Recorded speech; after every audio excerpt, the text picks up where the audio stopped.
Welcome to the Daily Wrap-Up, a concise show dedicated to bringing you the most relevant, independent news as we see it from the last 24 hours. Tuesday, October 29th, 2024. Thank you for joining me. A lot to follow up on, a lot to catch up on, especially around the Middle East foreign policy conversation, as over the last couple of days, what's been developing around Iran and Israel is fascinating. It's interesting to see how it's been covered and who has been covering based on what's in most contexts coming from both directions, simply what their side is reporting. And it's always somewhere in the middle. But it does appear that the back and forth, as we've discussed from Iran's perspective, is almost, and this is just my opinion, but as if Israel wanted this to sort of fall, not because I think they want to avoid the conflict, but because they recognize that they're failing in this endeavor and wanted to sort of pull back from this for the moment. That's just my personal opinion on the way that it went down. We're going to get into that to start, around how Israel just attacked Iran and Iran's response within it. Now, it does seem that more will be coming, but it's interesting to see that I wanted to start with this because this is something that usually gets hyped around, and obviously for clear reasons, driving towards World War III. Another major war on the horizon. But the way I read this is a little bit different. And so I wanted to say that early to make sure we kind of appeased, or not appeased, but assuaged people's concerns there. And I think it's interesting the way that right out of the gate, and if you remember on our last show, we were live when that happened, that immediately we started looking at the broad picture. We started considering both, a lot of the different narratives on Twitter, and it immediately turned out that there were already people lying about what was happening, already misrepresenting the locations that were bombed, the explosions that were shown, even though the attack does appear to be real. And so I wanted that point to say early, but I'm going to actually end with a point today, bringing it all kind of back around to how all this interconnects, about why it's so important that we recognize how prolific that is in every part of this conversation, because we're going to make a huge discussion today, or make a big point around the two-party illusion, as we have been. Obviously, as I told you over the months, as we get closer to the election, it's more and more necessary to make sure we reach people with these conversations. But that even during honest, or rather truthful events, or rather, things that are actually happening, you will find people that will deliberately lie on top of these things for 1,000 different reasons. And some of them are genuinely for larger agendas, and some of them just want clicks and shares. But it's important that we recognize that and don't just take at face value what works for what we think is happening. And I'm really more so speaking to the people that are straddling the partisan lines. I think most of you in this conversation at least try to steel yourself against these things, because of why wouldn't you? I mean, why else would you be in this conversation unless you care about the truth? I mean, some of these people in the larger field today, I don't think that happens much here, because this doesn't seem to be the same kind of content, but lean into this stuff like it's entertainment. You like to see, and the bombastic claims and the different, theories, which are all part of this conversation. But it's important to recognize, not the bombastic claims, but to recognize that there are people out there that really, really lean into that and really want to make it as, and I've pointed, I don't need to give you names. I'm sure some of them pop into your minds right now. And it really does blow me away how much, there's some of them out there with 1 million followers on many different platforms. And you watch their breakdown, and it is complete conjecture. There's no data. There's no source material. It's just kind of lobbing back and forth between a bunch of random claims and video clips, and then it's over. And it didn't even really reach the point of the title. And yet people still, to me, it seems to be wildly artificial, if not completely fake, and goes to the bigger picture of why all of this might be happening, to drive us in. Like, the idea of how much we deal with is actually false. Like the idea with internet today, we should know it's not a secret. And this is based on all sorts of different estimations and different reports from different political standings, that at any point in time, like half the internet today, half are bots. Some of them benign, just doing little functions that aren't necessarily driving certain opinions, but a lot of it is false. I think on Twitter, it's far, far, far more than that, which I think we're all kind of aware of. And to think about what that means, how much of this conversation, if not all of it, I don't think that, but to consider all of how far it could go is completely artificial. That it's possible that all of us are back here with the same opinion and are convinced, like with COVID-19, that we were the one that didn't see it, or not that we didn't see it, but that we were alone, that we did see it.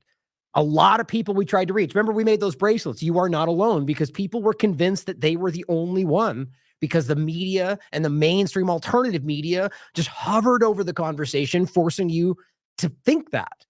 When the reality is, I hope we can look back and see that you were the majority by far, and it was not partisan. And so the conversation of the election, two-party illusion, foreign policy, I mean, everything is overwhelmed with this right now. What's interesting is the people voting, believing that they're going to make a difference. And if you believe that, I support you as long as you believe in who you're voting for. I think it's obvious it has no effect if it ever did. I believe voting is paramount in an actual representative government if we want that system, which I don't. I hope that makes sense.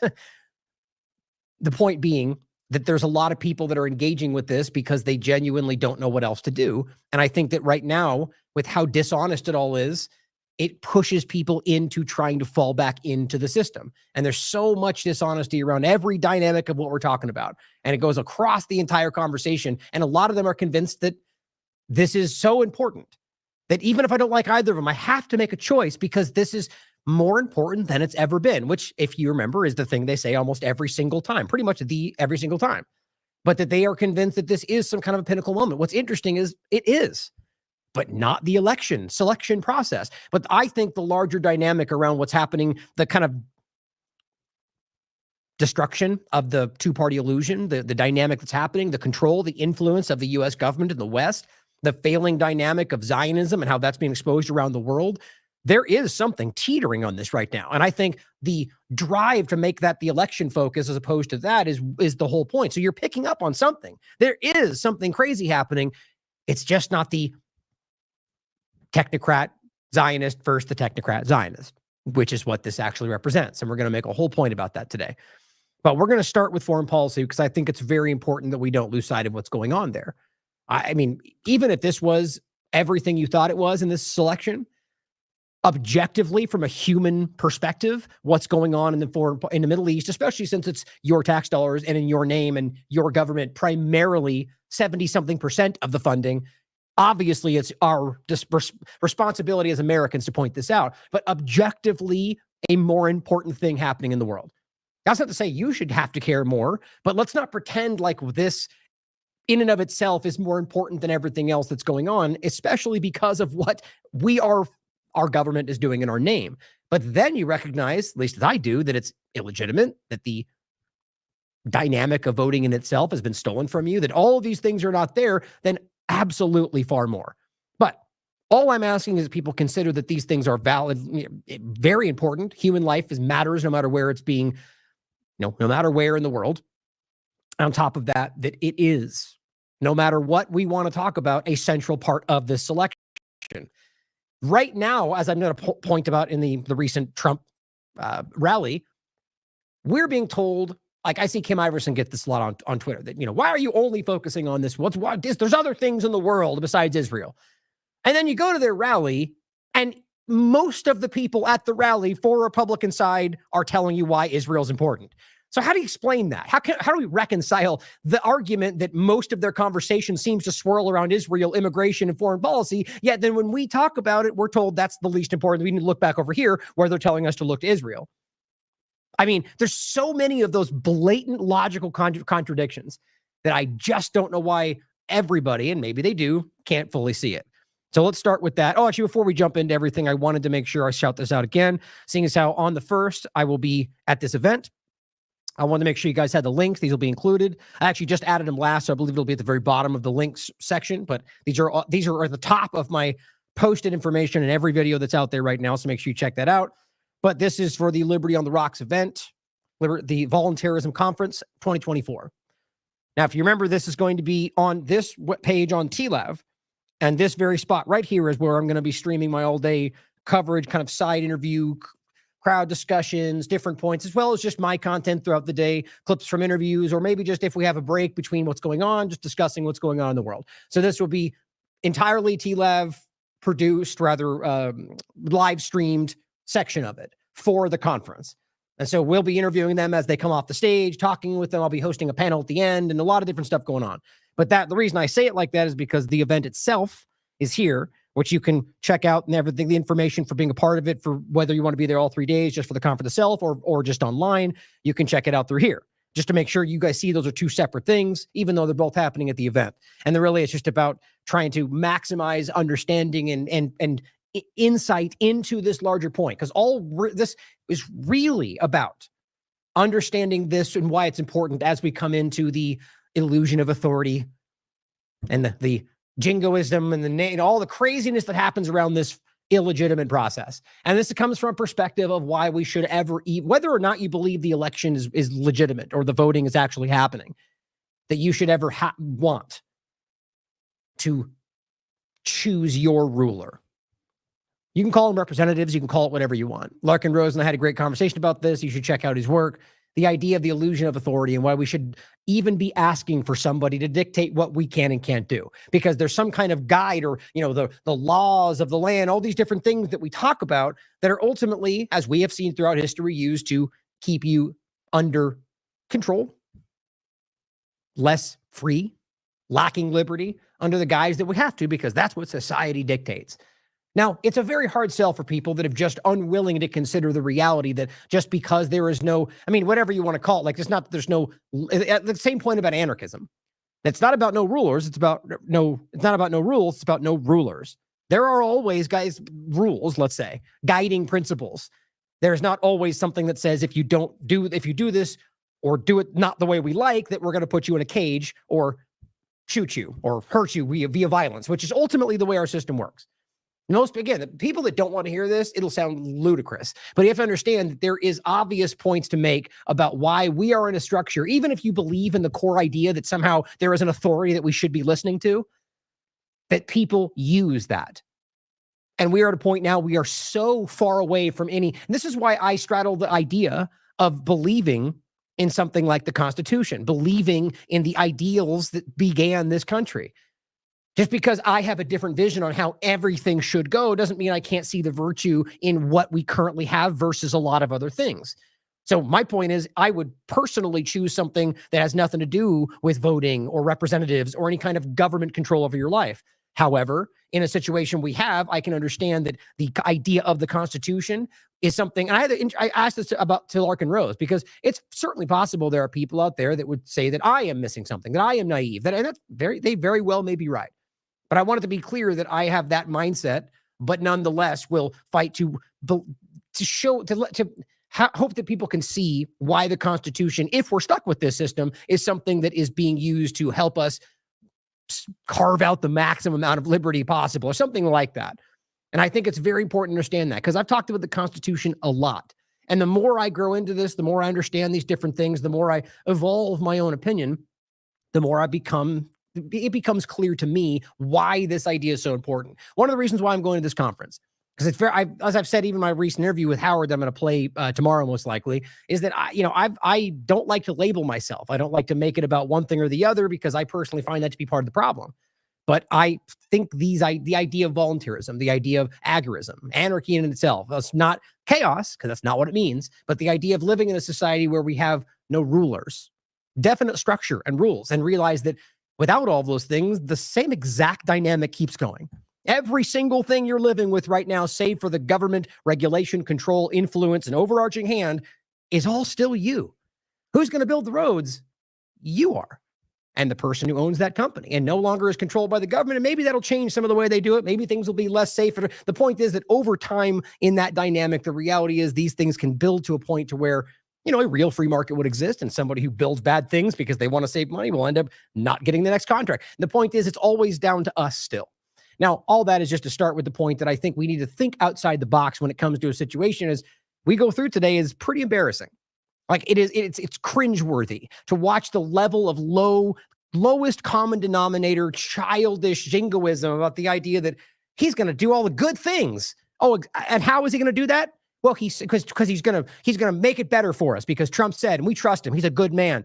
Okay, maybe, but isn't that a little naive? Or the left with Kamala Harris acting like she's any better, despite how ridiculously, just almost cartoonishly bad from where she even was before she has become during the last couple of months, showing you complete contradiction. Talking with fake accents, like really, really stupid things that I think are designed to draw people into another camp. But we should be realizing they're both Zionists, they're both technocrats, or at least funded by both, and that's the same dynamic. But overall, both sides are stuck in this trap. Both sides are convincing themselves that that's the only thing that they have when there's a world of options out there that we've gone through, despite the one-line response on Twitter that say, okay, then what should we do? Well, listen to a 240 character dynamic is not going to explain the reality of the thousands of different things we've discussed. And we have gone over them on the show many, many times. So I'll include these for you. Make sure you check it out. It'll be a good time. So let's start with foreign policy. And I really want to stress that all that I just went over, all of this comes back around.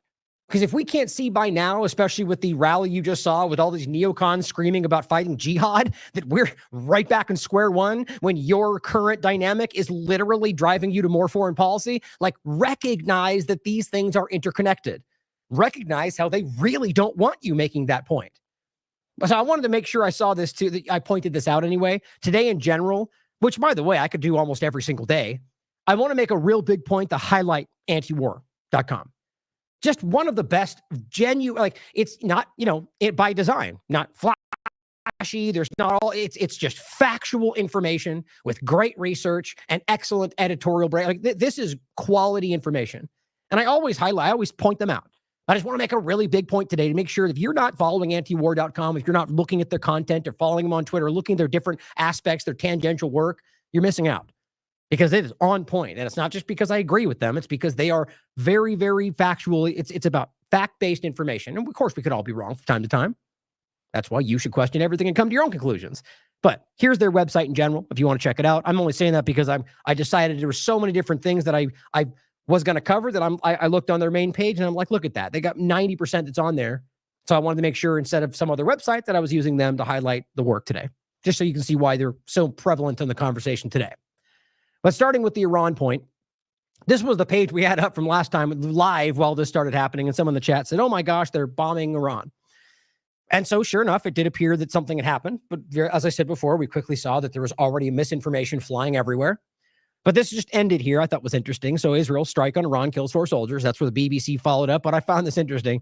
They actually put this up as the ending point from the 26th. Iran says it has right to defend itself after Israel strikes, kills soldiers. Which is just funny to me because I honestly don't think that's Iran playing the game. I think that's them almost making fun of the stupid nature because obviously they don't think that, despite how there's literally no difference between what they're talking about or even Matt Miller being forced to say that, no, they don't have a right to defend themselves because, or actually I think that was Patel, but that they're terrorists because we named them that, therefore no right to defend themselves. Everyone's got a right to defend themselves. I'm going to get pushed to point out, they go, no, except Iran though, because they're bad.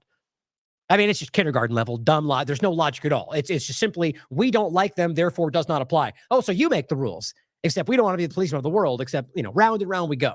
The bottom line is that if you're going to make it about a logical, legal point, then everything Israel's doing under the guise of self-defense for a year plus obviously would apply here. So they're saying, we have a right to defend ourselves. And the point is, they come out and immediately show their hand by saying, you can't do that because escalation. Make sure you de-escalate. Well, where was all of that after Iran's attack? Because you realize the moment Israel attacks, it all spins up. Oh, the State Department, everyone goes, oh my God, we stress de-escalation. Iran, don't do anything. Here's your opportunity. Okay, well, after Iran attacked Israel in response the last time, and in fact, and I'm going to go over this very clearly yet again, and the reason Jeremy Lafredo was taken and so on was because they did not bomb anything but military targets, despite the lies. And that's been proven now, even by corporate media, even by Israel admitting it because it works for them now. Not a single person, not even military, was killed. Not one. Think about how crazy that is with the response of Israel that seems to belligerently kill as many people as possible every time, and they call that precise. It's pretty embarrassing.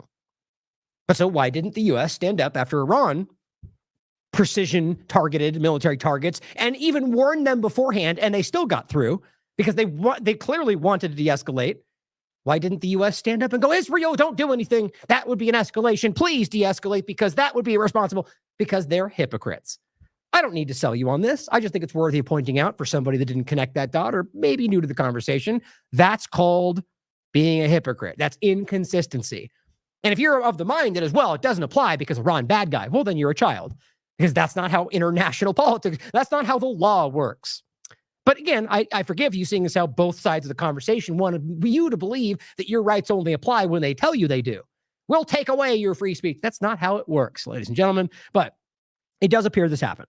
So antiwar.com, Iran says Israel's attack killed 4 Iranian soldiers, damaging the radar systems. This is coming from Iran. right? So they're admitting that there was some damage. They're admitting that ultimately there was people killed, but it seems by and large, coming from not just Iranian sources, but kind of a scattering of different people covering this conversation. And I'll show you one that's pretty much mainstream media. It does appear that Iran mostly stopped what they did. But again, it's kind of irrelevant at this point because it's all about the way they present it. And I don't mean that it's obviously relevant to know what actually happened, but I mean in the context of how it continues, it's a game of narratives.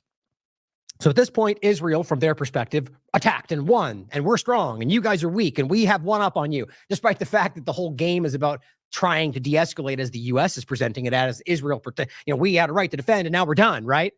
Well, if that was in any way true, you would not be poking them after the fact and making it out to be that you somehow had one up on them. You are trying to take a benefit from it while hoping that they are the bigger man and the adult in the room, which not good guy, bad guy, but the reality is they often show themselves to be the one that decides to take it and say, well, fine, you could pretend you're the big, even though it's obvious that you are floundering around, we'll pretend you got us.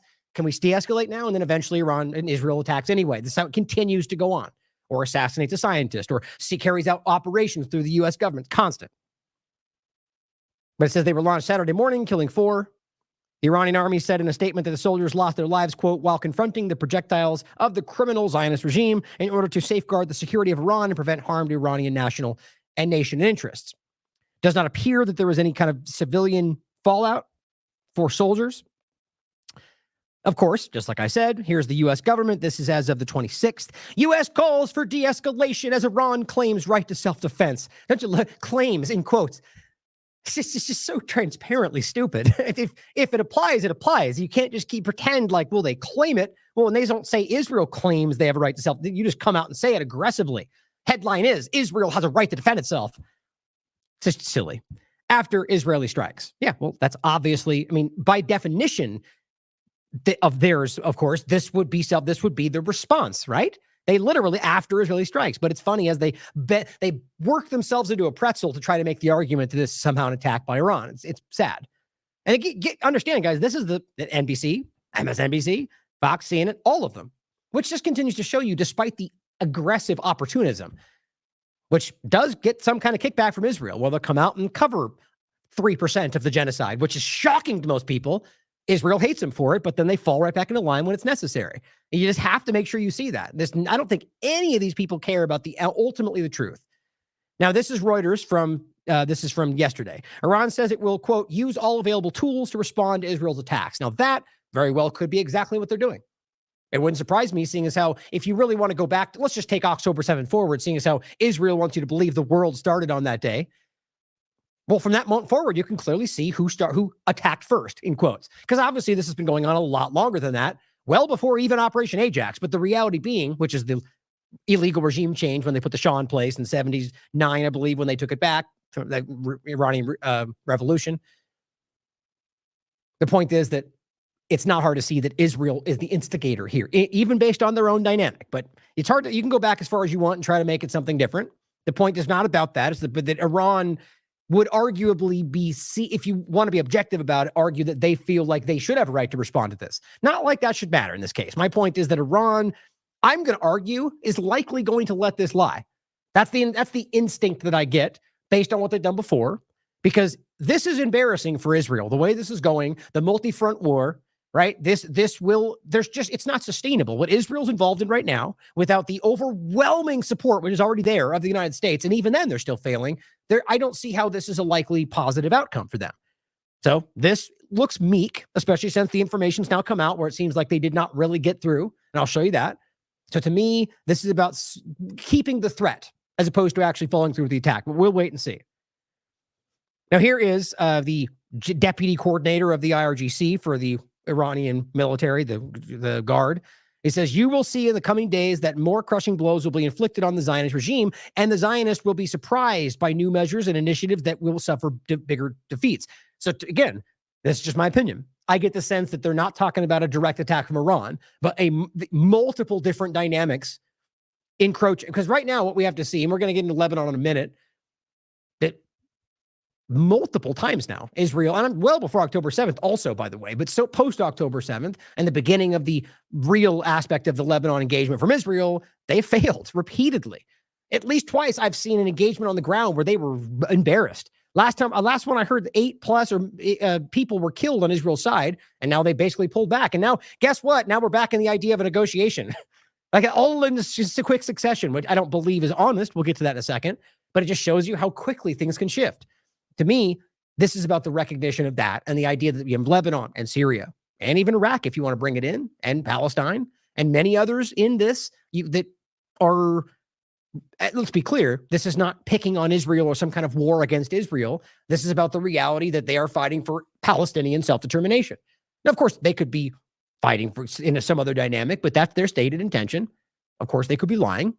But other than narratives coming from a group that's lied about everything since the start of this, it seems that's all we have to go on top of the fact that they've said many times that they will pull back should Israel stop their engagement on Palestine. And even shown indications in that when they thought that, for example, Nasrallah, and the whole way that went down, the only reason that happened is because they were under the impression that Israel was going to negotiate. God knows why. And ultimately, that's why they did not immediately respond, which dragged out their response, which is why the media pretends that it wasn't a response, but rather an attack. It's a very delicate game, and it's all pretty flimsy. This, to me, indicates that they will continue what's been going on. I mean, you could really, this is the only problem. Understand that there's any, I argue, pressure to act quickly is because every moment that nothing happens, more people are being slaughtered in Lebanon and Gaza. So there is a level of but strategically speaking, you should necessarily, taking the human element out of it, which we can't, but just for the sake of conversation, you could realistically just wait. Israel will fall apart in all of this because they are losing ground. They are losing influence. The world sees what they're doing. The U.S. is even starting to pull back, but that's not necessarily a long solution. But I'm saying simply that I think that's what this ultimately amounts to. Again, all my opinion. Now, of course, as you've seen, as usual, the U.S. and the U.K. are alone in expressing support for Israel's strike on Iran, which this is not new. If some, it may seem that way. This is the Cradle covering this for the podcast. The reality is that this has been for a while now, despite the Western, desperate presentation from all the desperate people blindly supporting Israel, that everyone in the world, no, not even the entire West supports Israel. It's basically the U.S. and the U.K. driving, threatening, coercing most everybody else. Now, there's the different holdouts, but the world around, it's very easy to see, are adamantly against what Israel's doing. Whether that's because of opportunism or because they genuinely care about genocide, it doesn't matter at this point because ultimately they have lost that influence everywhere.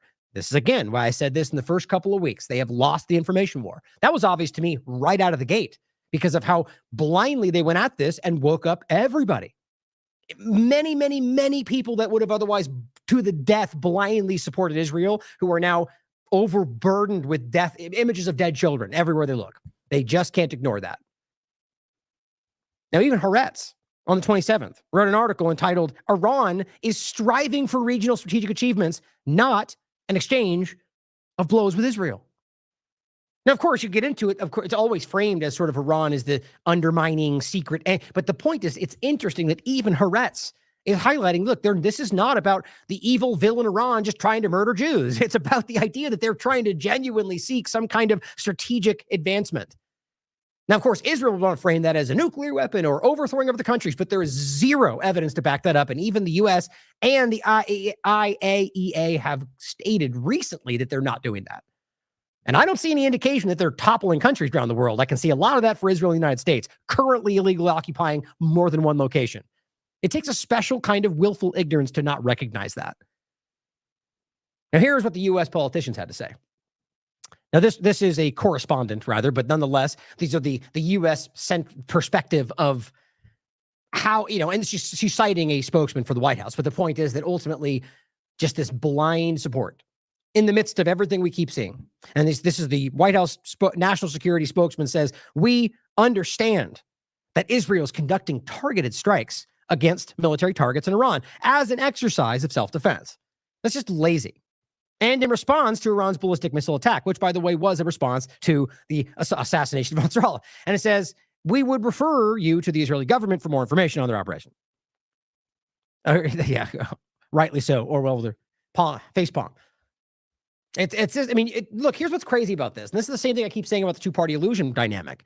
You can come out and say we support what they're doing, but this just childish telling you the sky is, whatever. They're you can always say that in the sky color thing. It doesn't all apply. But the sky is, black or whatever, something it shouldn't be, or telling you that something is what it isn't. And everybody can see it. Like, you can look at this and go, okay, well, that's not really the case. I mean, we all know this has been going back and forth, but they can't resist it. Either because they're being coerced to from some other entity, or they just feel the need to lie. And this is my point about the Iran point in the first place, where the attack happened and it was immediately pretty self-apparent. And nonetheless, they still had to share fake images of exploding, because they couldn't just be okay with the fact that they got the attack in. They have to make it out to be something bigger, which shows you ultimately a failure.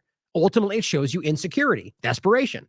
And so it's the same thing here. Just come out and say, we support that because Iran bad guy. I mean, we all know that, but yet they have to drive it a little bit further. It's just sad. Again, I genuinely think it speaks to desperation. It speaks to a lack of influence. Here is Mr. John Fetterman, which, again, it's just, again, please understand that I'm not trying to diminish this man because he dealt with a stroke, which frankly shouldn't necessarily matter. It's not like he is the point is that this person is in a position of power. He's in a position where he is supposed to be representing Americans, and the guy clearly can't even formulate proper thoughts, or rather just sound thoughts, not whether I believe they're okay or not. And then you can tell that he's being influenced from an outside foreign entity. And then weirdly, he comes out, not even this one necessarily, but he comes out with these tweets that are like, okay, we've seen him tweet. We can look at his past Twitter account. And suddenly you got this differently articulated with very certain kinds of words that seem to be right out of the Israeli playbook. Gee, I wonder how that's working. I wonder whether there's being sent text that's being typed, or someone's literally controlling it for him, which very well could just be his staff. My point is that this person is so another one of these, like a Brian Mast, pretend representative American who is out of his way blindly supporting one of the most obvious things we've ever seen in our life, a genocide. And one of the main things he stands with is the idea of the pager attack, which was a brazen violation of international law, no matter whether you support it or not. By definition, everything about it, no matter how you frame it, Israel's exact narrative, which was not true, is a war crime. It's just amazing that we can't come to terms with this. And he is standing by it. Children are being killed. Children died. And you realize the game they played, that it was all Hezbollah. That was proven to be false. There was a 5-month gap between when they did this and when they ended up in people's hands, or rather when they exploded them. 5 months. So you're going to pretend we know those were all Hezbollah people? On top of that, Hezbollah is not a terrorist organization. On top of that, it's not just military. There's teachers, there's hospital, there's medical workers. And so even within that, those are considered crimes by international law. So these people are either that uninformed, which I don't believe in most cases, or are truly aware of the monstrous, villainous things that are happening and are willing to support them for whatever reason you want to think about. That blows my mind that people can't see this. And here's what John said. And this is in regard to Gallant, Israel Defense Minister, Hamas, Hezbollah, no longer effective proxies for Iran. I mean, this just made me laugh out loud. First of all, the idea these are proxies for Iran is a sad, flimsy, ongoing lie, just like Iran with nuclear weapons. Despite always being possible, the evidence does not back it up. And even their own State Department, the different direct discussions, I've shown you this live on the show many times over the years, state the same.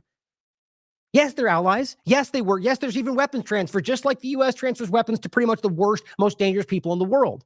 And I would point that out as well. But it's about being objective. So Iran has allies, and Iran has every right to do all the same things that all the rest of these people do. And in most cases, almost every case, you can prove that they have a fraction of the track record that the U.S. and Israel do. Even if, I've said this so many times, even if every single thing you've ever heard from Israel and the United States are correct about Iran, every one of them, even if every one of them were accurate, they would still pale in comparison to the verifiable aspects of what the U.S. and Israel have done. Not even the full picture, but what we can prove. I really want you to think about that for a second, especially those that are trying to tell me that this is more of a concern than what your governments are doing while being led by a genocide-committing Zionist maniacal agenda. So my point here is to come back to the idea of this lie. So we can prove that they are not proxies, but they're interconnected, and all of them are fighting for the liberation of these groups, whether you think they're terrorists or not. And they've been lying about this forever to rationalize their illegal actions. And again, even if this was the case, what they do is illegal almost every time, regardless. Bombing is Syria, for example, without any legal justification, without any declaration of war, just because Iran there is not legal. And we all know that. Nobody cares. But now they come out and say, No longer. So all this is meant to be is we defeated them with this feeble attack that seemed to barely hurt. It really affect their ongoing process. Some people were killed, and that supposedly suddenly stops how they're no longer effective proxies. I mean, that's a really, really sad. Like, at the very least, you can come out and make the argument that what we did affected them in some way, and we feel it's a success. I would also call that a lie, but this is just screaming desperation. And John says, Israel's exposed Iran's proxies as weak and left them significantly degraded.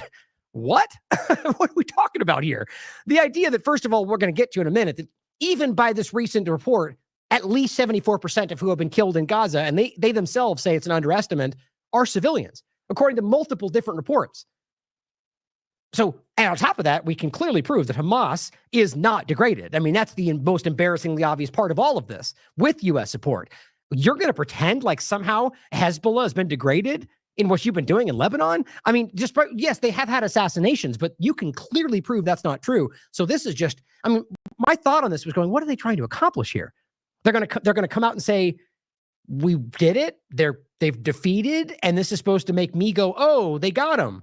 And then that somehow translates to Hezbollah no longer being powerful. I mean, I don't get what they think is going to be accomplished here. Maybe they think this will garner them more support from U.S. and other elements because they then think maybe it's more possible. I don't even know. But it screams desperation. And he said, I salute and congratulate Israel for destroying this scourge and proving wrong the critics and so-called experts. Again, proving them wrong how? I guess in the sense that maybe they say they weren't able to do that. It's just Israel good, everybody, yay. It's just John Fetterman for you, ladies and gentlemen. And it's all wrong. It's all false, right? And he congratulates them for openly committing genocide that the vast majority of the world can acknowledge. Do you think he can't see it? Do you think he doesn't care? I said, the Zionist, dang it. I didn't even notice that. Damn, I hate when that happens. I have a sneaking suspicion that there's something, it's all a big conspiracy. Twitter changes my words. I'm half saying that. I mean, I genuinely have thought about this before. I post things and I read them over and over because of this. And on a side note, by the way, despite my blue check or whatever, which I don't ever seem to be charged for since the first couple of months, by the way, and who knows why, that I don't have an edit button. I'm not able to edit these things. I half the time don't even have the long form. So I just get this special version of TLAV Twitter that I get suppressed and shadow banned and whatever else, and half my things don't even work. But anyway, the point though is that it says depression. I meant desperation. The Zionist desperation is almost overwhelming. What else can they do but lie? Now, Brian Mast, of course, because he's all about America, right? Comes out and says Iran is clear about its desire to assassinate President Trump. What? What are you talking about? Is there any indication other than U.S. intelligence that that's even remotely true? No, not one. He says, yet Joe Biden and Kamala Harris have appointed an alleged Iranian influence agent to senior. No, see, you're an American representative, in quotes, who is pointing at an American representative and claiming that she is an an alleged. What? Okay, so you don't know then?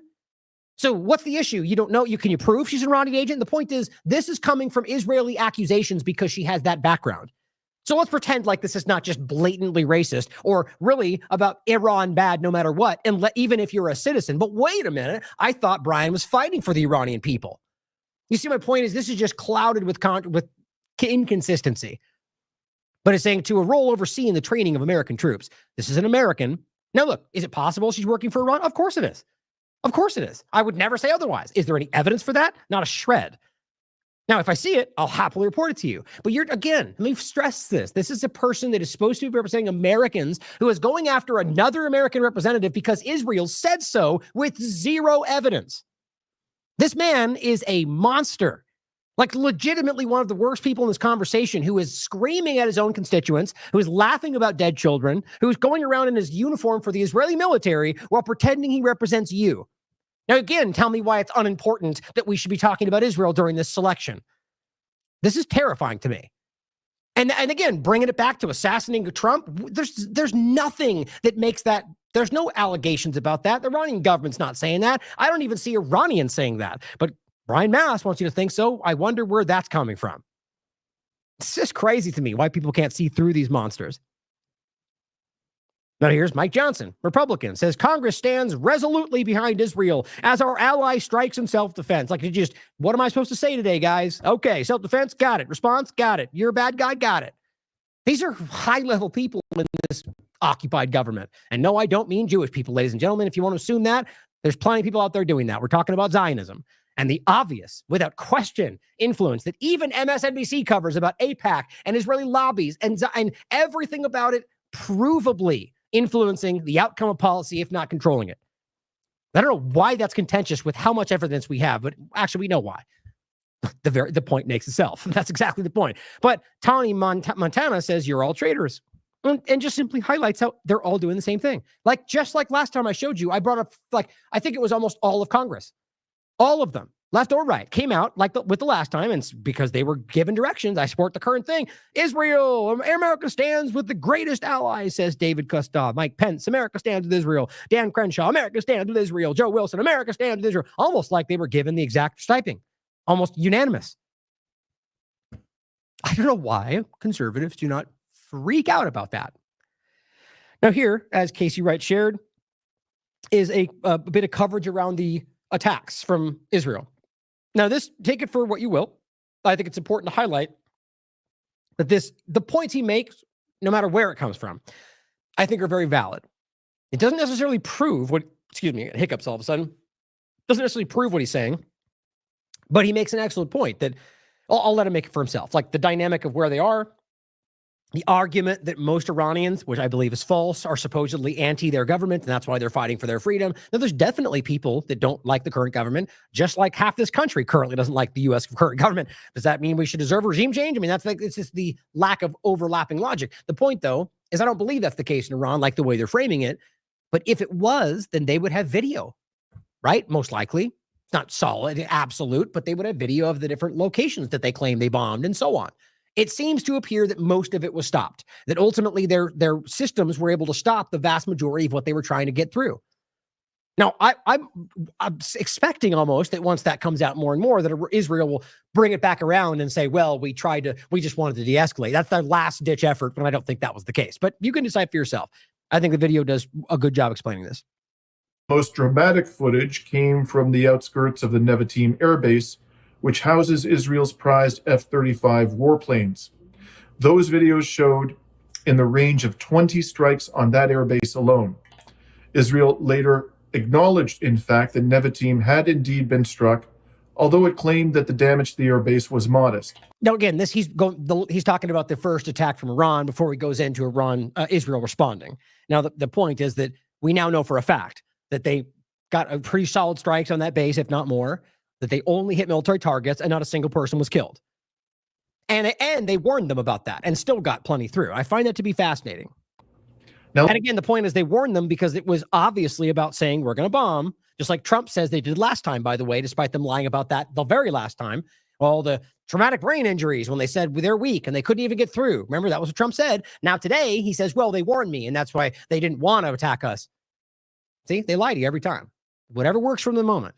Now, Iran warned them again. They called it. It was a big public display and everyone talked about it. They're going to attack tonight because they wanted them to ultimately be able to resist so they could say, okay, we responded, but we didn't do something crazy to make you think you need to fight more. But Israel's going to push back either way because that's what weak people do. Let's contrast that video evidence to what we have seen thus far in the case of Israel's strike on Iran. So far, no videos have emerged which show Israeli missiles striking any land-based targets in Iran. In fact, the available video footage, which was published by the BBC, appears to show Iranian air defense missiles exploding in the air over Tehran as Israeli projectiles hurtled toward their intended targets, whatever those targets may have been. Now, Iran's population is almost 10 times larger than that of Israel, about 91.8 million versus 9.4 million people in Israel. Moreover, we in the West are repeatedly told that much of Iran's population is hostile to the current Iranian government. In such circumstances, one would expect that if Israel had achieved the level of success it has claimed, we would see at least a few videos of land targets being struck in Iran. But so far, we've seen none. Now, before Iran and Israel exchanged missile attacks, Iran was already known. So I find that interesting, and I think it's the very valid points to make. But it's for you to decide, because I think right now it's pretty much up in the air. But, on ultimately how much, where it goes. But I stand by what I said in the beginning. I genuinely think that's where this is going to go, at least for the time being. But again, that can shift rapidly depending on what Israel continues to do in Lebanon, in Gaza. Now, Vanessa, I was trying to highlight, we showed you that on the day this was going on, the 25th, she posted this right away. Beware old photos circulating, especially by Zionist accounts, which is just, again, my point is crazy that they did attack. So, and yet they still have to manufacture some presentation for you. This is not the current situation in Iran. And all these pictures that were being papered around, and here's I just quickly did it myself. It's from 2022. And yet they're using it like crazy. It's all over the internet. Now here, Brian Mast said Israel is showing Iran and its proxies that they can't take hostages without paying a price. Again, playing into the idea of the Iran proxies because that's what he was told to do. And he says Israel is showing that Iran can't lob missiles and rockets at civilians without paying a price. Oh, you mean the attack that only hit military targets that everyone knows didn't kill anybody, even according to Israel? This is my point. Brian Mast is lying for them in a place where not even they lied. Isn't that ridiculous? Isn't that embarrassing for Brian Mast? It should be. But I don't think these people are being guided about what's in their best interest right now. I think they're being guided by something completely outside of this, obviously, to their own detriment, understand, and yet it's still happening. Like Genocide Joe and Holocaust Harris, as I guess they're calling them, or Donald Trump openly saying he will continue the same thing. But let's pretend like it's different. He says killing Iranian terrorists is the only appropriate response to Iranian terrorism. Right, assuming that we're talking about Iranian terrorism, or are we talking about Hamas that's funded by Israel? Are we talking about Hezbollah? Are we talking about the occupation of the Golan Heights and the murdering people there, or the funding or the medical treatment for terrorists that you guys did there? Oh, no, we're just talking about Iranian, but we're not talking about Iran, though. We're talking about Palestine. We're talking about Lebanon. So without any evidence, he wants you to jump these dots all the way to the idea that we're murdering Iranian terrorists, even though we're talking about people in the military, and most cases in the past, civilians, or a leader under the guise of a diplomatic dynamic, or any number of things we've seen over and over, whether Soleimani and Nasrallah, illegal actions across the board. But Brian wants you to believe that they're okay because we like it, though. Yes, they're crimes. He won't say that, but everyone in the world can easily prove that based on the reading those laws that are in place. But he goes, who cares, though? Because bad guys, even though most of them are being civilian, they're talking about civilians here.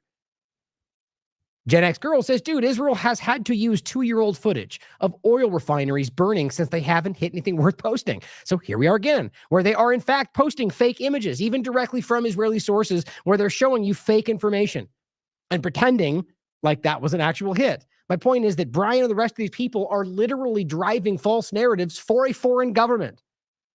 I just can't get past how shockingly obvious that is. And it really does show this bigger picture that it's not some hypothetical conversation. We have people in this government who are provably acting in the interest of another government and against American interests. Like, that doesn't have to always be the same thing. What they're doing is putting you at risk for a foreign government that is laughing about what you need. Many, many, many, many times over. Many, many different examples from the Knesset, from Netanyahu's own videos, where they tell you that how easy it is to control the left-right paradigm. You know why? Because they fund people like Brian Mast. Because the Brian Mast of the world are the ones driving you against yourselves. It's wild. Now, don't forget this dynamic, which I still think is pretty interesting to me, because we saw this live on the show where this no longer existed. And it does appear to be this account. And guess what? We've got it on the way back machine. I found this just today. I'm okay, well, look at that. So it is an actual account. Why did Daniel delete his account? Now, don't forget, for the podcast, we're talking about the post about the American pilot who posted on Twitter. Here's Greg Stoker. U.S. pilot Real Daniel Alwan breaks operational security by boasting he's flying in Israeli airspace. This is just before the Iranian attack, hinting at an impending Iran attack. He quickly deleted it. Back in the day, this would have gotten you fired. I immediately asked, is that on purpose? Right? Was this meant to be sort of we're going to attack without making sure that we see that? Again, this is my point. I think Israel is in a very, very insecure position. They need to project strength, especially to their own people. But if they wanted this to de-escalate with Iran, now I don't mean in the long run, but I mean at least right now, while it's strategically important for them, Well, they would want Iran to know that they were going to attack so that they could stop it. Maybe that's what happened. And this got floated. Everyone saw it. And they delete it and they act like you're fake news. It wasn't real. So there's no indication on the normie side of it that Israel was like, we're going to do this. We want you to know. Just my thought. And I think there's something to that, but that's my opinion. But so remember, this guy posted, it says they will be there. They will get the response shortly. I'm above the Holy Land. Captain Daniel. This one says, I'm above the Holy Land. Same thing. Then it was deleted. In fact, before that, though, he was following up. Check this out. I found this to be interesting. And by the way, his Instagram is still there, but I don't know if why don't you tell me in the chat, guys, if something was deleted from this, because somebody was telling me about the Instagram in the last show. But check this out. So people are posting this stuff. Now, this was on the 25th. So this is the day of the attack. And so he says, and just look at all these tweets down here, which again, these are gone now, the other ones, but he's posting this stuff, a little, picture of a watch, interesting. And then he reposts this, and it says, scroll down, you F morons, and look at the post date. Now, here's what's fascinating to me, is that this is not in line with any, look, we can literally see these posts, and it's not the same thing. These are brand new. Look, and by the way, someone like Greg, which I don't know personally, but they've been consistent in being accurate about what they're reporting. And this was roundly shown. Literally, it was caught in a lot of this, and it was live while this was being shown. That's why I was frustrated when it turns out this was gone for the show. The point is it was not some old post. It was new. And yet for some reason, and I think because like they're saying, this was a big lapse, or maybe it was on purpose. Then he goes, who's laughing now? And then deletes his entire account. So it does not bode well for somebody who's trying to gaslight about an oopsie or maybe on purpose, but then the account's gone. I find that to be fascinating. So again, and if there's Orwell in the chat, so let us know if you saw anything on the Instagram, by the way, that is now gone, because this is just the current Instagram, right? And so I think that I don't see any indication of what we're talking about. I don't know if you guys had said that it was posted there. I don't know. I'll include that for you guys to look at either way. But to me, this is interesting. And look, and obviously the point that I'm not even getting at here, the point I was first highlighting is that it's just interesting to show that this might have been deliberate and it shows weakness. But more than that the United States is bombing a foreign country for Israel. But shouldn't be shocking to this audience, as we've been showing you from the very beginning, that they've been on the ground, which now is being discussed, but just as always, demonstrating our value. We were proving you that weeks after October 7th because it was true. And then even a month after that, Axios revealed that there was a 3-star general on the ground, and yet they still pretended like it wasn't real. It's just painful how obvious it is if you actually are objective and nonpartisan. But the U.S. government is allowing their pilots to be used. So you are fighting this. Again, if you need more reason to understand why it matters for this election or selection or in any dynamic that Israel committing genocide, it matters. It's the pinnacle of the conversation right now for the world. That's not, it should not be insulting to hear that.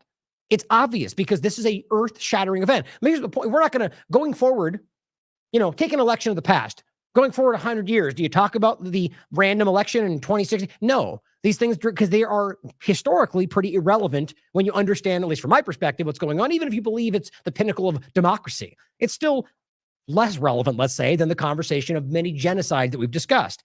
Why? Because we're talking about the mass slaughter on purpose, the genuine decision to murder and ethnically cleanse an entire population. Yeah, that should matter, guys.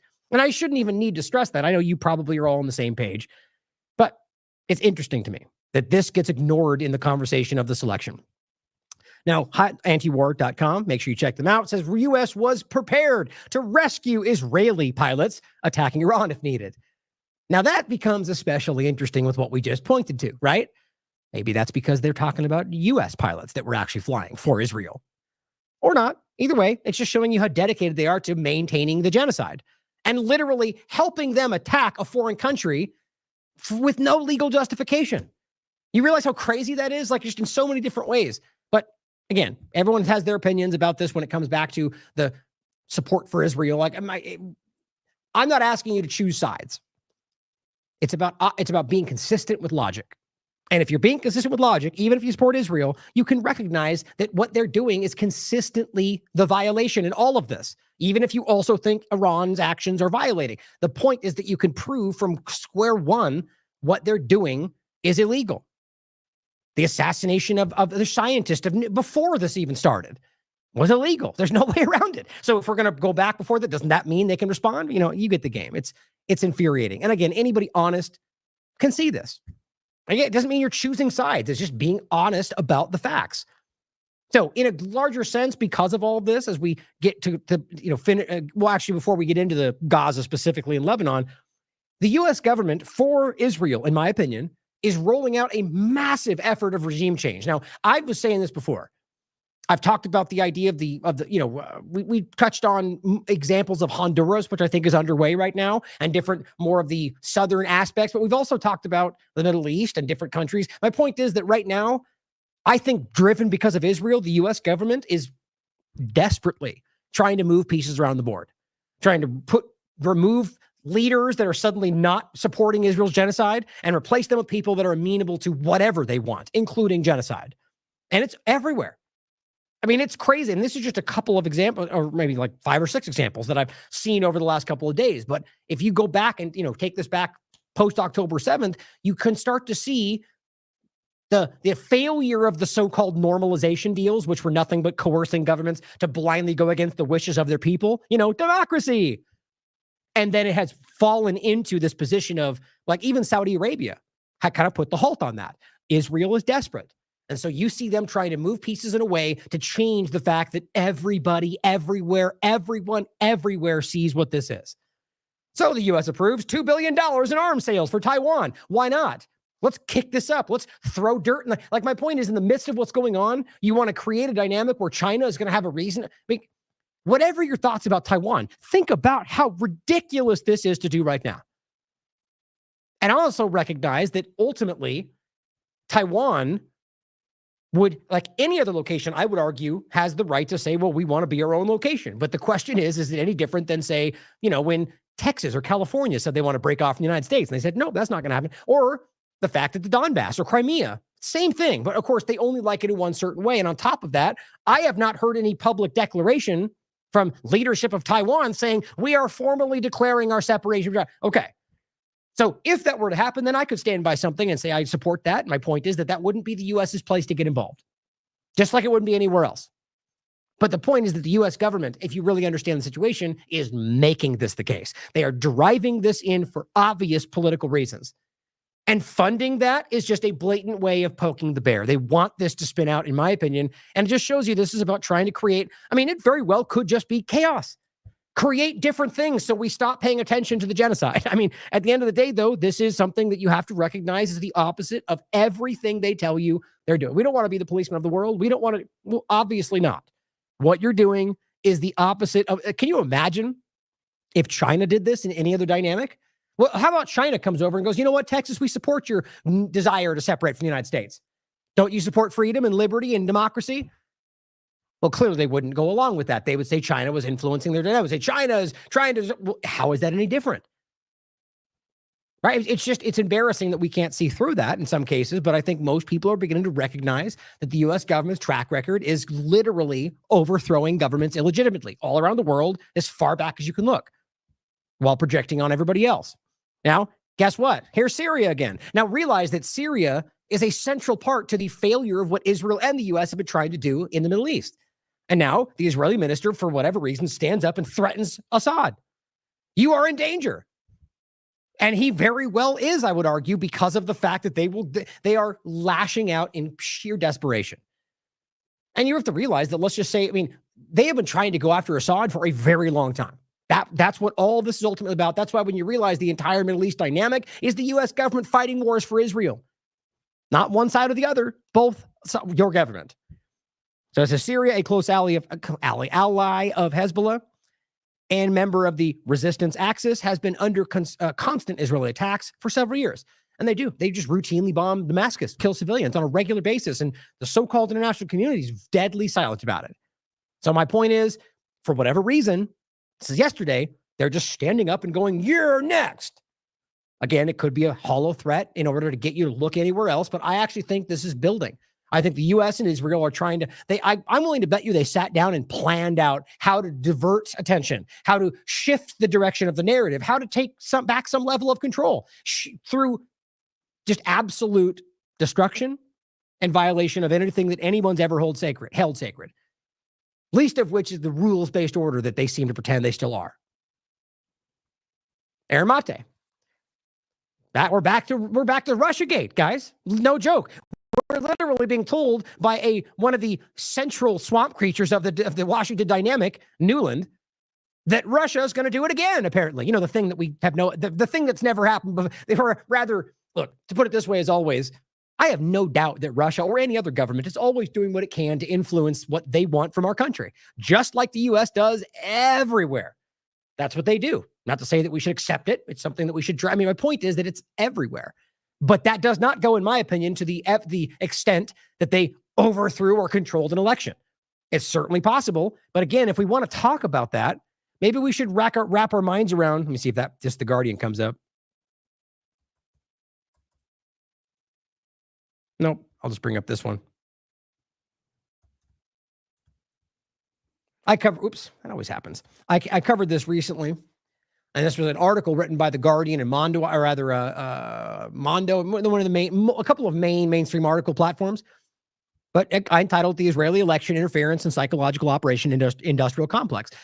It's not a secret. This guy was literally boasting about 19 of 22, I think, elections, national presidential elections, that they've influenced on behalf of Israel. He is an Israeli agent. Even The Guardian pointed this out. He's got 30,000 bots that they use to influence conversations. This guy's hired by governments to influence the outcome of elections. It's just right on the surface. And here we are. Russia, there's a reason it was Russiagate, because Russiagate distracted you from Israelgate, which is what was actually happening. Or the Ukraine dynamic. There's so many different things that ended up pointing directly to Israel, and all of your government tried to point in another direction. That's what I think this is. Right at this moment, you've never had more evidence that Israel is desperately trying to influence your perception around all of this. Now, you could argue that means trying to put someone in position, and I think that is part of what we're dealing with. And I only say it like that is because I don't believe our voting is influencing the outcome, and I don't think it's been that way for a very long time. It should. But my point is that I think right now it's about convincing you to think a certain way for the outcome that they're going to give you. And I think that's coming from an outside influence. And the only thing they can do is get you to look anywhere else. So Aaron says, for the third consecutive presidential election, Russiagate propagandists are accusing Russia of manipulating Americans into not voting for their preferred candidate, which is hilarious to me because the whole thing they're doing right now is driving you to do that. Adults pick the lesser of evils. Oh, so vote for someone you don't like because that's the best. Well, wait a minute. Isn't that exactly what you're talking about? No, we're talking about Russia trying to do, it's just a lazy overlap.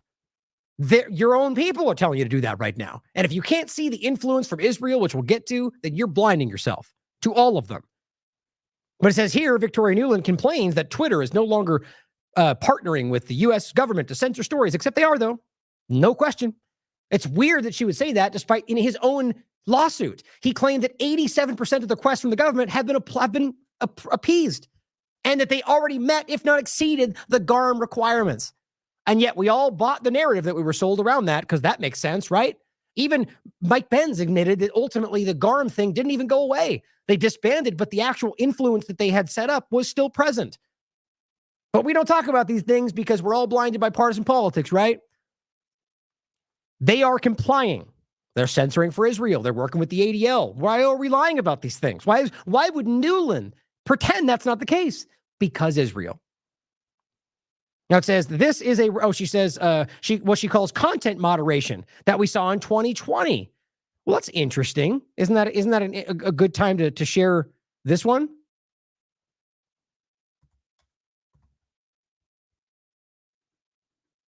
So we're talking. Oh wait. Oh, I didn't remove the video. Sorry. 1 second. We're talking about content moderation, yeah? And she's literally sitting there telling you that's the difference. This is exactly the point they made about Clinton, where they're telling you we need content moderation. And the right spins out of, oh my God, they want to take your free speech away. Okay. So you know who else is talking about content moderation and are openly telling you that's what we're doing? Yacarino and Elon Musk. I was shocked by the evidence uncovered by the House Judiciary Committee that a group of companies organized a systematic illegal boycott against X. Of an open feedback loop for the advertising experts in this room to help develop Twitter into a place where they will be excited about investing more money, product development, ad safety, content moderation. That's what the influence is. That puts your global town square, the one place that you can express yourself freely and openly. We have built content moderation tools that have never existed before at this company. If you're going to post something that is lawful, but it's awful, you get labeled at long-term risk. People are hurt when the marketplace of ideas is constricted.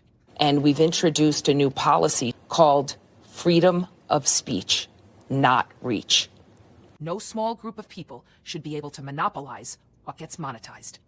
But more importantly, if you're going to post something that is lawful, but it's awful, you get labeled, you get de-amplified, which means it cannot be shared, and it is certainly demonetized. No small group of people. Isn't that sad? Right? I mean, come on. What's the difference? The difference is one you like, one you don't. Or at the very least, one you ignore and one you don't like. Let's not pretend like you're all in love with the World Economic Forum mass supporting, vaccine supporting Yaccarino. I mean, she is exactly, think about how crazy it is that you're RFK and Elon Musk and even Donald Trump and Yaccarino. These are all the people on your side for the right. Those are all Democrats, guys. Again, from my perspective, it's all the government. But it's amazing to me that that can be overlooked. How embarrassing that, well, of course, but it's the unity party when you don't want to acknowledge that it's weird, right? Except a huge part of that conversation is pointing out why they're not actually Republicans. But who cares? My point is, it's all the same point. Content moderation. And we freak out about how that's what she's proposing. That's what they're currently doing, but for a topic that you're okay censoring. That's called hypocrisy. This is a reference to censoring journalism on Hunter Biden's laptop on the CIA lie that it was a Russian disinformation. And that's totally, I mean, the idea that that was suppressed, 100%. Speaking of Russia and election interference, Nuland is well-versed in practicing it. As a senior State Department official, she was instrumental in funneling the Clinton-funded Steele dossier into the FBI. She personally authorized the early July 2016 meeting where Steele gave an FBI agent his dossier, which helped kick off the multi-year Russiagate scam, which has unquestionably been shown to be a falsehood. And yet, here she is. Election in a row in which Russia has tried to interfere to try to get Trump into the White House. How do you assess the magnitude and the type of interference they're attempting this year compared to what they've done in his previous two elections? Well, as you said earlier, Rachel, he's at it again. This time he's not even trying to hide his hand, and he has far more sophisticated tools. You know, his AI is better, so he can make these fake videos. He has done things like spend $10 million trying to buy American influencers. Oh, wow. So I guess we're talking about Putin, right? And so now we're conflating, what is that, the Tenet Media point you're making right there, which was, by the way, never proven to be connected to anything but RT. But let's pretend like it all just means Putin. Putin's back there. Is this Maxine Waters now? Putin's the one. Putin, take it on the chin. These people are children, but I don't think that they're acting. I think they're doing this because that's how they view you. They think it's that easy to just go, Putin does bad things and Putin bad guy. And we're supposed to freak out based on no evidence, but a known career liar continue to tell you what they want you to think to drive in the point to ignore how Israel is literally paying our politicians. And get them parroting his lines and not even know it's happening. But he's... Okay. So see, here's the problem. So now I can come up with my thought that just so happens to be the same thing that this person over here might be saying. And now I'm a shill because I formulated my opinion that happens to be the same as theirs. No, that's not how that works. But the way they're doing that, it sets it up to be anyone who says this thing is that. That's just straight up suppression. That is to dismiss anything. Facts aside, it doesn't matter because you don't even know you're a Russian shill. It's become so abstract and lazy. But that's my point. It's because the people that are still invested in this, they don't need anything. My point is she can come out and say, you're supposed to do this. I'm on this side. They'll go, got it. Most of that crowd won't even need anything more. Those are our marching orders. We're supposed to say this and do it this way. Got it. I'm genuinely, we all see it. I don't believe that's the majority, but it's enough for them to lean into. So she comes out and she gives the marching orders. And now we're going to have this stupid conversation throughout the entire supposed election. He's also got a brand new, very, very powerful tool, which is Elon Musk and X. Again, you think about how stupid this is. We're going to pretend that Elon Musk is being influenced by Russia now? Where's the evidence, Linda? Victoria? Excuse me. Come on. I mean, look, if there was any evidence, well, I'd talk about it too, because it's interesting to show that if there's any influence from an outside entity, that's somebody who's literally a part of a potential administration, that should matter. And yes, see, that would apply both ways. And so that's why she won't tell you how he is like tied to the hip of Netanyahu and has openly admitted, and how Yaccarino is literally admitting they're working with the ADL to censor things that they don't like about Israel, how they're working with Israeli intelligence to take your biometrics if you verify yourself on Twitter, or how they're using CHEQ to pretend to stop the bots that are flooding the platform with Israeli bots, or how they are straight up censoring for Israel to hide the open genocide, or, influencing the outcome of trying to overthrow Venezuela or lie about Haiti or these people are absolutely being driven. And she wants you to pretend it's for Russia? I mean, it just doesn't even line up. Look at some of the things he's pointed out. You could argue he's against that. I mean, it's just sad. But my point, it does not need facts.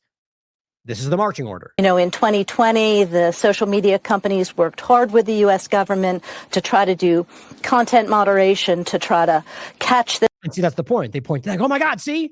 They just told you they work with the government to censor you. Yeah, that's happening right now, guys. That's happening right now. On Twitter, right now. This stuff as it was happening, but this time we have Elon Musk talking directly to the Kremlin and ensuring that every time the Russians put out something like this, it gets 5 million views on X. I can't believe she would. I mean, who asked? This is kind of the larger point as well from the selection.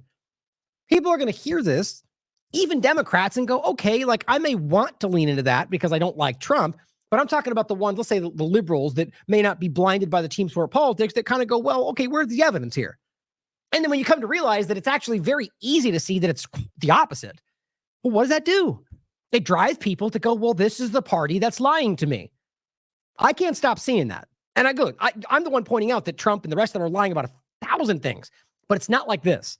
It's not this, some of them are honestly, but most of it is about floated promises with no background, things that contradict what they've already done, pretending we're fighting for freedom of speech while you're literally censoring speech. My point, though, is it's not this coming out and saying something that right at that moment you can prove it's not true, almost as if it's designed to make you realize they're liars.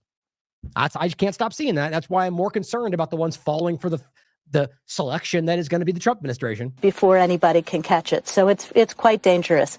Although I do think the American electorate has gotten more sophisticated and more savvy about this stuff.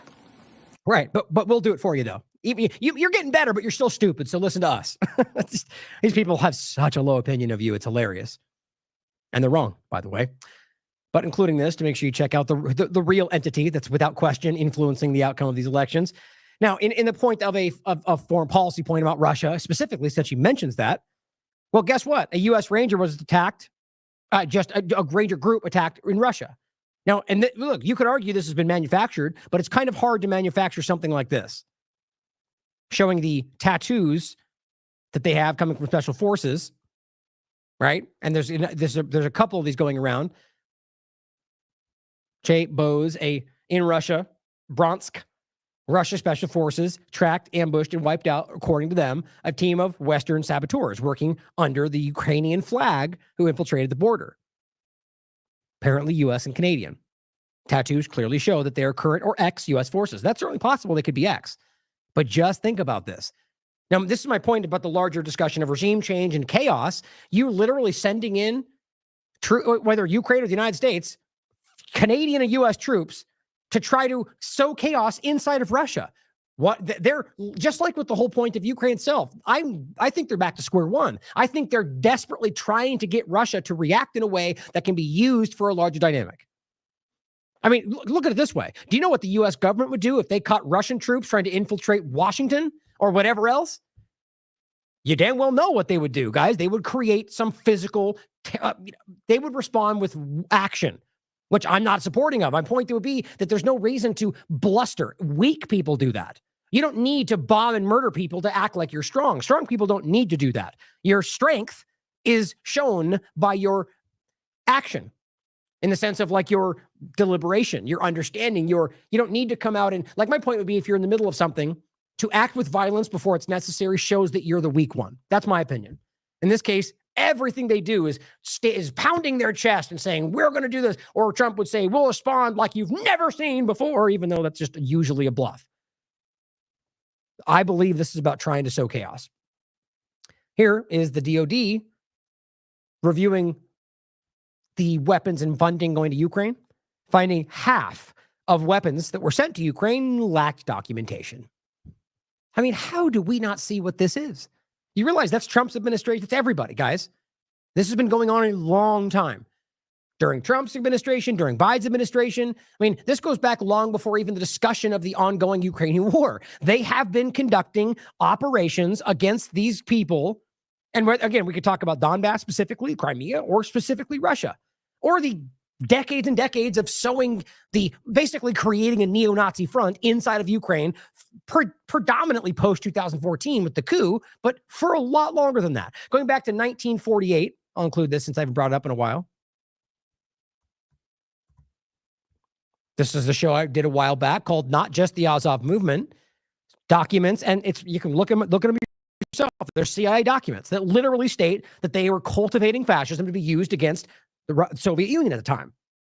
So even if you want to pretend just like with the Mujahideen discussion, right, where they literally used them and then left it and, became something, or they coaxed them into something the entire time, either way, they're responsible. So now we have them using a group that they drove into power, allowed to become predominant, and they lie about it. Right before it was like Nazi, Nazi, Nazi, then it became, no, you're wrong, you misunderstand. And it was just, they think you're too stupid to see that. They have been doing this a very long time. So the point is, they're sending weapons to this entity just like they did with the moderate rebels, just like they do everywhere around the world. You can call that bad guy if you want. It's a good way to describe it. But I try to avoid the moniker of good versus bad. Anyone doing this is in the wrong. Okay? The U.S. government doing this, these are the ones they would call terrorists, while pointing at other people doing a fraction of that and calling them, and being the focal point of their terrorism themselves.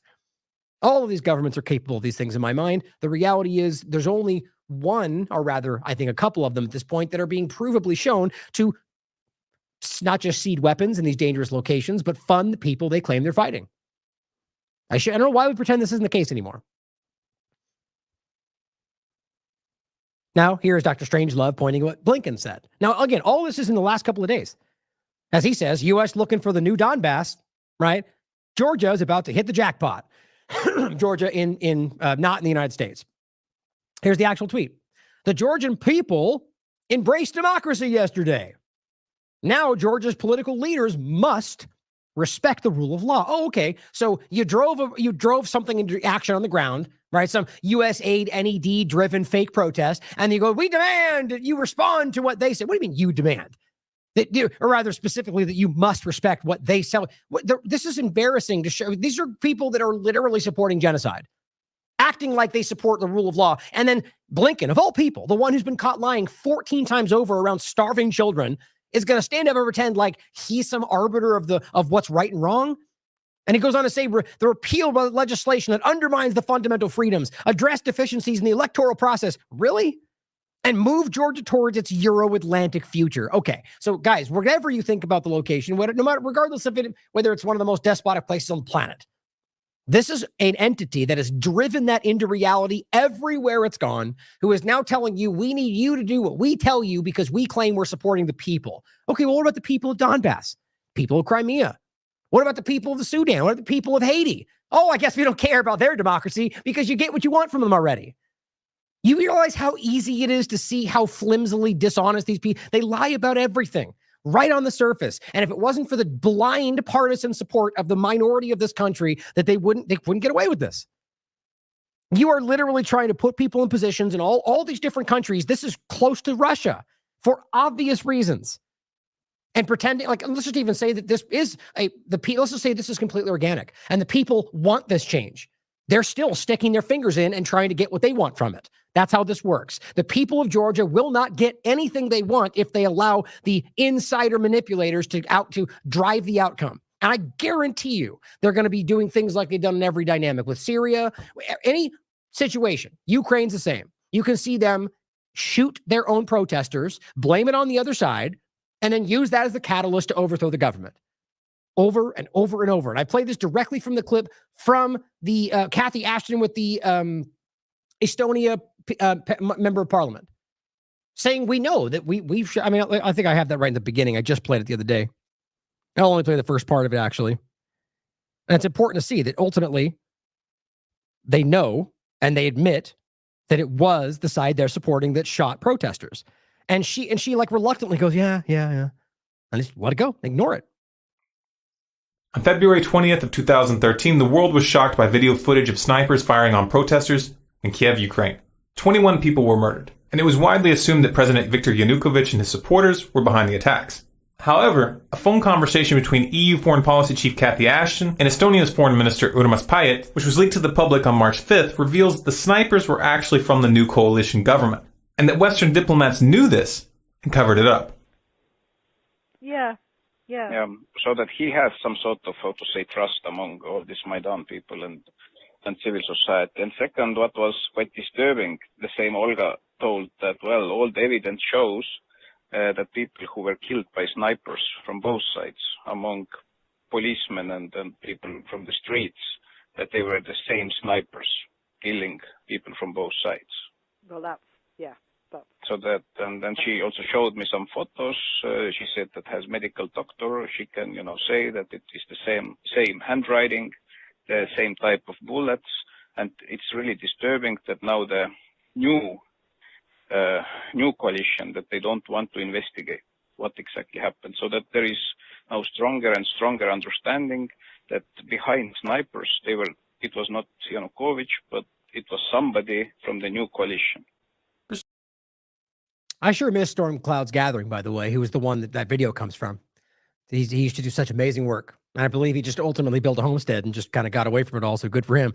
But point being, from Cathy Ashton, there's plenty of other examples, by the way. That clip goes on to show Victoria Nuland handpicking the new democracy, which was all a bunch of neo-Nazis, and they openly, it's embarrassing how clear it is.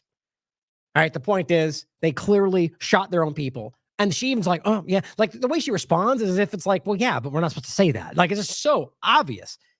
The evidence is everywhere. And now this person from the division of the Human Rights Watch group simply responds by saying, and this back to Blinken for the podcast, talking about the Georgian people embrace democracy. And she says, are you encouraging the Saudi people to embrace democracy too? And Saudi political leaders to respect the rule of law? Just curious, right? It's as simple as that. It's how easy it is to show these people are hypocrites. You realize how long they've supported one of the most this is an authoritarian monarchy. And we're screaming about, so you want people to become, like, let's realize that Iran, for example, is a democracy. I mean, if you want to pretend this limited democracy game, well, everything they would say there applies to the U.S., by the way. Every single metric. But they're democracy. I don't care what your screaming, screeching, partisan Zionist narrative is. The evidence is so obviously clear. They have plenty of issues. I don't support any government for that matter, but it's the case. But at least they look, and I'm not even saying I support democracy. I'm saying that's what they claim they want, right? Look at Saudi Arabia. They're not even pretending to be a democracy, and yet they don't even talk about that. And they've been an ally for them since the petrodollar. It's so obvious. And that's the point she's making very well right there. And with zero engagement, it seems, because who cares about the facts? Now, on top of that, last point on this, Saudi Arabia summons leaders of mercenary factions from Yemen's western coast. Because let's not pretend like Saudi Arabia is on the other side at this point. They're just playing, you could see that they're playing their own hand in all of this. But Mohammed points out, what is the regime serving at American and Israel serving its American and Israeli masters scheming against Yemen? So this is all spinning out right now. These are just a few of the examples I could see just on the surface right now. Imagine what else is going on. So they're bringing in these factions from Yemen because I guess they're done with Hadi, right? This fake leader they've been having lived in Riyadh for a decade that nobody cares about anymore. Like that's the Guaido of Yemen, by the way. Nobody cares because he's not the leader. Nobody supports him. But they've been really trying to jam him back in using Al-Qaeda on the ground. And it's so easy to see. So now, because it's an immediate outcome, they're pulling people from every location, trying to overthrow certain places that seem strategically important. And I think you're gonna see something spin out in Yemen. Just recognize that none of this is legal. But who cares about that, I guess? Now, talking about what's going on in Gaza, because it's unreal how long this has continued, and the evidence being one of the most obvious things, if not the most obvious thing I've ever seen in my life. I mean, we were saying that during the COVID dynamic. I mean, this takes the cake, guys. There's no way you can look at all this as, I mean, it's right on the surface of the conversation. Even what Israel puts out proves that they're committing genocide. They just say it different. They just call it another thing. What you're looking at here is a map of Gaza that's only gotten worse. It's actually mind-blowing to me how many bombs they've used, which again, they've out-bombed the largest locations bombed through World War II, the entirety of it. They've got more bombs in this small location in just 1 year. These are all provable facts. Or the amount of children killed, the amount of journalists killed, the amount of ambulances and medical workers and UN work. I mean, it's unreal. They've broken records everywhere. They've killed more UN workers in this one thing than apparently ever in history. Really think about how crazy that is. And it's not UNRWA. It's UNRWA is primary, but we're talking about UN workers that aren't from Palestine, that just are also UN workers, or aid workers from Oxfam, UNICEF, World Central Kitchen, which isn't necessarily part of it, but all these different dynamics, or Doctors Without Borders. They don't even pretend these are Hamas. They just do it and nobody says a word. Now we're going to get to Lebanon too. Apparently 164 medical workers in Lebanon. Are we pretending they're Hamas, or are we going with Hezbollah now? Because either way, it's all war crime, no matter what. And there's evidence on the ground in Lebanon proving you that they are not what they say they are. But it's not. That's my point. It's not Gaza. And it still continues. If you thought it was about awareness, you're wrong, because now it's just on the surface. Remember the whole thing about gold in that place in Lebanon? Weird how that just dropped off the map. You know why? Because they immediately went and were like, yep, that's not there. Oops. Well, I mean, they could have just decided to bomb it anyway and just given you their fake propaganda video they probably cobbled together, but they think they decided otherwise. But maybe it'll happen later when we've forgotten about it. The point is, it's so transparent and everybody everywhere across the world sees it. What you're looking at with this map is all the locations they've bombed. I mean, I don't know how to pluck out the percentage from that, but you tell me. What does it look like to you? 80%? 90%? I mean, the point is there is no safe area. There is nothing on here that's not bombed. What you will see, though, is central bombing locations that are, again, which is like 80% of the map. But if you zoom in, you'll notice there's red dots everywhere. There is no spot on here where they have been safe. And they're bombing constantly. They're bombing, like we said, from day one, as even Egypt reported on the beginning on October 8th. Or it might have even been 7th, quite frankly, but I think it was the 8th. They reported they're bombing the crossing. Their trucks are coming with aid, and they're bombing the crossing. They're bombing where they were. They're bombing where people are going to. They're bombing the safe zones, the very first one they told them to go to. All on the record. So I simply said, and I'll play this again. Let's get the video. It's important. What more do you need to see? If this was literally the only thing you could see, there would not be a question. You could argue that that was all Hamas. Sure, you need to prove that. But you can't pretend it's some kind of precise pinpoint targeting, most moral, more than any army we've ever done in history. That's an insult. Literally everyone knows exactly what this map shows you. Genocide. Which history will remember, no matter what they try to do. If you are around those pretending this is not what it is, remember them. They are dangerously deranged, morally ambiguous people. I will stand by that. Anyone who can look at this, not talk about it with nothing in front of it, engage with the body of evidence that even Israel shows you and pretend this is not exactly that, there's something wrong with that person. I very rarely make statements like that, but I'm telling you guys, there's just no way around it. This information is everywhere. And it's not like even the COVID thing where that was the science was there and they were ignoring it. This stuff is being posted by Israel. There's no missing this right now. You could stick your head in the sand and deny it. Like you could call that maybe a 0.01%. But the bottom line, because I mean, even that would mean that you're ignoring something, right? That's the point I'm getting at. Like there's awareness here that you can't deny. Here is Avi Shalem, a Israeli prominent academic, a Jewish person himself. This goes back from, I think this is from 2021 or something. This is Human Rights Watch he's speaking with.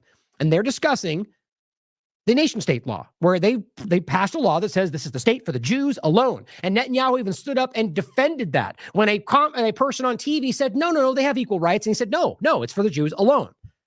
explicitly stated that. And that it's an apartheid state. And this is a highly regarded Jewish academic telling you that this is what they are and that Zionism is racism. You need to understand how central this is to the larger point. Zionism is racism. Israel cannot be both. Israel is either a racist Jewish state or it's a democratic state for everybody. And that's what I would like Israel to be. I'd like a democratic solution, one state with equal rights for all its inhabitants. Your organization, Human Rights Watch, issued a report last year about Israel, and the conclusion was it is an apartheid state. And there are 4 major human rights groups in the last 2 years who issued similar reports, reached the same conclusion. Israel is an apartheid state. So apartheid is racism. Apartheid is discrimination. But Israel is the only member of the United Nations that I know which is officially racist.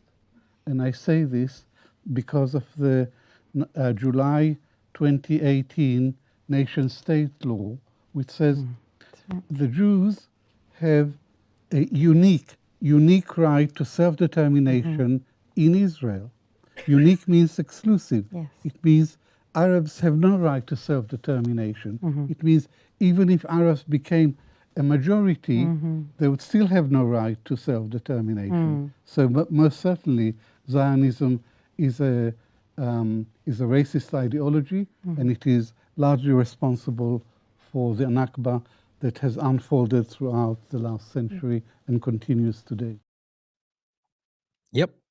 Pretty damn clear. And for those that need to see it, this is the article from 2019. The title is Israel is the nation state of the Jews alone, Netanyahu responds to TV star who said Arabs are equal citizens. I mean, it's always one of the points always people that are aware of this love to make is just imagine if you were seeing these headlines in Western media. Yet they'll come out and say you're racist for suggesting such a crazy thing, despite it being public information in Israeli media. How often I've made that point. It's incredible. People just can't allow themselves to see it. And then here are the 3 leading human rights groups, Human Rights Watch, 2021, that it is apartheid, no question. Here is Amnesty International, same point from 2022, Israel's apartheid against Palestinians. Here is the important one, which is an leading Israeli human rights group, 2021, a regime of Jewish supremacy from the Jordan River to the Mediterranean Sea. This is apartheid. No real, people just see what they want. This is undeniable. This is Zionism. Zionism is terrorism. It is not Judaism. Matsam Al-Dalul points out that from an American report, the Watson Institute for International and Public Affairs, the U.S. government, so you, American watching, have paid over 70% of the cost of Israel's genocide. I almost thought that should be the title today. 70% of this genocide has been funded by American tax dollars. As he writes, it's also an American genocide. Now, to be clear, I would say American government genocide. Because this is not something being voted for. Americans aren't, in most cases, wittingly signing on to finance a genocide. Nonetheless, your government's doing it in your name. This is why it's so important to see what the rest of the world thinks. Now, a lot of these places, I think I honestly argue because of the work like ours, that most people in the world are aware that it's not Americans, it's the government. And the same point I make about the Israeli government, even though I can point out most Israelis seem to be in line with the agenda, that there's still a good portion of them that don't want this. That's important. So it's the government that's the problem, right? As well as anybody that might carry that on, but it's the government that's the central part. Same point here, that most people around the world would see it and recognize it's the government doing this to us. And that, yes, there's plenty of Americans that probably support it too. But there are still people out there that would see that and then look at you as an American, just like you might be convinced by your politicians to look at people over there and say, they're terrorists. It's the same damn thing. How about we recognize that our governments are playing us all and stop being useful idiots? Now, here is, Abir points out, a Christian family in Lebanon. Israeli settlers backed by army. Oh, I thought I'm pretty sure. Oh, maybe I'm wrong. Maybe it's West Bank. I thought this was, Well, I apologize for that. I mean, it's West Bank. Now that I'm reflecting on the information, it says, imagine raiding someone's property, holding a gun, and still considering yourself, quote, the innocent who is threatened and endangered. Israeli settlers backed by the army destroyed the house of a Christian Palestinian family. So I apologize about that. You know, what it is, there's another video we'll get to, which you'll see why those got mixed up, that is in Lebanon, which is, it's incredible how much this is going. Now, this goes back well before October 7th. A Christian family. Not that should matter anymore, but the point is that's supposed to hopefully reach some of these Americans that might think otherwise, or might think that should be any, you know, the bottom line is it's a human being who is being deprived of their rights. You are forcing them to finance their own house's destruction.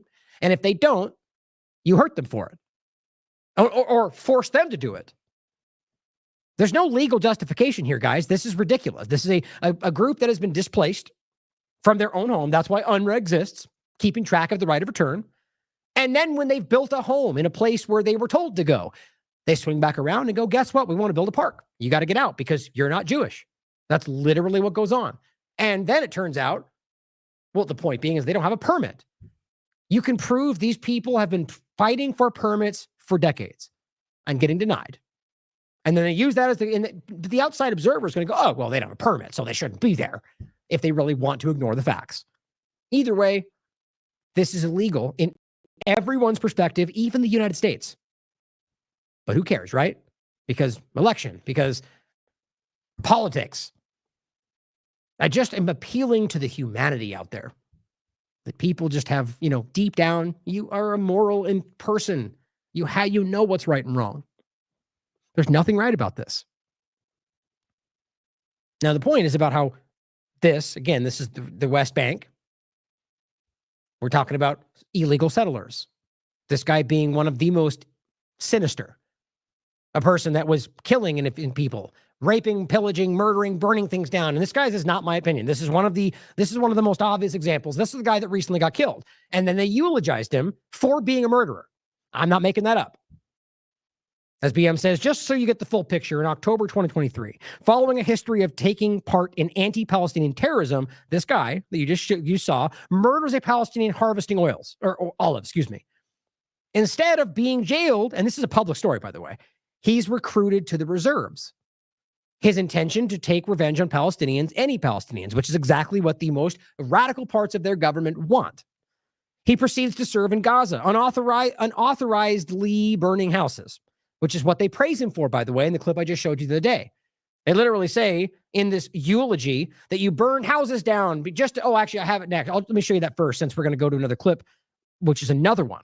The last show, I showed you a clip of him saying that. Well, guess what? Here's Times of Israel quoting him. Reservist eulogized for desire to take revenge against Gazans, setting home on fire to boost morale. That's the title from Times of Israel. They were moaning about how they took him too early. All you wanted to do was murder everyone in Gaza. They took you. That's what they were literally doing. Do you realize the deranged disconnect from humanity, from reality that shows? This is the Hilltop Youth. These are the people that are supported by the Ben Gavirs of the world who are, in some cases, challenging even Netanyahu. This is a very terrifying reality that your government and all the partisan supporters are okay with, at the very least willing to vote for, because they don't think they've got another choice. Well, tell you what, I'd rather do nothing than vote for genocide. But I'll tell you right now that these people they believe they're on the right side of history. I believe a lot of Israelis are, and I'll show you even more so why in a minute, are struggling with this. But these people believe they have a right to murder your children as long as you believe the wrong thing. Really let that sink in. And your governments are fighting for them. Here's what it says. Quote, you were the happiest and biggest goofball in the platoon. This is from this guy we're going to show you right here. One of the leaders of the platoon, I guess. He says, we realized this for the first time when you set a house on fire without approval in order to boost morale, said one of his fellow soldiers in a subsequent eulogy. You realize we're talking about killing people, because that's happened in multiple examples when they did this, or just simply burning down a home with no legal justification. But now we're going to start acting like we care about that while you're murdering children with no legal justification? I mean, this should matter because it's all against the law. But everyone in the U.S. side of this wants you to believe that these people are not doing this, even though they floated a sanction and then pulled it back when Smotrich yelled at them. Gee, I wonder who's actually calling the shots here. So this is the one we're showing you right here. Literally talking about how it was okay just to lift the atmosphere. Different translation, same point. Oh, here's that clip if you want to see that. Where they're screaming about how you just wanted revenge and and how dare they stop you. It worries me how many Americans believe these people are someone you should support. And if you want to make that about being Jewish, that's in your mind. Whether these people were Jewish or Christian or Muslim, I would think they were disgusting human beings. Now he says he proceeds to serve Gaza, burning houses down, including women and children. Oh, no, that's right. I want to grab this for you too. Robert's recent article, I'll point out. But it says he is then transferred to Lebanon. Why? Because they're using the worst that they have to torture the people. If you don't think that's accurate, listen to what they're actually saying. People in the Knesset are wishing for this. We will kill them all. We should destroy their families like this. They're calling for this. So they take the ones that are the ones that aren't going to have mental issues because they're murdering children, which, by the way, is what's happening. 300,000, apparently, mental care because of what they're doing in Gaza. Despite the fact that they're doing it, which they should go to prison for, it still shows you that they might have some level of morality in there and are doing it anyway. Still accountable for it, though. But the point is that they said, go to Lebanon now because we want your special kind of terrorism to be applied to them because they're not listening to what we want. That's my opinion. But I mean, you can watch how this plays out. It's just to continue his killing spree there. And the only thing that stops him eventually are the local resistance fighters. Without them, he would have probably just kept on killing indiscriminately. In his military funeral, his friends openly talk about his war crimes, the ones he intended to commit and the ones he committed. You can listen for yourself. Again, it's even quoted by Times of Israel. After the funeral video goes viral, a few Israelis express outrage. They did, some of them, which is my point, and are now being silenced by other Israelis who claim it is disrespectful to talk that way about a hero who died defending us, which is the majority of the conversation. Both of those points matter. Meanwhile, while covering the funeral, Israeli mainstream media intentionally omitted the controversial parts. You know why? Because they know you don't want that. They don't care. They were defending people getting raped in prisons. But when it becomes something that they know Americans are paying attention to, they know their mandate is to convince you they're doing the right thing. You need to realize why that is, guys. None of the guilty parties at rights, of course, are going to pay the price for this. And this is the people that these governments are supporting. Now, this is the article from June that Robert covered. Israeli settlers consistently use arson attacks to burn Palestinians alive. And it's not conjecture. Read it. This is a very famous case, at least the picture right here, of Ollie, a child that was burned alive in a house. And not only did they do that, they then taunted the family. Ollie's on the grill. They taunted, pretending that they're pretending with a fake effigy, burning him in front of their parents, laughing at them in their faces. Nothing happened to them. In this, you can see Ben Gvir dancing with them as they burn an effigy of a child, going, Ollie's on the grill. They're laughing and dancing and cheering about the fact that they burned a child alive. If you think that's a misrepresentation, look for yourself. It's not a question, guys. It's written even by Times of Israel. This is one of many examples. And by the way, since October 7th, they've been burning houses down just like they just showed you, just like they admitted to in this article, some of which have been killing people. I just don't know how anyone with any level of compassion or human empathy can pretend like this makes sense. And my point exactly is that there's plenty of Israelis that do not think it's okay, who do have empathy, human compassion. Yes, and some of them that just want their families back, who also would not care if they continued after that to kill Palestinians. That's important to note, but there is a good portion of them, not even close to a majority, but a good portion of people that are protesting to fight for what's right. And here, this guy, this is the guy from 972 magazine. What is it? Oren Ziv highlights the important fact. Now in Tel Aviv, Israeli left-wing activists protest their war in Gaza and Lebanon outside the Ministry of Defense. Now he writes them as radical left-wing, which I find interesting. Either way, the point is there are people there that are protesting against what's happening. Not just for the families, but ending the genocide. So just recognize this, guys. This is not as simple as people want you to think it is. The Brian Mast morons of the world would love for you to think that everyone's on your side.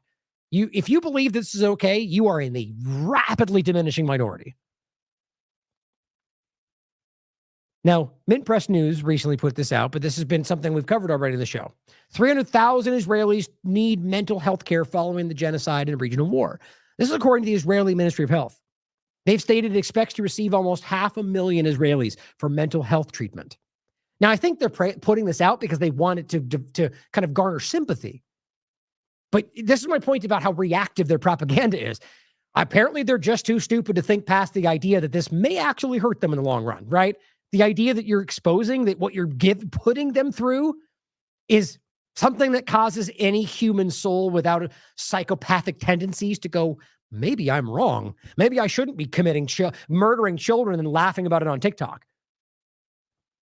Anybody without that level of psychopathy is going to have a problem with this. That's my opinion. But I think they want you to take it as, they suffer because of Hamas and they're going to get it's I don't think they thought it through. But you need to recognize how clearly this shows you that most people know this is wrong. Now in Gaza, as Brian points out, another horrific massacre in Gaza. This was from today. Now, I've heard reports of over 80. He writes over 77 killed. Again, martyrs just simply meaning they're killed. They were not strapped up and ready. These were kids that were sitting and that were killed unexpectedly by an Israeli attack. So just remember, when they use the word martyr, all it means is somebody that was killed. And it could mean someone that got killed in the act of something, but it largely means people that were killed. So you could replace that with killed or died. 77, including 17 children. Dozens injured lie under the rubble of the bombed 5-story residential building where they were sleeping.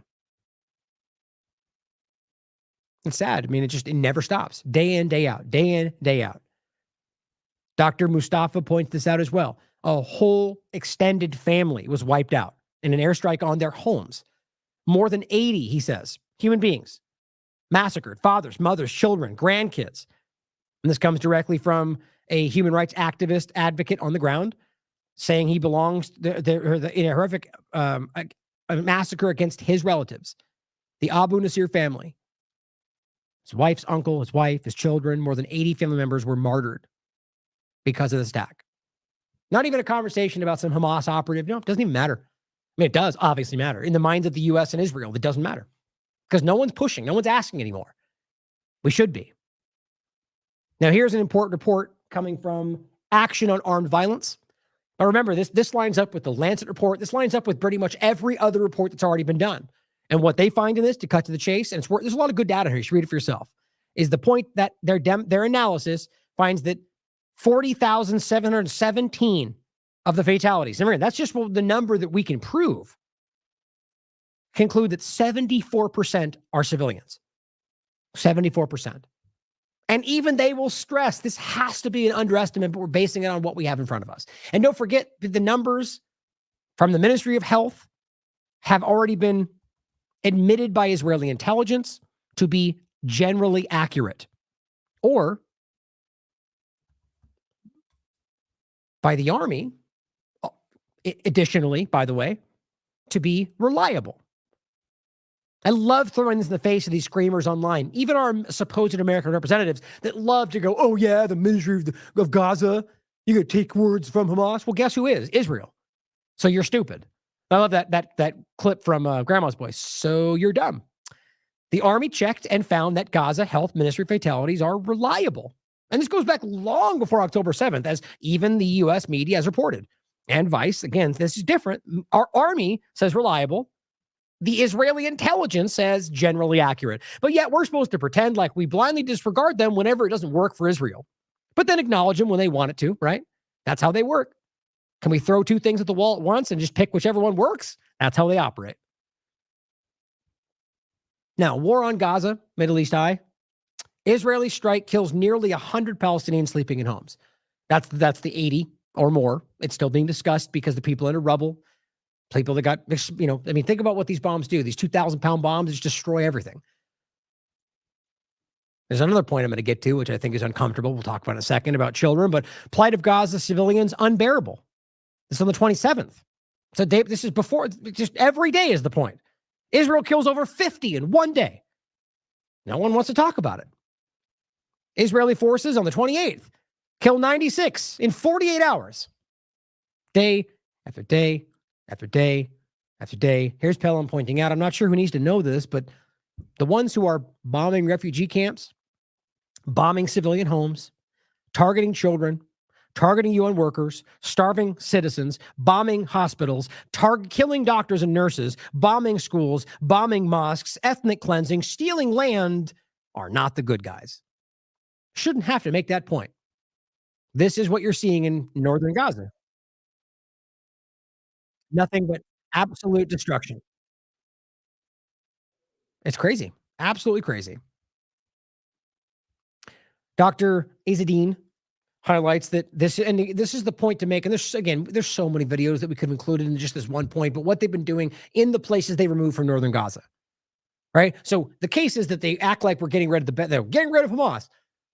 Then we'll get to a clip in a minute where they're admitting it now has been admitted. Even Matt Miller, despite 30 seconds ago denying the plan, is now forced to admit that yes, Israel told us about the general's plan. Yes, it's surrender or starve is the subtitle of that plan. It's not mine. That's what Israel has. That's what they've stated. And so we're now pretending like that's like, remember the beginning when the whole point was, well, there's innocent people there. And no, they tried to conflate it with, well, human shields. We don't know for sure. They're all being bound there by Hamas. That was the only way they got out of the gate, average people to accept the dynamic. Now we've gone all the way to their side, and they're straight up going, get out of the way or we're going to kill you. And we're supposed to go, yeah, that's what's been, we're not supposed to connect that that's what's been going on the entire time. That's what is the Palestinian people have been telling you, what they've documented, what we've proven. It's not some new development. From day one, they were killing anyone that did not do what they told them to do, regardless of whether they were Hamas or anything else. It's been one of the most easiest things to prove I've ever seen. So all I'm saying is now that they come right out and say it, and even Matt tried to deny it until later admits it, it just shows you how far they've lost control of this and how they think they can get away with it. So this video was leaked and this is from yesterday, from a school under siege in northern Gaza. A school where you have people that, like, you have to realize they've blocked this off. They have, basically are encroaching on this area that they have locked down. So you could argue that there may still be some remnants of Hamas, or maybe it's all over. I don't know. But their narrative is that shouldn't be the case. And they're talking about these people that you're telling to get out of the way in a school where many of them are taking refuge because they cannot go anywhere else. So just make sure you understand the dynamic. We're talking about children and elderly, people with missing limbs, babies possibly. We're both in the hospitals they're moving as well as places like this, okay? More so the babies in the hospitals. But the point is, people are taking refuge in these locations. Now it says he won't mention the school's name to avoid endangering people there who shared the video. The Israeli army asked the displaced people sheltering in the school to surrender, right? Or die. Clear what they have to choose because they're going to kill them if they don't get out of the way. So they go, okay, fine, we'll surrender. And then they did this. So understand, even when they go along, this is what happens to them. Then they took them to an unknown location, which they probably will never be seen again. That's where we are right now.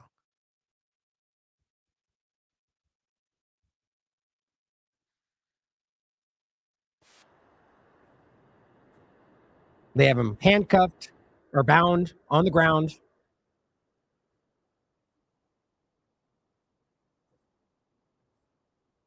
Look at that.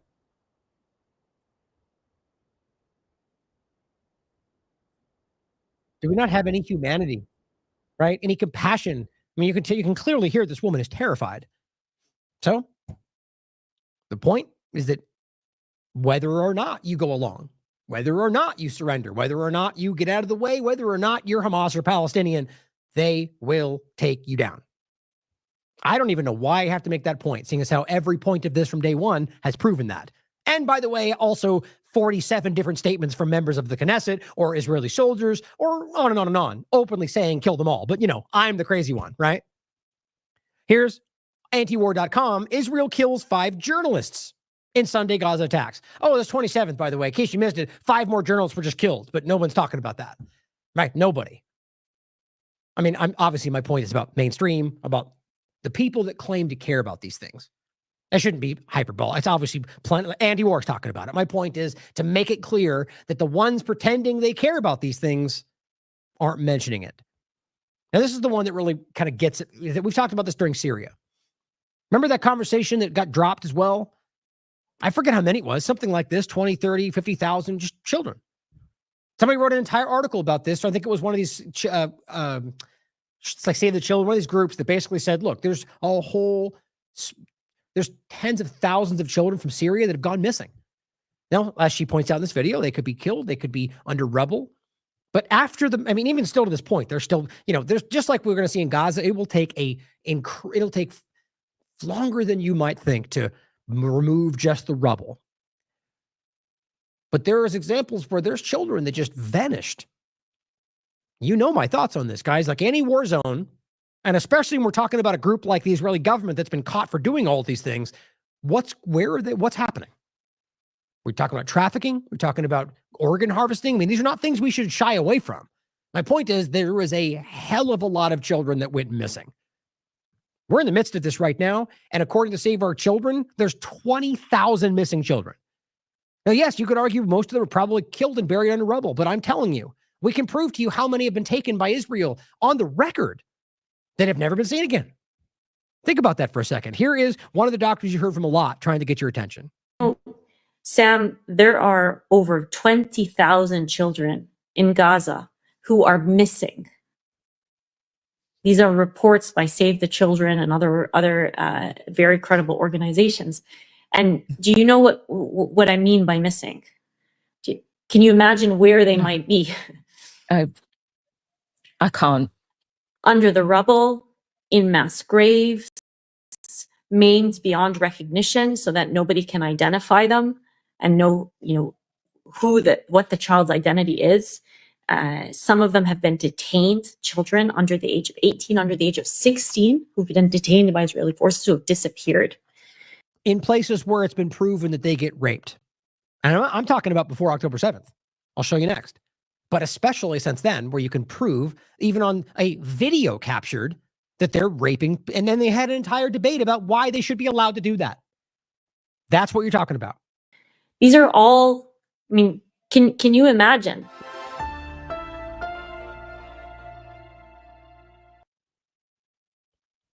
Now I was going to grab that real quick, but I ran out of time. Let's see this. I don't know what the title was on that. Oh, well, the point is we've gone over this extensively about the, let's just do this.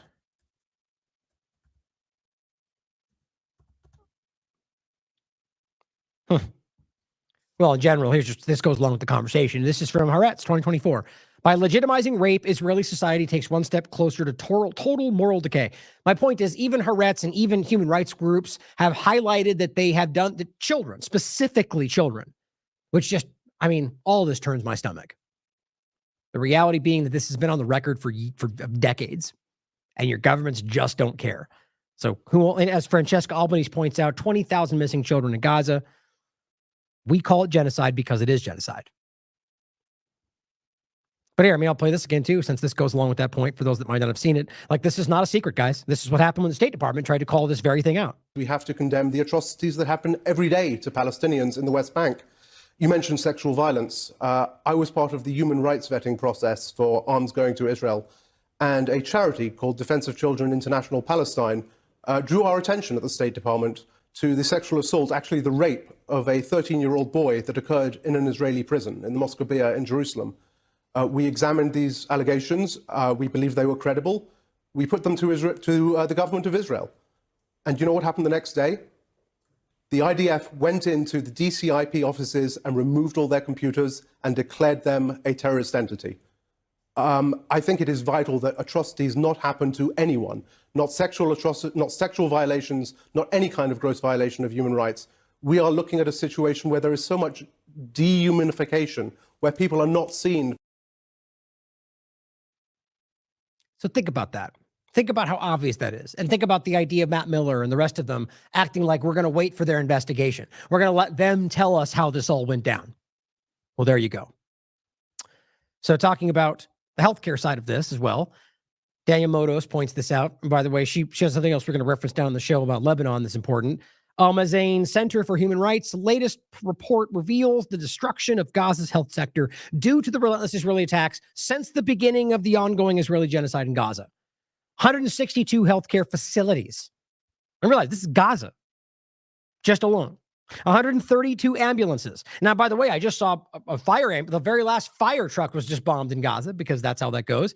34 hospitals shut down, 80 healthcare centers, 147 medical personnel, 1,047 medical personnel killed, over 1,000 medical personnel, 80 civil defense staff. That includes UN. I mean, it's unreal. There is no war like this in history. Or I should say, rather, in living memory. Detained 310 medical staff, many of which have never been seen again, according to these doctors that are still saying this. Now, this is what really kind of blows my mind. It really shouldn't blow your mind, or my mind, because, again, it's the UN body, not necessarily the dynamic and the individual states acting through it to try to stop Israel, but the body itself. I don't know why anybody would trust. They've demonstrated themselves to be feckless and a toothless tiger around this especially, but a lot more. But this guy, who, by the way, was not long ago caught for trying to pretend like there were no troops on the ground in, what was it, Syria, where he just got caught. It was embarrassing. They're liars, guys. They're just deceiving you for clear the interest of the power structures of Israel and the United States predominantly right now. But this guy straight up asked him at a day when a UN member was killed, which, by the way, is sadly not shocking at this point, seeing as how we're talking about 1,000 plus. His response will blow your mind. And this is even the corporate media, mind you, that is stepping up and going, what about that? Which I've never in my life seen before. Or did you mention an UNRWA staff member that was killed yesterday? I can confirm, yes. I can confirm that a member of the UN Relief and Works Agency, one of the drivers, was killed when his vehicle had been shot at by the IDF, yes. And the vehicle was a UN-marked vehicle? Yes. Yeah, so they killed him, though. Love how you frame that. After he was shot at. Oh, so the bullet killed him, or was it just random? So they murdered him, is what you're trying to say? Thanks, guy. Was killed when his vehicle had been shot at by the IDF, yes. And the vehicle was a UN-marked vehicle, yes or no? This was a UN-marked vehicle, yes. Wow. Farhan, why don't we mention this anymore? Have we become so numb to the fact that Israel is killing UN personnel and there are now 233 that are dead that we don't even mention it anymore? Unfortunately, I did neglect to add this amid coward. The other for your own institution, you absolute coward. Notices that we've had, but the sad truth is that there's so much devastation to report that as you see, I've just gone over about 20 minutes worth of stuff without even getting to that part.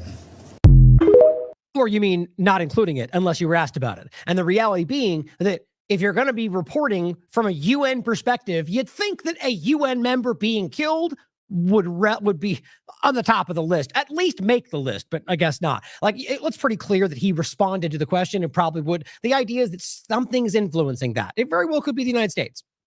But think about how wild that is and what that truly shows you. So here is Matt Miller now admitting that they have the surrender or starve plan. Gaza, Matt, I know last week it was said the Israeli government told you guys they aren't instituting the so-called general's plan, but what is the U.S. assessment of whether Israel is intentionally carrying out a policy of starvation and displacement in northern Gaza? So I'll just say what the secretary said. He raised this directly with the prime minister and other members of the Israeli government. They said to us that they are not carrying out the so-called general's plan. I will just say that they should speak to what they're carrying out. We would clearly reject any effort to create a siege, to starve civilians, to wall northern Gaza off from the rest of Gaza. We would fundamentally reject that in every way. And we've made clear to them that we want to see humanitarian assistance make it to civilians. We want to see civilians protected. And as you know, the secretary sent a letter to the government of Israel several weeks ago, laying out a number of specific steps that we want to see them take to get humanitarian assistance to the hands of people that need it. But the U.S. does not assess that this policy is being carried out in the north right now. So you do not have your own assessment. I'm not going to make an assessment one way or the other. I'm going to tell you that the government of Israel can speak for itself about what they're trying to do. We are watching very closely, and we are making clear to them that they need to let civilians get access to humanitarian assistance. How do you not? I mean, this might as well be the same video last time I showed. And this is a different one. You're literally admitting that they're not getting it. It's infuriating that we even have to play this stupid game. And even at least they're asking semi-good questions. But right there, you have such an opportunity for a follow-up. I mean, and nobody says anything. So you just said that they need to let aid through. So how are they not restricting aid? It's a basic question. Now, even if he tap dances around it, it's an important clip. But they let it go. So the point is, as we said before, Israel has admitted this plan. Their own IDF members have publicly spoken to Haaretz about this plan. They're praising this plan. And this absolute coward can't admit that because he's bought off or he's influenced or he's ordered not to. Either way, they're all complicit in genocide. They're knowingly letting them starve children. And by the way, also starve their own people. Whether we're talking about Americans, American Palestinians, or Israeli Americans, or Israelis who are all there because of either being in Gaza at the time or being taken by Hamas. All of which were actual military targets, some which were not, which are crimes and should be held accountable for.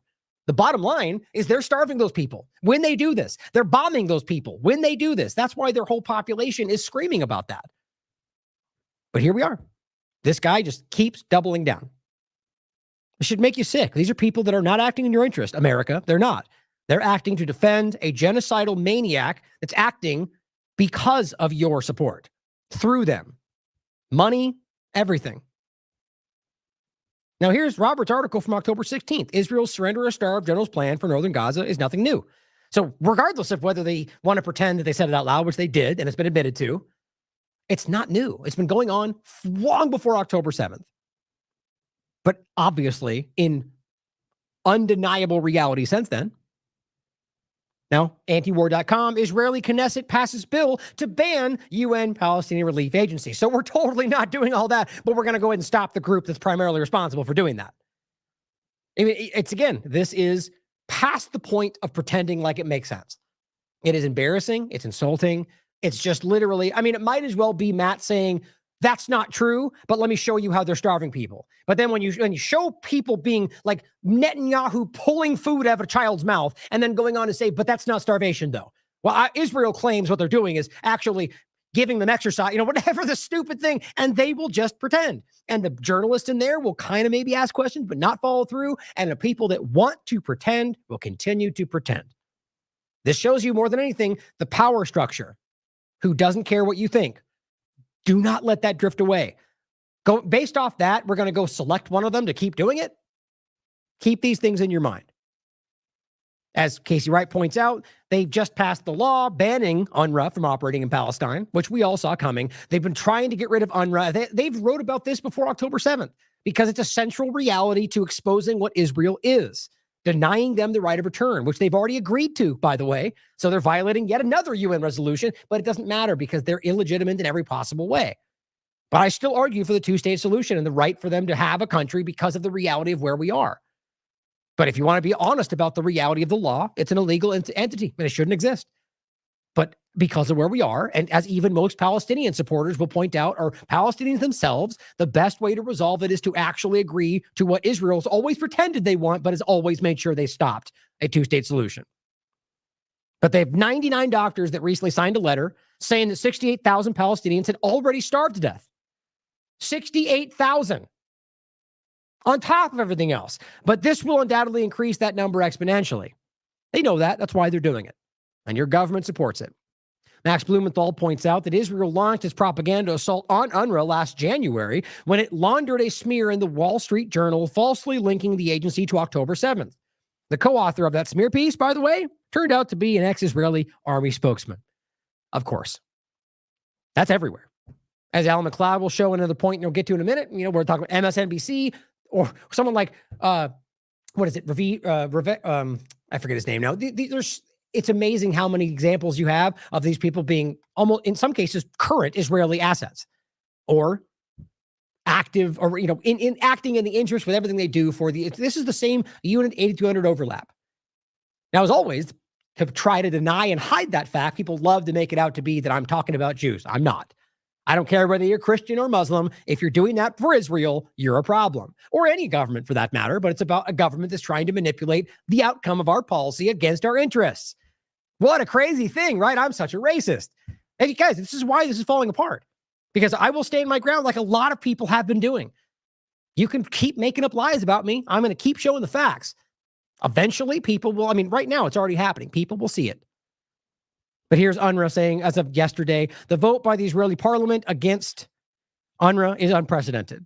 It opposes the UN Charter, which it does, by the way. So again, so the same point as always. Elon Levy screaming about 1701, even though they've never upheld their part of it, which is to remove from the occupation of Lebanon. But the idea being that they don't just get to go, we don't like this group, so therefore we're not going to acknowledge that part of the charter.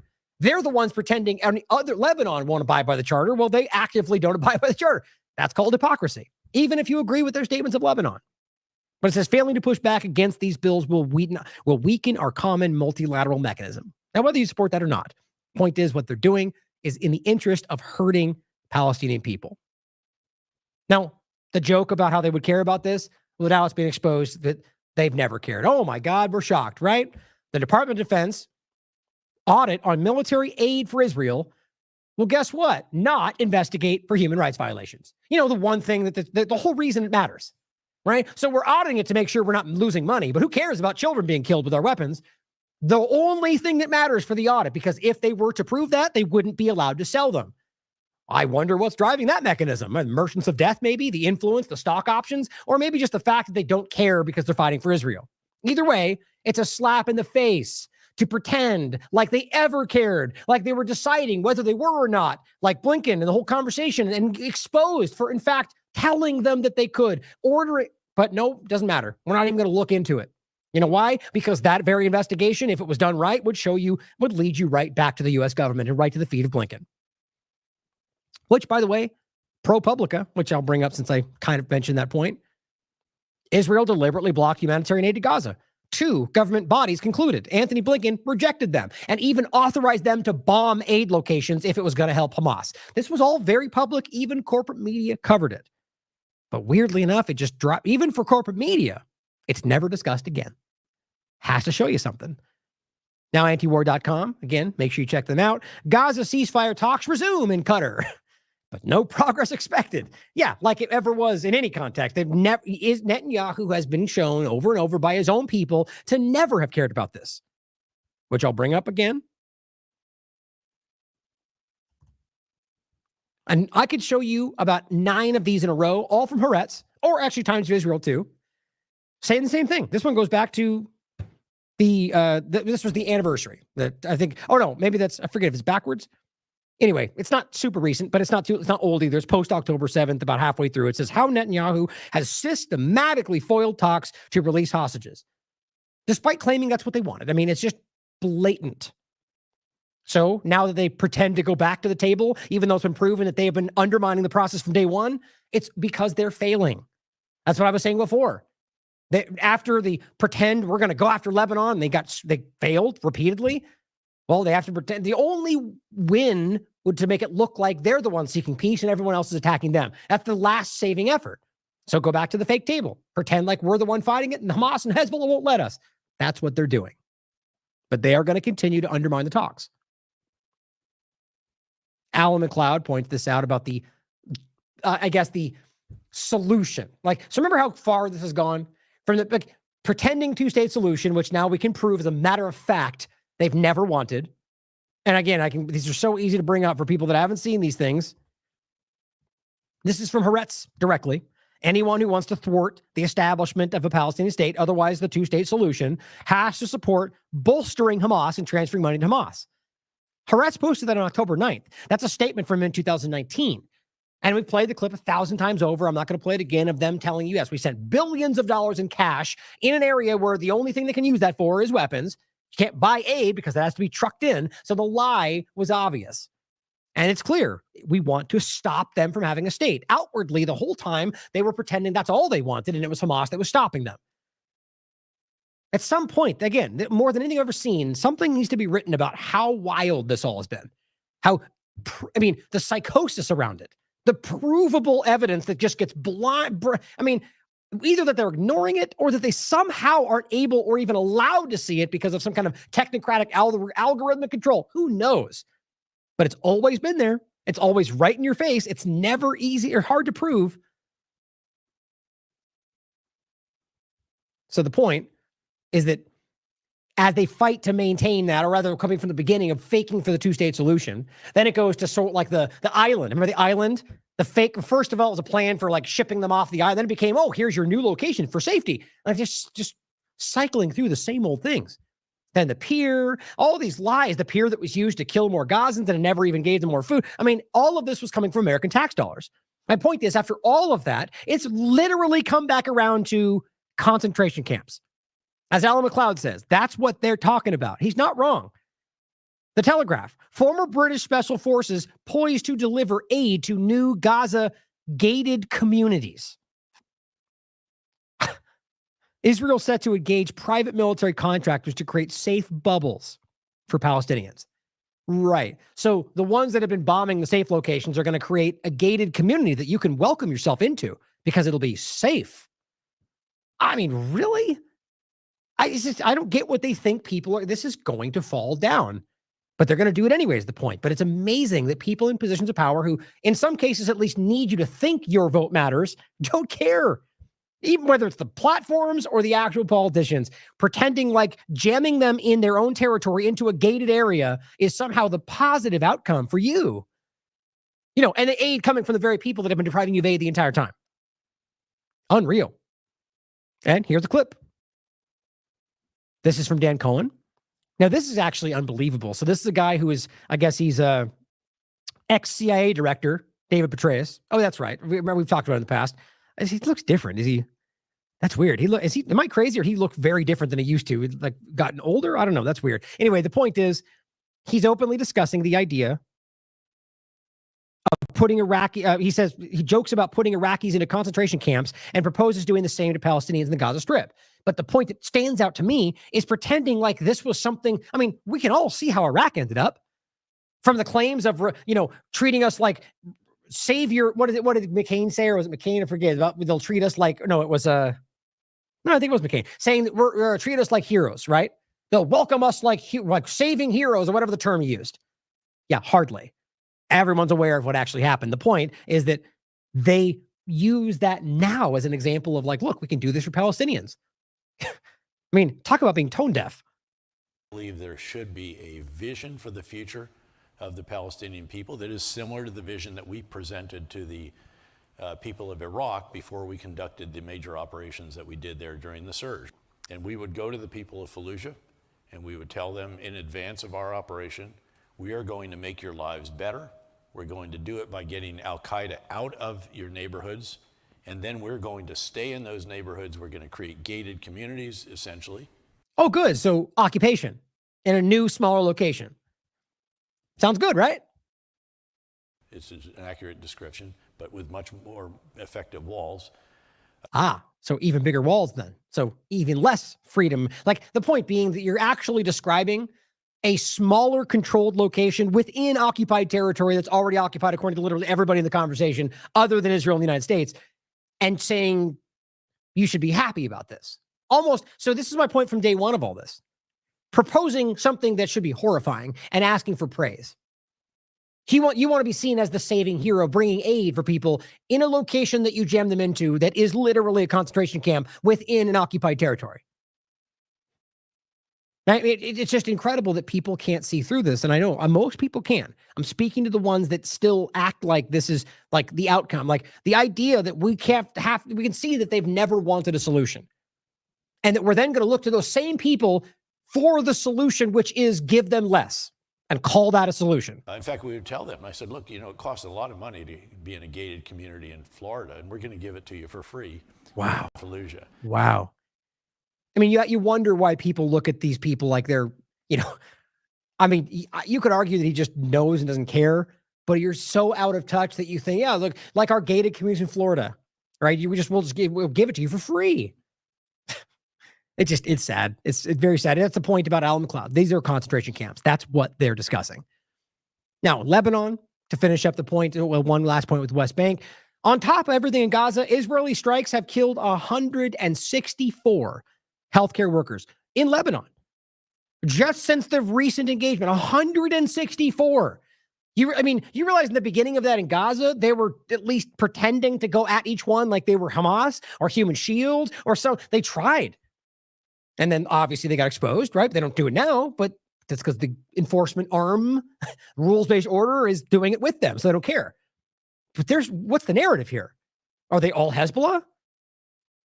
It's astounding that people are pretending like in anyone out there, the ones that know it's genocide, pretending that we're going to go, oh, okay, 164 bad guys because Israel said, despite lying about everything all the time in every conversation. Let me preface these remarks with I never, ever believe Israeli figures. I've been in the government too long to know that the Israelis are patent liars. As we're seeing right now. 164 killed. We don't even get a justification. Haaretz, October 27th. Israel's most beloved TV journalist blows up a building in Lebanon. Do you realize how brazen this is? How far above and beyond they've gone from even pretending this? This is just open. Like, I mean, look, we see the IDF praising, doing terrible things on Twitter and Instagram and TikTok all over the place. This too. But now we're going to the level of having a TV presenter come there as a publicity stunt to blow up a building, which proves that it's a war crime, right? The whole point that Ritter made, that you can't, if you're blowing it up from a distance, that means you had to go in, you knew that there was not a threat and blew it up anyway. That is ethnic cleansing. That is displacement ethnic cleansing. You are cleansing the area of any of their infrastructure to do something for yourself, not for Hamas, but because you covet what is theirs. Just like all of this was Palestine. That's the point. But it says Israel's most beloved TV journalist blew up a building in Lebanon. Israelis didn't blink. This is her anti-war. Israeli airstrikes kill 9 civilians, including a child, in southern Lebanon town. This is the 27th of October. Here's the 28th. Israel kills at least 67 in flurry of attacks across eastern Lebanon. You guys, we're talking predominantly, in many cases entirely, civilians. Your government doesn't care. And you can objectively prove this. This is not Gaza. Here's Yunus Sarawi showing you why that's happening. Look at this video. You see that bomb, that huge, high elevation explosion? That's a massive, you're not pinpoint targeting anything. He says, I'm not an expert in international law, but this doesn't seem like self-defense. It looks like pure terrorism.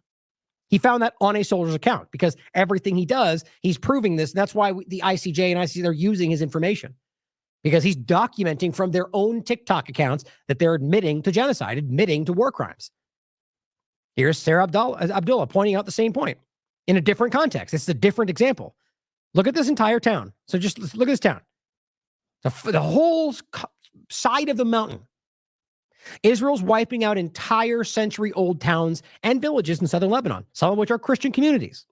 This is more than mere destruction. It is erasure of history and heritage, a crime against humanity. Look at that.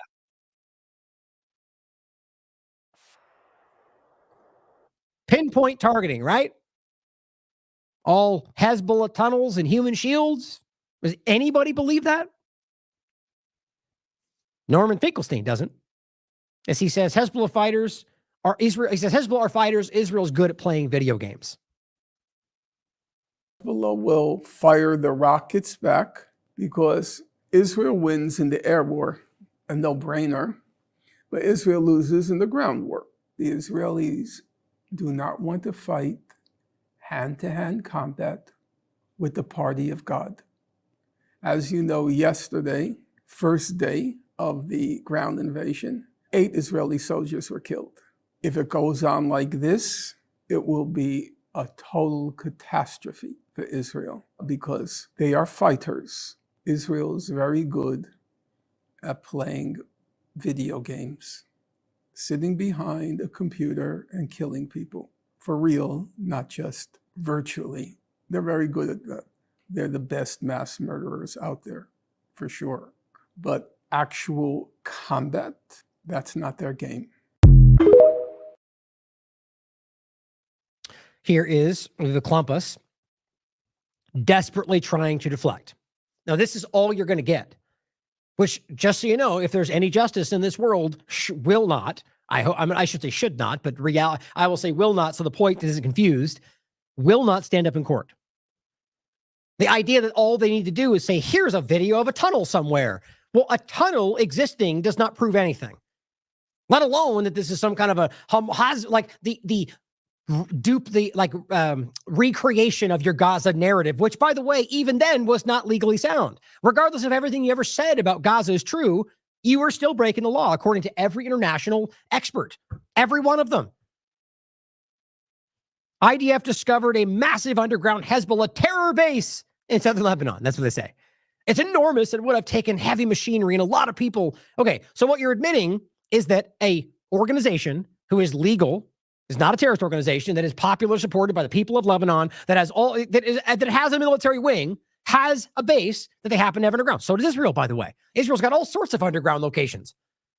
So just to be clear about that, what's the example? The only reason that becomes an example to justify murdering all these people is because they're bad guy. Therefore, normal things they do become terrorism, right? Everything you're claiming around, well, you do these things every single day, but you just don't call it terrorism. On top of that, here's the interesting part. You can't even prove this is even what we're talking about. We caught them 14, legitimately off the top of my head, I know of at least 5 or 6 obvious videos where they were caught, even by corporate media, lying, moving things around, changing scenes, having cuts in the video that took them to a second location. And there's been people like forensic architecture proven to you that they did this, where they spliced videos together, and they just keep going, because what else are they going to do? But if you look at this video, all you're seeing is some room somewhere with things on the table, sure. But how do we even know? All they're doing is talking. And on top of that, let's just even say it is exactly what it looks like. Is that a crime? Okay, the whole point is supposed to imply that they're using this for terrorism. But realize this is not Gaza. There's not hostages here. There's not some overlapping narrative that makes that suddenly an issue, other than you saying they do things here that they're not supposed to. You realize it's not against the law for Hezbollah or their military, which there's an overlap, obviously, to have weapons, especially since you've been waging a war against them for a really long time. Are they going to fight back with flowers? It's incredible that people can't see through that. Now, here's another one. Same point. IDF says, look at what our troops found and dismantled that. So everything from there, even the fact that whether they even found these there, obviously should be questioned. Then whether they actually found them in this village is a huge question mark. But the point is simply, and then whether that is a Hezbollah stronghold, we should be doubting all of this. But again, same points apply. Okay, so scopes for a gun, weapons, okay. And then the vast majority is a bunch of bags and camo spread across the room. It's not even that much when you really break it down. So what you have here is total, a couple of launchers, 7 or 8 guns, and a bunch of clips, and then a bunch of ammo, bags and camo. So it's very small, quite frankly, in the big scheme of things. On top of that, I don't understand. Are these being used for terror? That's what they would want you to think, or are they just simply entities that are engaged in a war? Does not all sides use munitions to fight a war? I'm not defending Hezbollah or any side. I'm just applying logic to the idea that simply showing you weapons when they're in the midst of a war is not an indication of nothing other than they're fighting you. Now, let's even take it a step further, that it's in this location. The idea is that you have been waging a war on southern Lebanon. You've been coveting that land, which is a very public conversation. Right now, they're even having Hebrew names put over the areas in southern Lebanon. They have an entire movement that's saying we're going to settle there next. On top of that, they've been doing that for decades. And they're currently illegally occupying parts of southern Lebanon. So the idea that they wouldn't try to fight back, what do you think the U.S. would do? If Mexico started taking parts of Texas, well, they sure as hell would start bringing munitions up to the border, right? Are they terrorists? Well, yeah, probably in other cases, but that would not make them terrorists in that case. This is the best they can do, understand? I sure would love to see actual videos of terrorism or human shields in any context, including Gaza, but guess what? That's not the kind of evidence you get from the IDF. You get clumsily cobbled together fake videos that they get exposed for and just keep going. As BM points out, Israel's changing the border area inside of Lebanon. So on top of everything else, as they scream about everybody else violating the rules and the law and the UN resolutions, they just disregard everything. There's supposed to be a buffer zone, which is, by the way, part of the resolution they point to. They're currently occupying parts of southern Lebanon. So the primary reason this doesn't take place is because Israel's never abided by what it's supposed, just like every other dynamic.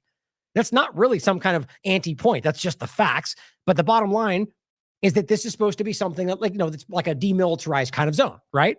Well, Israel's changing the border area inside of Lebanon, completely raising everything in that buffer zone, with no intention of allowing displaced Lebanese residents of the border villages to go back to their homes, also known as ethnic cleansing. And if you think this is some kind of a byproduct, or because of what Lebanon did, or because Hezbollah is fighting, you're blind to the fact that they've been wanting to do this, they've been praising this, and they have settled movements that have been asking for this for a long time. So you could argue it's planned. You could argue they use that as justification. In any sense, what they're doing is illegal. And here's the archived article in Hebrew that you can read for yourself. As always, as he points out often, if you read the Israeli media, they'll tell you all this stuff. Or you can keep your head in the sand and only listen to your politicians. But Daniel Lamotas also points out, and this comes from the Cradle reporting this on their Telegram, just to know where the source comes from. And I think the Cradle's been doing an excellent job. There's a track record there, but question everything, as always. She points out a high-ranking Lebanese security source to Al-Akbar, and Cradle reporting this. It says, U.S. Ambassador, excuse me, U.S. Ambassador to Lebanon, Lisa Johnson, right here. So she's filling sort of the Newland role in all this, is continuing her agenda to prepare Lebanon for a, quote, post-Hezbollah era. Because Lebanese want that? No, because the U.S. wants that, because Israel wants that. By mobilizing sovereignists. You gotta love that.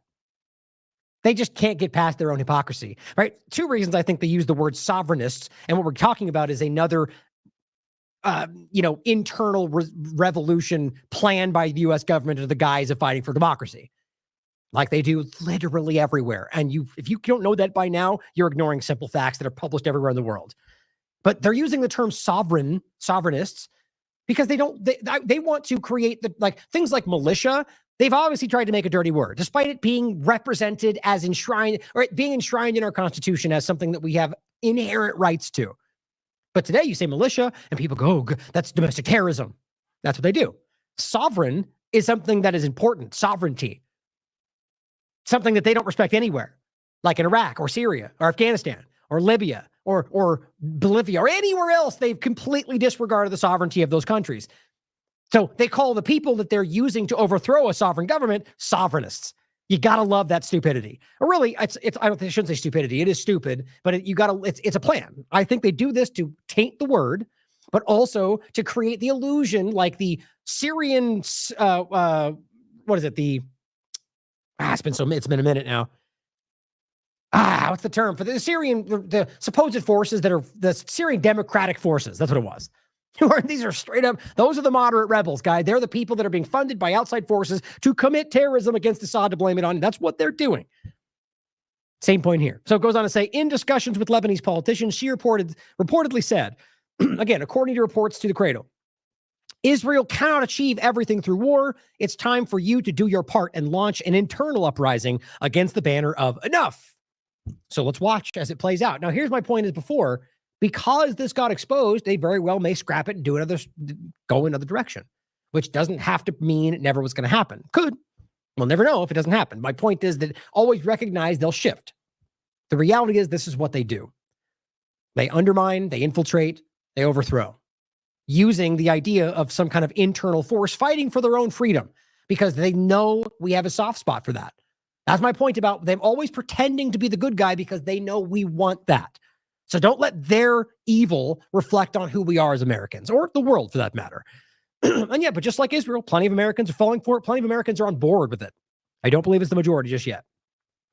Johnson encouraged her allies to hold meetings in Lebanon to advocate for the election of a Lebanese armed forces commander. So we're talking about a coup d'etat, ladies and gentlemen, as president of Lebanon. So they want to say election, obviously, but we're not, this is about trying to overthrow from outside forces. And don't forget the election complex, industrial complex we just showed you. There is a literal mechanism through which Israel completes these things with U.S. support. Now, it says she reportedly said, quote, we will appoint a strong commander for the Lebanese army, and we will support the army in restraining all Hezbollah supporters, meaning the vast majority of Lebanon, just like with the Operation Ajax with the regime change of Iran.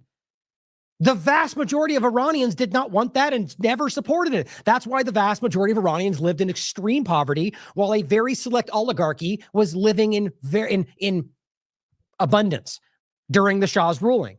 And that's what they love to point back to. Look at how amazing it was while he was ruling. No, The Iranian people suffered. Now, there's plenty of ways they still are, because I don't think government's ever truly acting for the people. But they want what they fought for what they wanted, not what some foreign government said they should want and shoved it down your throat. But they're doing it again. It says you will have backing from Arab states and the West. That's obviously not true. The Arab governments maybe, and even then they're being driven by their own people to push back, and it's going to be a very difficult sell. Overall, you're losing support. This is desperation. Now, this very well could have been along with the opening part about regime changes, but I thought it was important to see along Lebanon. But recognize, guys, they are desperate. They are pulling these rugs out everywhere, and in many cases, it's making, what the analogy, like they're ultimately pulling their own rug out. Like that's how this seems to be working. Like they don't realize what they're doing, but that's my opinion. We'll have to see how it plays out. Now, the Cradle, highlighting this, says Western diplomatic offensive on Lebanon fails. This is as of today. To control Lebanon's sovereignty from within, the U.S. and Israel seek a pliant new wartime president, styled after the sycophantic figure of the Palestinian Authority, Abbas, who Robert's written about many times on TLAV. They're not on the side of Palestinians. It's a useful tool for Israel. So they're trying to create the same dynamic to make it look like their own people are enforcing. So that's what Lebanon people want. It's not true. And they says, but as Western diplomats are pitching this idea, they have learned Lebanon has many cards left to play. So we'll follow up with this, obviously. Now, here's the one about Alan McLeod I was pointing out. He says, if you're not sure why the media is so biased when it comes to Israel and Palestine, remember, at least in this one case, and it's the same pretty much everywhere you look, that MSNBC's executive producer was literally an Israeli military intelligence commander. Look at that. How are you going to pretend that's going to be an unbiased source? Now, to be clear again, this is the point, the conflation. They'd say you're talking about Jews running the media. Maybe that's what he thinks. I don't know what Alan thinks, but that's not what he's pointing out right here. He's pointing out this. It'd be like having the Chinese correspondent or the Chinese, what is it? The executive producer of CNN while covering a Chinese genocide, being a Chinese Israel military former commander. The point is that the only reason they try to make it about the group is because Zionism has used that tool to hide things like this.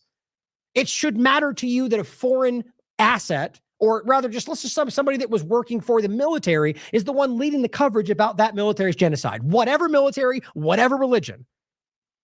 Now, see, this is why it's hard for them to try to, it's a racist. Well, good luck trying to sell that. New investigation on this is coming soon from Alan. Check it out. Now, on a similar note, just showing you the bias, Hossam Nasir points this out. He goes, so I guess the cat's out of the bag. He says he was fired. So he's speaking about the reports, but it's about him from Seattle Times. He was fired from Microsoft on Thursday, and this posted on the 27th, hours after a vigil that they organized to honor and remember the lives of Palestinians. Simple as that. Killed, and he wrote, by American-funded and Microsoft-empowered Israeli genocide. Now, whether you agree with genocide or not, that's the reality. America's funding it. Microsoft is empowering it. A lot of these groupings are. So he organizes a vigil for Palestinians. Do you realize many of them are American Palestinians? And these people fire him for doing that.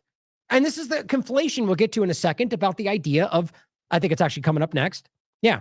This clip of Mehdi Hassan, who I'll make my points about, I do not trust. The idea that the desperate conflation of Palestine with Hamas, or Hezbollah for that matter. Even people within their own media circles, which I don't trust, who I'm convinced are simply opportunists, or at least believe they're good, but don't know how easily they're being played, which I get the sense of some of these women here. The bottom line is that I just almost lost it. So they fire for Microsoft. The conflation. I thought there was a secondary point, but I guess that was it. The idea that ultimately they're conflating Hamas with Palestinians, and that's so transparently false, obviously, that even their own parts of these media are going, come on, that's over the top. The point in this clip you're going to see next is that the guy jumps over the top of this because he knows he's protected in most cases, but right now, because things are shifting, he's not. And it's an interesting spin or shift in the way this has been going down for a very long time. Now, it doesn't mean in any way that Israel, I can prove to you, is still influencing most of these people and most of the conversation. Israel, not Jewish people at large, but the Israeli government, Zionism, and the rest of the people supporting that. So he gets fired for simply going, Palestinians are being killed and we should care about that. Do we not realize how shocking that is? It's only because they want to conflate that with Hamas. So let me show you how this is failing. So we'll come back to what the idiot Brian Mass has to say here. Let's listen to the clip first. Want to be called Nazis? Stop doing it. And see, right out of the gate, you get the point. Realize, Mehdi Hassan, I feel personally quite strong, is playing a role. Now, that doesn't mean he's covered Palestinian issues for a long time. So it very well could be that he has is siding with Palestinians. But I just don't believe in the long run this guy is genuinely trying to fight the larger problems of Zionism or authority or imperialism, whatever we're talking about. But just to be clear on that, it's not about him or his starting point about the Nazi element with Trump. It's lazy. It's lazy. They're not Nazis, guys. There are plenty of overlaps, just like there would be in Israel right now, that you can clearly show that a lot of people would cower away from. But the lazy game of trying to pretend that Trump's followers or that rally was Nazism, it is a distraction. Yes, there is an undeniable problem within that, just like I point out the similar things from different sides in all the Democrat stuff, many of which are supporting genocide with Israel. The reality, though, whether the racist elements that are there, they're not screaming, we're going to create Nazi. Yeah, you could argue fascism would be there, but I would make the same point for Kamala Harris. It's all about these narratives that people get latched onto. So just make that clear. That's the silly point that you're acting like Nazis. The people acting like Nazis are the ones acting out genocide, or the ones supporting genocide, or the ones supporting actual Nazis in Ukraine, which apply to both left and right. So just make sure that's clear. Now, the point is about what this guy says to him about, well, I'll let it speak for itself. Don't call an anti-Semite more than anyone else at this table. Yeah. And people will sit there and, no, by me. I never called you an anti-Semite. Okay. I mean, I'm not sitting here saying I'm a supporter of the Palestinians. I'm used to it. Yeah, I hope your beeper doesn't go off. So before they freak out, think about that statement. I support the Palestinians, so I hope your beeper doesn't go off. So what's incredible to me, which you could almost argue that that the rest of the team was sort of ordered to go at him because he took this, because his stance is exposing the point. Well, so are you suggesting that they were bombing all Palestinians? Oops, right? Oops, yeah, indeed. Or that because he supports Palestinians that he might be killed? I mean, there's no way to make that not seem ridiculous. But you have to realize this same statement has been made by people all over the place. Fetterman was one, plenty of them.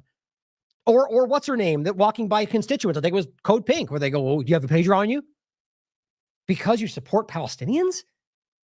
Either they're this uninformed and ignorant, or they are dangerous, and probably both. But just recognize how disgusting that is. To say that you could go as far as to call it a threat. I don't really take it that way. I simply just think he thinks he's making some kind of a clever joke, which is not necessarily a joke. It's a statement that is meant to kind of give him a pat on the head from the people that all hate Palestinians under the guise of Hamas. And maybe he doesn't even know that.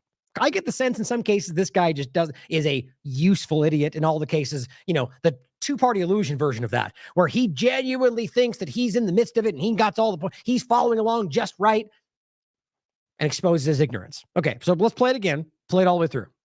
Don't call an anti-Semite more than anyone else at this table. Yeah. And people will sit there and, no, by me. I never called you an anti-Semite. Okay. I mean, I'm not sitting here saying I'm a supporter of the Palestinians. I'm used to it. Yeah, I hope your beeper doesn't go off. The thing is did you just say I should die? You should not. No, did you just say I should be killed? No, I did not say that. No, I did not say that. Hold on. Did your guest just say I should be killed on live TV? I said I hope you. Let me just stop. You said you hope my beeper doesn't go off. Because you said I'm a big supporter of the Palestinians. Of Hamas. Guys, let me stop. Palestinians. Are you? Am I what? No, of course I'm not. I apologize. Are you a racist, violent person inciting violence against Ryan? That's disgusting. That is completely. I apologize. Good job, CNN. Let's have first block say the Muslim guy should be blown up. I apologize. On TV. Don't say then I apologize. You literally. I thought you said Hamas. You didn't think I said Hamas. I said I supported Palestinian rights. Yes, I did. Why? Because when you hear what's funny is Rudy Giuliani said this yesterday, so you're a great guest to be here to defend Rudy Giuliani. I wasn't going to entertain nonsense today, and so at this point, this is what we're in now. This is America. In 2024. Here's what I will say. Forget the racism. That's right. It's I should die. I didn't say that. You said what does beeper mean? Don't give me your faint ignorance. I did not say you should die. Why did you say with my beeper go? What did you mean? What did you mean by the beeper? What did you mean by the beeper? No, you didn't. You said I hope your beeper doesn't go off. Ryan, stop talking. At least have the guts to support your racist comment. Hang on. So sorry. Right. I mean, frankly, I think watch his eyes. This is So I'll leave it there because the rest of it's a rant about the, outraged, I'm especially outraged because, it's that whole thing. I'm the biggest victim in the room. The point to me is that ultimately what he said was obvious, that he thought would be protected as it used to be, right? It's a disgusting statement because it's simply, you're conflating these people and making it a casual reference to murder, to an open, undeniable war crime that is going to be remembered as one of the biggest deviations from what at least we pretended we were guided by that we saw in this time frame. Like they literally changed, like what they did there was set out an alarming example of seeding in technological infiltration and just seeding these dangerous devices for 5 months across an entire population and then executing them, killing mostly civilians and pretending like that's somehow a justified thing. And then for him to say that after all of that information shows you that this guy is either that uninformed or okay with all of it or both. And so bottom line is as Mehdi is saying, which again, I just don't believe, I don't trust that guy, but he's right though, because he clearly tries to deviate from the point. Oh, I thought you said Hamas. Come on. So now you can't even stand by. Think about how cowardly it is to be on record, being recorded. We can look at what you just said, man. And then you think he said Hamas. So either you're that ridiculous that you actually hear Hamas when he says Palestinians, which is certainly possible, or you are so afraid because suddenly you don't have the protection of the crowd. That's what cowards do, right? They know they can fall back and you go, but oh my God, now I'm standing alone on my own statement. No, never mind. I'm sorry. I didn't mean it. You misheard me. You pick whatever you'd like. This is what corporate media is packed full of. So too is the mainstream alternative media. Cowards. People that are willing to challenge their own integrity or ignore it, if they even have it, in order to sell a narrative or benefit themselves, enrich themselves on your support for basically misinformation. Not to say they have a right. That's free speech, but I have a right to call it out too. What we're dealing with here is disgusting. Not just the statement, but the fact that the corporate media is so transparently a part of this machine that is actively misinforming people on a regular basis, actively radicalizing people on a regular basis, all of which they dump onto you for trying to inform people about what they're hiding from. And this guy has the nerve to come out and make that statement. And then the moment that there's any resistance, he flees like the coward that he is. Now, here is what other cowards had to say on top of this, despite how embarrassing that was, despite how even the rest of the room went after him. Brian Mast goes, he spews anti-Semitism every day. No, he doesn't. He talks about how Palestinians are being murdered and how Israelis are okay with that. Simple as that. You can look at it for yourself. I don't like Mehdi, but I'm not going to lie about him. And this is Brian Mast, who comes immediately to the defense of one of the most obviously wrong things in this conversation. And why? Does he care about the dynamics of the current situation of the state he represents? No. He only screams about Israel all day long because that's what Americans want, right? Left or right? Obviously not. But he says he calls Trump supporters Nazis, which of course he does, which I think is stupid. But he goes, but God forbid anyone make a joke in his presence. Oh, so now it's a joke? You realize he just apologized on the clip you're sharing, right? Because he is so willing to gaslight for whatever he's told, or maybe because he has an interest in gaslighting for the genocide, that he's going to lie to you right on the clip he's sharing. A joke. What's funny about it? It's not a joke when you're telling him, I hope you have your pager because he says he represents or fights for Palestinians. That is, in a way, a veiled threat. Or simply saying that, well, because you do that, you might be killed by an entity killing Palestinians. I mean, there's just no way to make this. The point is, Brian Mast is willing to lie to you, willing to be seen as the liar, willing to be seen as the blind supporter for Israel against American wishes or interests. For what? What is he gaining? I'm not suggesting I even know, but other than AIPAC funding, but think about that. Think about how far are these people like Joe Biden destroying his career? What's left? Or even Kamala or Trump doubling down on something that most people don't want. For what? In some cases, you could maybe point to $100 billion from Adelson and other things, but it's hard to see what really would cause them to do this. And he goes on to say, he and CNN got triggered worse than a beeper than all of Hezbollah. Worse by a beeper than all of Hezbollah. I mean, it really is just sad. I mean, I can go through all this. He's just not worth the time. It really is sad to me to look at the people that engage with these kind of people and realize the diminishing support. You know, you're signing your own, you're committing to your own history, right? What you're doing, you will reap the consequences for. And I'm simply meaning that from a legal perspective. And I very much hope I'm right. because people like this deserve to be held accountable for what they've allowed to happen. And it's happening to Americans. As I pointed out about the American that was killed by Israel that he didn't care about, or the American Palestinians that were killed that they did not talk about, as they would scream about Israelis that were being killed by Israel. That's what Brian Mast cares about.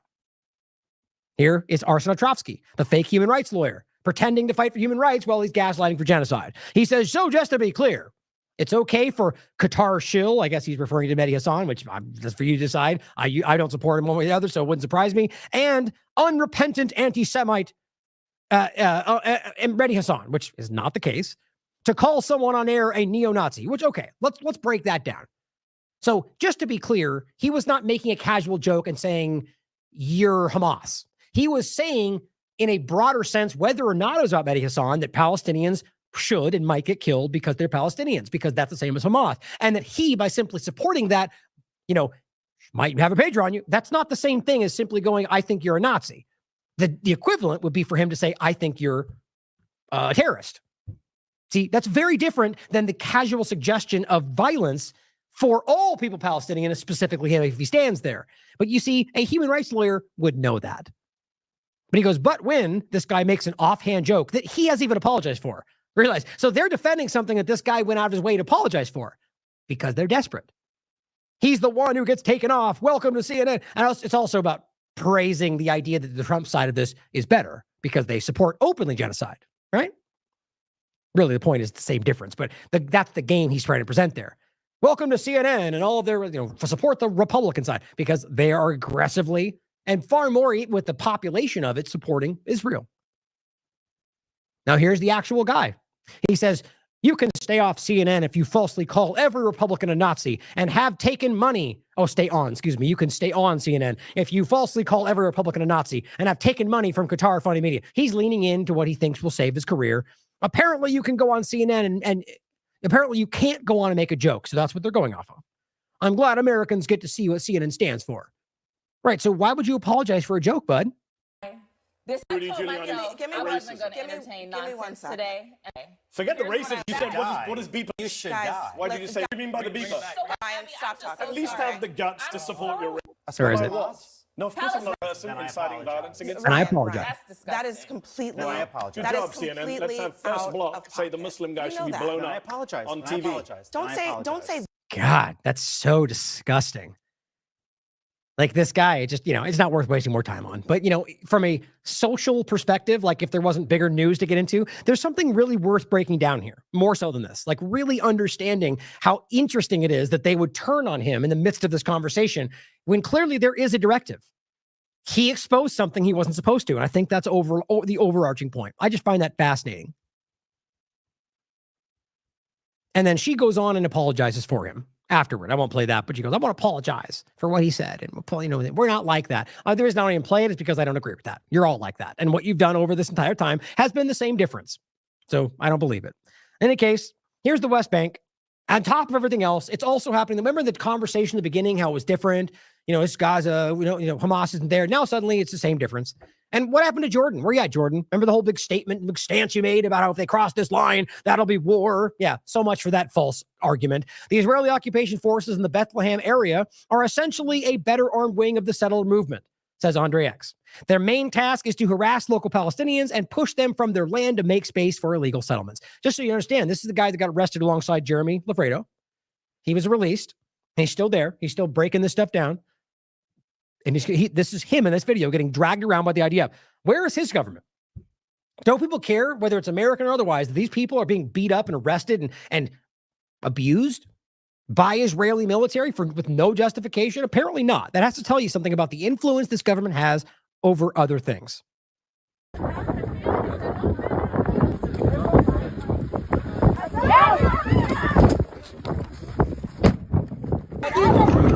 Right there, you can see that they threw a gas grenade at a bunch of civilians, because that makes sense, right?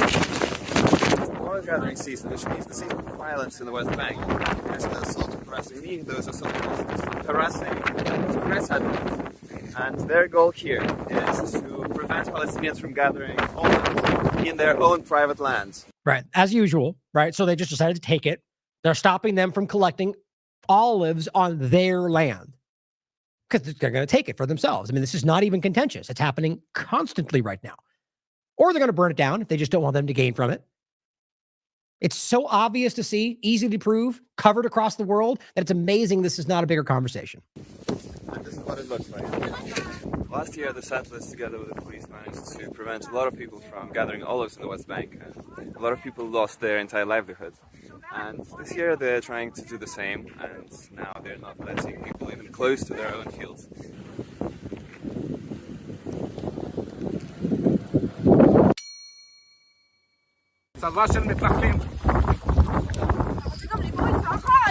I've been banned from the West Bank for the past 2 weeks by the settler police, and today's my first day back. The ban ran out. The soldiers attacked the activists, cleared everybody from the area. One of them put a flashbang grenade right under me as I was sitting and stepped away, so I can't really hear much right now. 2 activists have been arrested, and there are lots of people with minor injuries, me included. But the biggest hit is economic one, because the Palestinians here are unable to gather olives in their own private land, and that is their livelihood here. Democracy, right? Here's Glenn Greenwald highlighting Haaretz. Again, should you care to look, Western world, it's right in front of you. The Israeli paper Haaretz has a new investigation on the IDF's demented and sadistic terror campaign in the West Bank, going from home to home, holding entire families at gunpoint, inserting devices into rectums, now a common IDF theme. It's not a joke, by the way, all for humiliation and sadism. This is literally a Haaretz article. Beatings, humiliation, and torture. The IDF's night of terror at a Palestinian refugee camp. This is a daily occurrence right now, including rape, including torture, including burning things down, including everything you've heard about. And realize the ones we showed you earlier, the Israeli settlers that were praising the acts of burning homes down and killing people because they're Palestinian. That's what we're talking about. That's the Hilltop Youth. That's what we're dealing with. It's amazing. Sadistic. Here's Saul Rod, same thing. If these headlines were in the Western media every day, this is about West Bank, by the way, not Gaza. Imagine if people were seeing this. The average people who are already outraged what's going on, but they truly know the breadth of it. There's a reason that our work and the rest of them are constantly pushed down, not seen through other algorithms. I mean, this is the way the world works today. The reason this stuff does not catch on, there's no way it's possible unless there was suppression of information. Now, one quick segue overlap point, then to finish with one stretch about the two-party illusion and what's going on with the this idiocracy. It's incredible. I mean, it really is incredible. That joke has always been there. Every year, it seems to get a little bit more eerily accurate. But this is a point from kind of the overlap. So Jerusalem Post highlights this.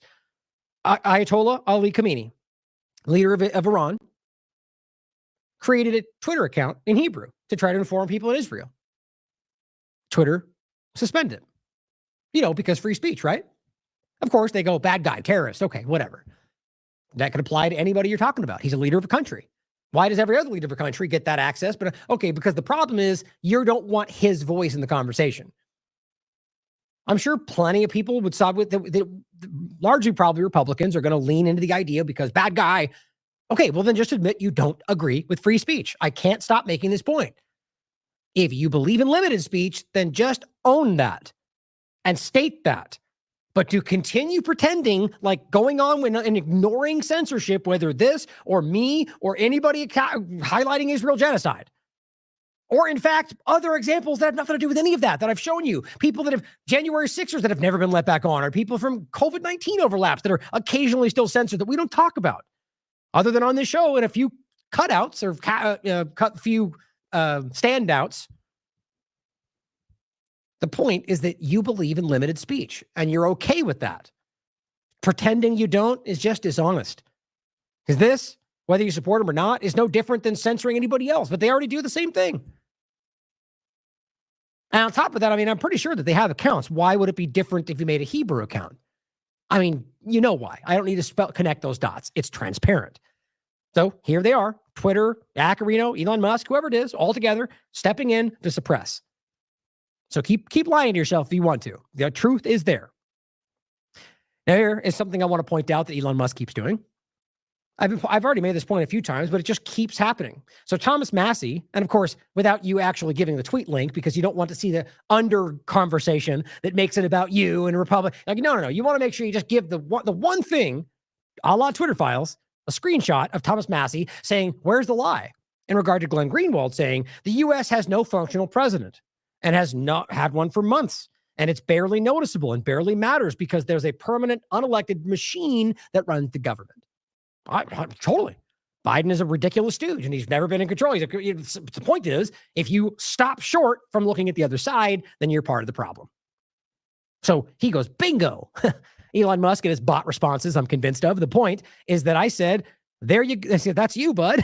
Bingo indeed. These clumsy sidestepping posts of yours where you highlight exactly what you and your eugenicist pals are, highlight what you are and exactly what you're doing while acting like you're outside of it only makes it embarrassingly clear that the opposite is the case. And thank you. This is really why I wanted to show this. Suggested something Brian from High Impact Flicks did, which we're going to get into next. Many such cases.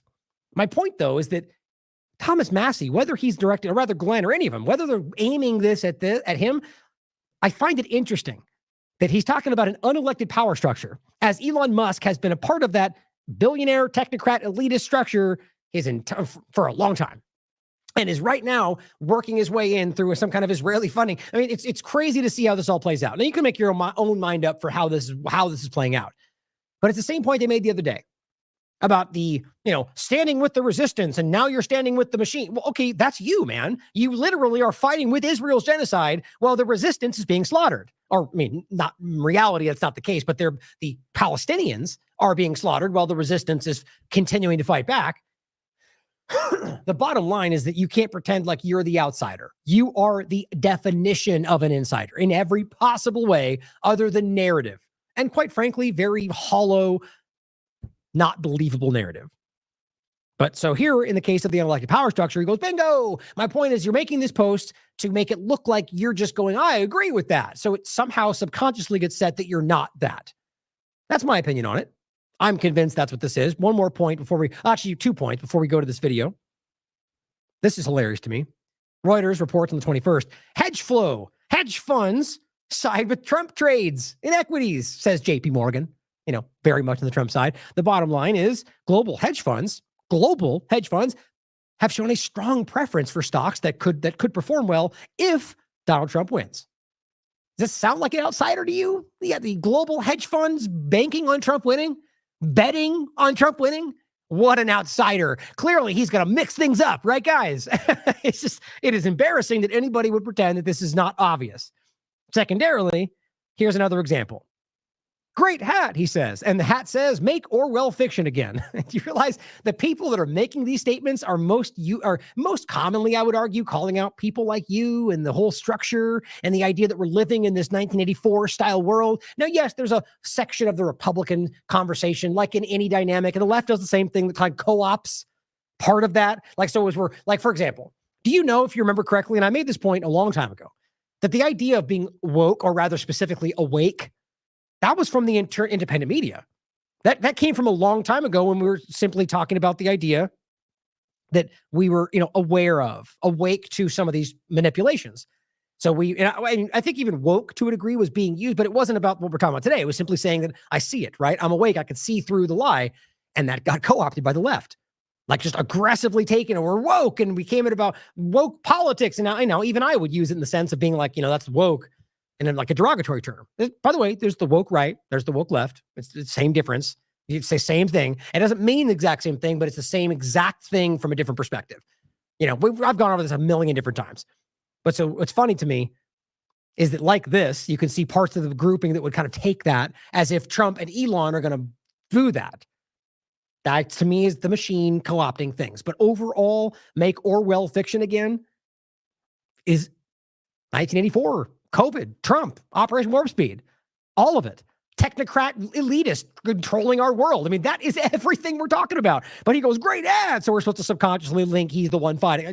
I think it's, hey, look, even Linda chimed in. World Economic Forum Linda said, please make it happen. She's literally supporting the World Economic Forum. I mean, come on, guys. How do you not see through this? Now, let's go into the two-party illusion of it all, which obviously Elon Musk is playing a central role in. Oh, and by the way, I forgot to point out that I'll just show it right now really quickly. We'll come back to this in 1 second. An outstanding article by Derek Brose. I'm really proud of I made this picture. The background I grabbed, but I made this picture just, nothing too complicated, just cropping out PNGs from a different art, image and so on. But I'm pretty proud of that. I think it looks pretty good. And so I use it again for my show today because I figured, why not? Obviously, my show today has the red writing on it. Worth using twice, I would say. I think it's hilarious. The point is to see, as he writes, or rather the subtitle, technocrats to my left, technocrats to my right. Sort of a clowns to the left of me, jokers to the right kind of a game. The point is that it's anywhere you look.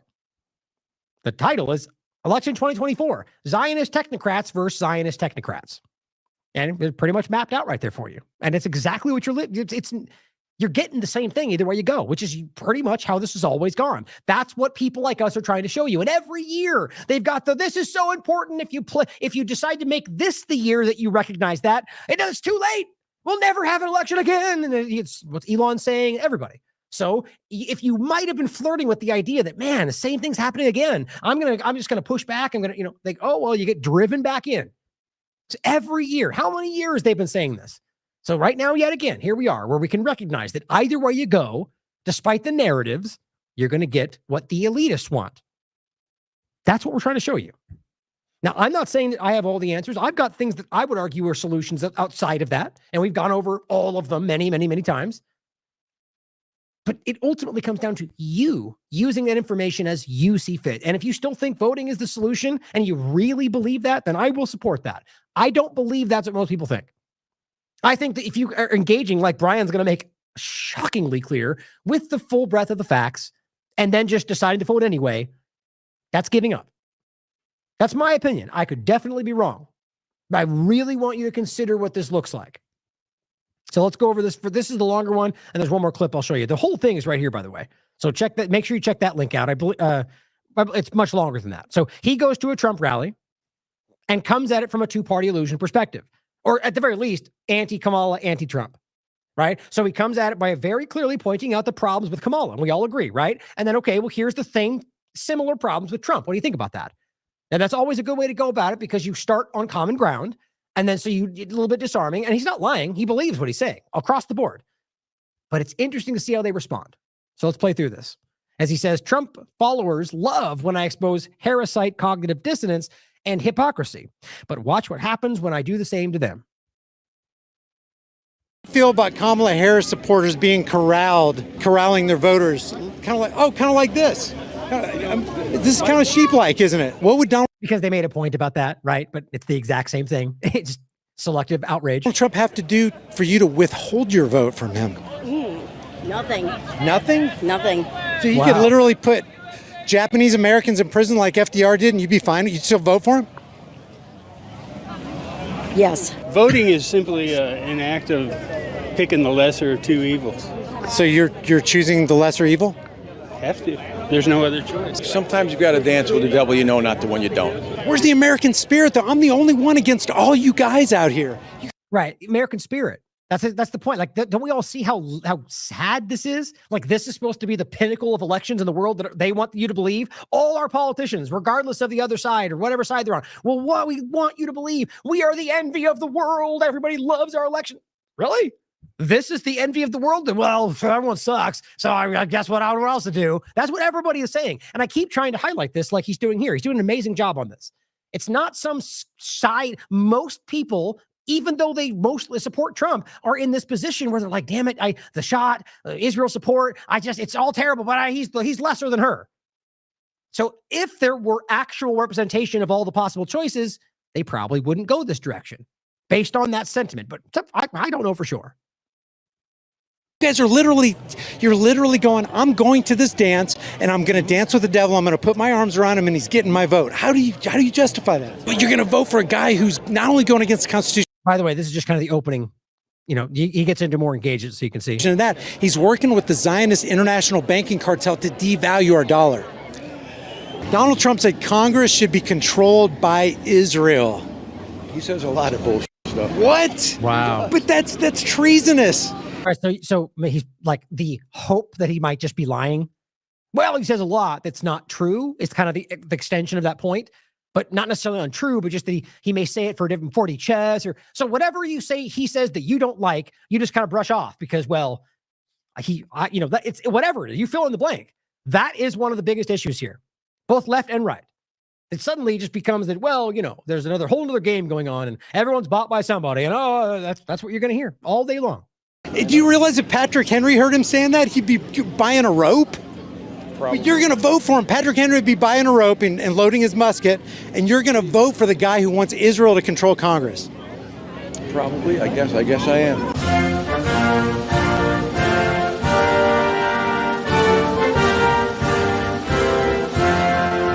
The biggest threat to this country are ignorant people who think they're informed. And besides that, even if you got informed on policy, how do you know you're going to be able to trust the political psychopath who's making the promises? The answer is you can't. And historically, you should be able to say, hey, I can't trust Trump. I don't know him. I have family members that I know that I don't trust. Why would I trust Trump? Why would I trust Kamala Harris? So we're going to get out here and we're going to talk to some supporters of Donald J. Trump and see why they're actually voting for him. Ma'am, could you tell me why you're voting for Donald Trump? Because he's awesome. What makes him awesome? Here, you can take it. Go ahead, walk with me. I'll walk with you. Okay. Because he's awesome president and he's going to get us back on track. Okay, how will he do that? Closing the borders. See, you can already tell by her pause, that's farther than anybody else goes. Everyone at this rally is like, yeah. Okay, no substance. Now, I'll say ahead of time, since I stopped it already, I genuinely get the sense that these two women, there's another one coming. I can't know for sure, but I get the sense that they genuinely they believe in this. They're not bad people. They genuinely want all these good things, which arguably makes them good people. The point being that they just stop short because Trump said, I believe in, I've been trained to see how evil she is. So therefore he's the other side. So I trust him. That's ridiculous. Whether or not she's evil, which I think they're both evil. The point is clear that there's no substance. It's that he said, I believe in him. That's faith, guys. Now it comes full circle about the point of why religion is intertwined with these things. Now, I didn't talk about it on the show today. I talked about AM Wake Up this morning, but I've talked about it a lot. I'm a Christian. I believe it's wrong to conflate your religion with your politics, or your specifically not politics, but your journalism. One's based on factual, informed information, fact-based reporting. The other's based on faith. Now, I'm not saying it's wrong. Do whatever you want. But you can't expect me to believe that you're always going to be factual when at some point your faith will supersede those facts. We all see that. And ultimately that's what a person of faith would likely do. That's more important to you. It is to me, but I don't conflate those two things. I don't allow my religion, which is faith-based, based on something I can't prove, and I've said that before, which in many cases irritates Christians, with something that I'm proving based on facts. They need to be separate. That's my point, because I know that would be something I care about more. Well, I mean, it's hard even to say that, because frankly, that's a hard line for me, which would probably irritate people even more. You guys, as you know from this show, facts, the truth about the information, these things are cherished for me. So anyway, the point is still the same. When people are out there conflating these things, doing their reporting while overlapping that with religion, I have a problem with that. I think that is dangerous and it misleads people often, and possibly is being done to deceive you. So my point is back to that, the idea that saying that you believe in him because he said these things, that's faith. That's blind faith. As Brian said, he's a family member he doesn't trust. How the hell do you believe you know Donald Trump? Because they've framed who you're supposed to think he is. All right. Why do you like Donald Trump? And then of course he hands it off because, there's no answer, right? I don't really know. I like him because I'm supposed to. Here, you go. Take the mic. I love Donald Trump. Okay, why do you love him? He's for us. Okay. He's not for anybody else. He's for us. Except Israelis, though. But well, okay, keep going. And he'll fight for our country. Okay. How is he going to fight for our country? Bring back the country that we used to have. Okay. Keep going. Things were expensive. Now when he was in office, things weren't. Gas prices, groceries, everything's pretty much tripled in prices. Okay. We want him back to bring back the old U.S. Okay, so for just out of the gate, I mean, there's to some degrees you're accurate. I mean, there's much more to go into this, and whether or not it's one administration is hard. The bottom line is the obvious Operation Warp Speed, right? The lockdowns, that is the drive of that engine. Now, obviously, Biden continued the same things and then carried out more Ukraine funding. The point is clear that this was all interconnected. Just because we don't point to a number that associates with the transfer of wealth took place during COVID-19 under Trump's watch, which was the largest transfer of wealth in history, from American history, doesn't mean that it was not part of what we're talking about. It's all the way you frame these things. Now, nonetheless, the point is I can obviously point out the destruction, the absolute destruction that is Joe Biden's administration on just that one point, but plenty of others. But it is one and the same. They're part of the same operation. That aside, though, how do you know he's going to bring these things back? Again, because he said so. And is it snapping your fingers? Do you just do this and suddenly prices are back? That's not how that works. The illusion that the president somehow can dictate these things is an illusion. It's a game because he promises the world and rarely does any of them deliver on that. So here it just comes back to faith. Let me ask you some hard questions. Are you for the Second Amendment? Are you for the Second Amendment? Yes. It's the right. She didn't remember what it was, which, again, it's not. I'm not going to make fun of somebody, but I believe if you're choosing to tell me why I should vote for somebody, you should know what that is. Keep and bear arms shall not be infringed. Yeah. I am too, because it says shall not be infringed. So because I'm for the Second Amendment, I'm against anybody who's violating the Second Amendment, like Kamala Harris. Kamala Harris, you look familiar. Do you have a YouTube channel? No? Kamala Harris is for red flag gun confiscation laws. That's all I would need to know about Kamala Harris to know that she's not getting my vote, because she wants to take my guns. She wants to ban assault weapons, whatever that is. But don't you have a problem with Donald Trump, who wants to also institute red flag laws? Well, because he's not going to take He's not going to, right. But okay. So same thing, but I like him. He won't do even though it's the same conversation, he won't do that thing. So again, you're choosing to trust a billionaire oligarch. I don't know why. It's the cult of personality, the very same thing they aim at each other. You're going along with because you believe in him, which I hope you're right. I really genuinely hope you're right. But that's a really dangerous thing to bank your hopes on, especially while both of them are funding genocide and arming and supporting genocide and being influenced by a foreign country. He instituted red flag laws, and a veteran died because of it in the first red flag law confiscation in Maryland. Sure about that. Okay. So now we're deflecting, right? I don't know. That doesn't sound like something I agree with. So I'm going to pretend like it's not real for the purpose of this conversation. Well, it's very real. And the fact that you don't know about that is quite alarming because you're voting for this person, or at least you're being told that that makes a difference. At the end of the day, these are just two major things that are obvious. They're very publicized and you just don't know or don't care. Now, I'm not trying to hate on these people. Again, my point is that I think these seem like good people to me, but they're caught up in this cult mentality. They are of the mind, this person is, whatever their framing is. I don't want to read any more into it, but a lot of them of the mind that it's kind of God-given, rather sent by God or driven, handed, something bigger. That worries the hell out of me because of how obviously that's not what we're dealing with and how Israel is saying the same thing about Trump. It was in 2019 after the Las Vegas shooting. You can YouTube it right now. Trump initiates red flag laws. Okay. So why would you be for somebody who's anti-Second Amendment? I'm really trying to understand. I hate Kamala Harris. You can see by how they already started to try to walk away the moment the conversation turned. That nobody here wants to hear any of this stuff, which shows you that it's not really about informing yourself. Now, this is just at the rally. Out in the world, you'll find most conservatives are much more receptive to at least have the conversation. But this is the core. She's out to lunch. Joe Biden should be in prison. But anybody who wants to touch my Second Amendment, I am vehemently against. Which is why I love Brian, right? He's an objective, nonpartisan researcher. I mean, this is the kind of integrity we should all be fighting for. I want somebody who's going to challenge the thing they're saying because it's consistent. Or like with Kyle Rittenhouse pointing out the problem of the bump stock with Trump, and he got eaten alive. Cat turd and the rest of those counts were like, you're excommunicated. Was he wrong? He didn't even address whether it was a correct point. You're not allowed. And one of them even said, you're not supposed to do this right now. We're trying to win an election. Well, there's the point. It's not about facts. It's not about the truth. It's about winning. That's alarming. Because people like this, I don't believe they know that. Agreed. So why wouldn't you be for Donald initiates red flag laws? Okay. So why would you be for somebody who's anti-Second Amendment? I'm really trying to understand. I hate Kamala Harris. She's out to lunch. Joe Biden should be in prison. But anybody who wants to touch my Second Amendment, I am vehemently against. Agreed. So why wouldn't you be for Donald Trump? Do you remember the bump stock bans?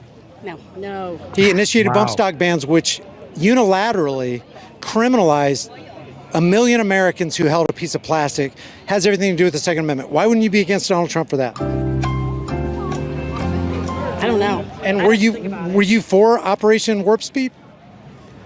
Operation Warp Speed. That's you know the Pfizer Moderna shot, the COVID thing? Were you for that? No. Because he calls himself the father. He's literally calling himself the father of vaccines, and he's still pushing the vaccine as a miracle from God. Yeah, right. And what? I don't think so. You don't think he's doing that? Gosh, just so crazy. The willful disregard. There, I'm going to bring up 2 of those just so you guys can see them, just for the possibility that some of you might think that that's not true. Let me grab this one too. Oh, I thought I had that.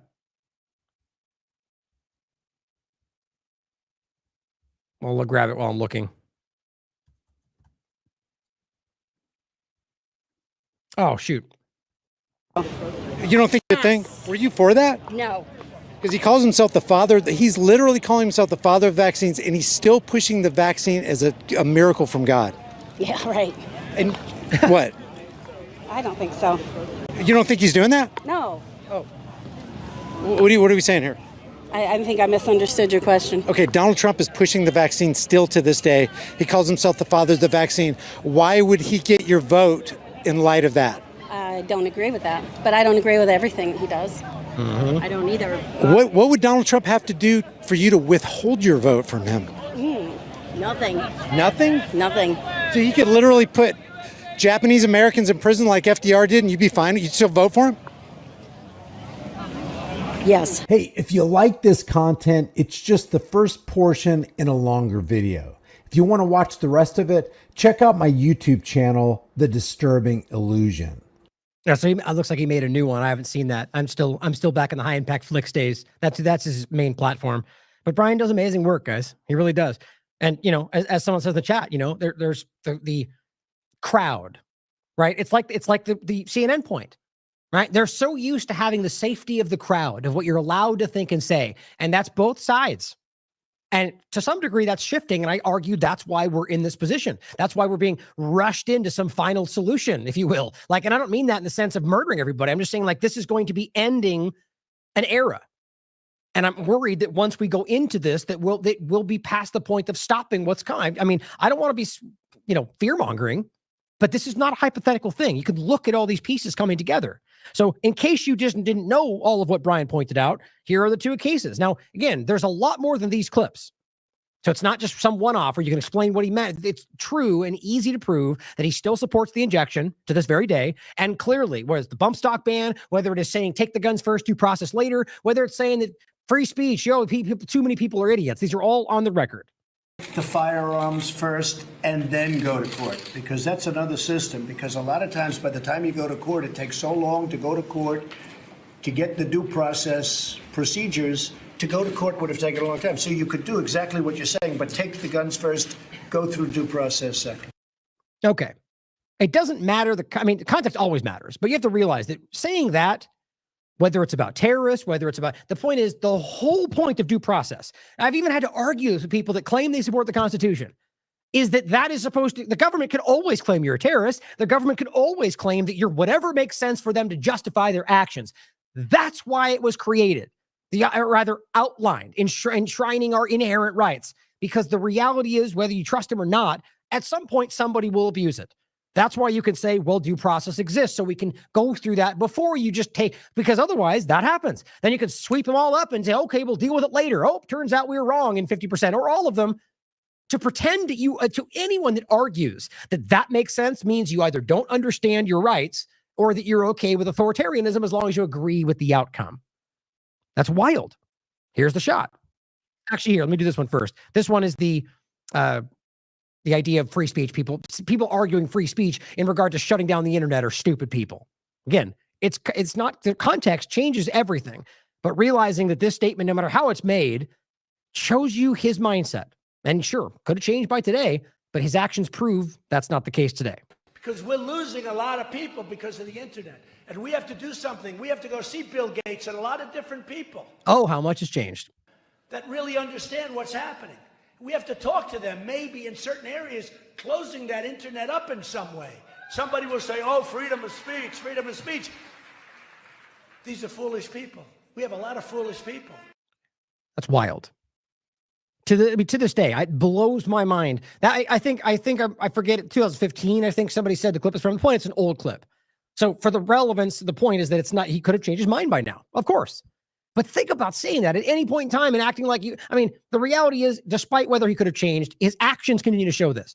We're going to remove the Jew haters from the country when all we're talking about is, by and large, Palestinian supporters that are being framed that way. And even if they did hold a racist opinion, that's their right, constitutionally, to think the way they want, to say what they think. And we have the right to say you're a disgusting person, but they're going to deport them. And of course, they won't make it about jihad and foreign. Well, the point is clear that they've already highlighted all of these people. Musk himself has said you should, and we'll get into the flag point in a second again. The idea being that they have a Palestinian flag, they should be deported. They've said all of these things. Right there, he's saying that we should shut down the internet, no matter how justified you think it is in some way, with Bill Gates, of course, that by objecting to that because free speech, he thinks you're a stupid person. Just recognize the reality. Now, here's the thing that they just couldn't wrap their mind around. Died under COVID this year, by the way, under Joe Biden, than under you. And more people took the vaccine this year. So people, even though she's really trying to give him an opening to lean it and dump it on Joe Biden, he doesn't. His hubris gets in the way. People are questioning how. Well, no, the vaccine worked, but some people aren't taking it. The ones that get very sick and go to the hospital are the ones that don't take the vaccine. But it's still their choice. And if you take the vaccine, you're protected. Look, I mean, can you believe that this is not that long ago? And he says this to this very day. He still owns that. How can you not know that?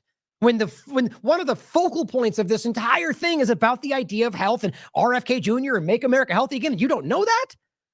How, again, this is my point. Like, okay, all we have is those two people so far, but the point is nonetheless, these are people that are immersed in this conversation. How do they not see this? How is that not the most obvious example of algorithmic control? They are in a chamber, whether they want to be or not.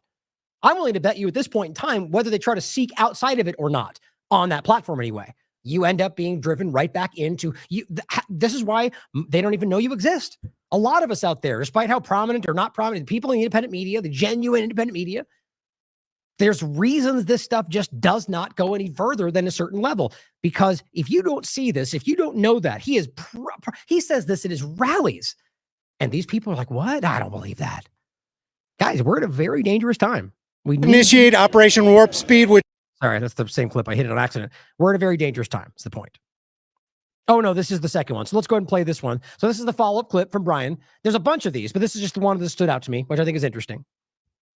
Here we go. Initiate Operation Warp Speed, which killed millions of people with the clot shot, and he still is pushing it.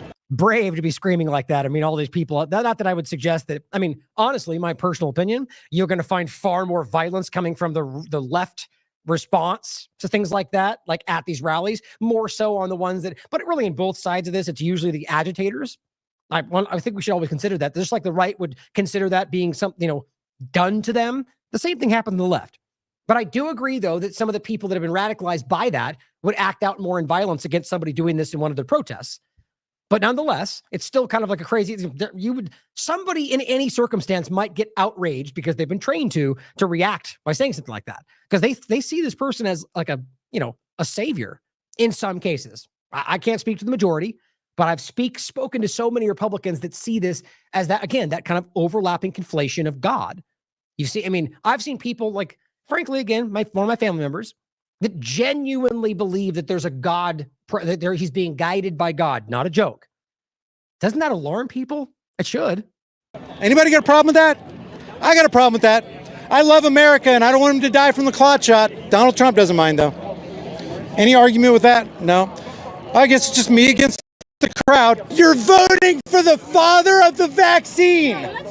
You're literally voting for the father of the vaccine. Yeah, Kamala's evil, but father of the vaccine, giving record profits to Moderna and Pfizer.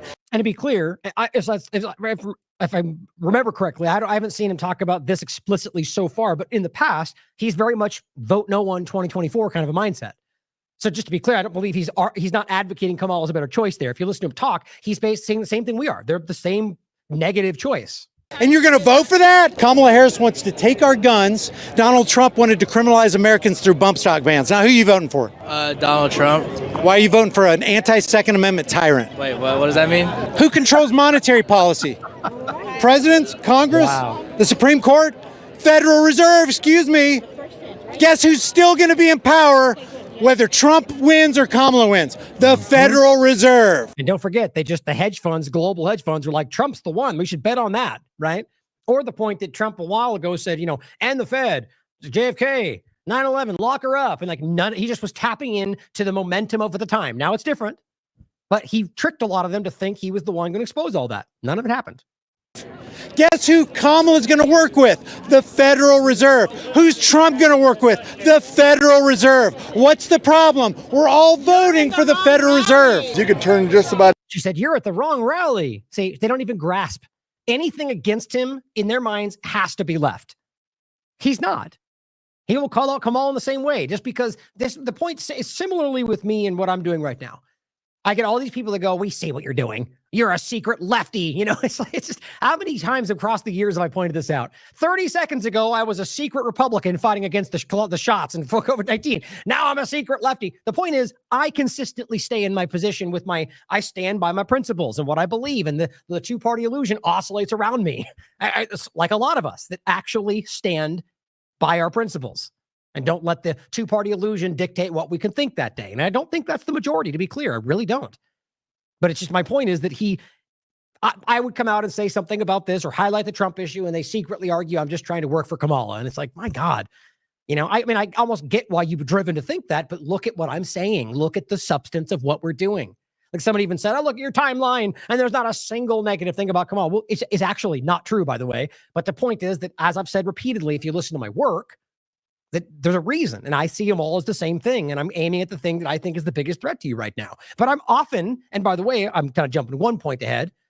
We're putting up an article tomorrow, or I think maybe even later tonight, called "Why You Shouldn't Vote for Kamala Harris," and we're going to do a similar one about Trump. The point is trying to highlight that we are logically consistent with this, and we don't want you to engage with either of the Zionist technocrat supporters. But that's where people kind of lose it, because they just don't know what else to do. Start thinking about what else to do. Think about what you can decide to do outside of that. And if you can't think of something, find something. Now, the only reason I'm not going into, because it's a whole conversation. I've talked about the possible third party, the vote pact, the idea of abstention. Derek's main point of exit and build a bigger conversation that's not just about moving into the woods. It's about truly finding other systems outside of the current structure. Again, there's so many different ways to go into all of those things that show you that simply falling into line with two terrible choices could not be there's not a worse option on the table in my mind. Anybody in on a red flag law. I know. And Trump is for it. Anybody in. Federal Reserve. What's the problem? We're all voting for the Federal Reserve. You could turn just about anybody in on a red flag law. I know. And Trump is for it. He initiated it in 2019 after the Las Vegas shooting. What do you think about that? Kamala wants the same thing, by the way.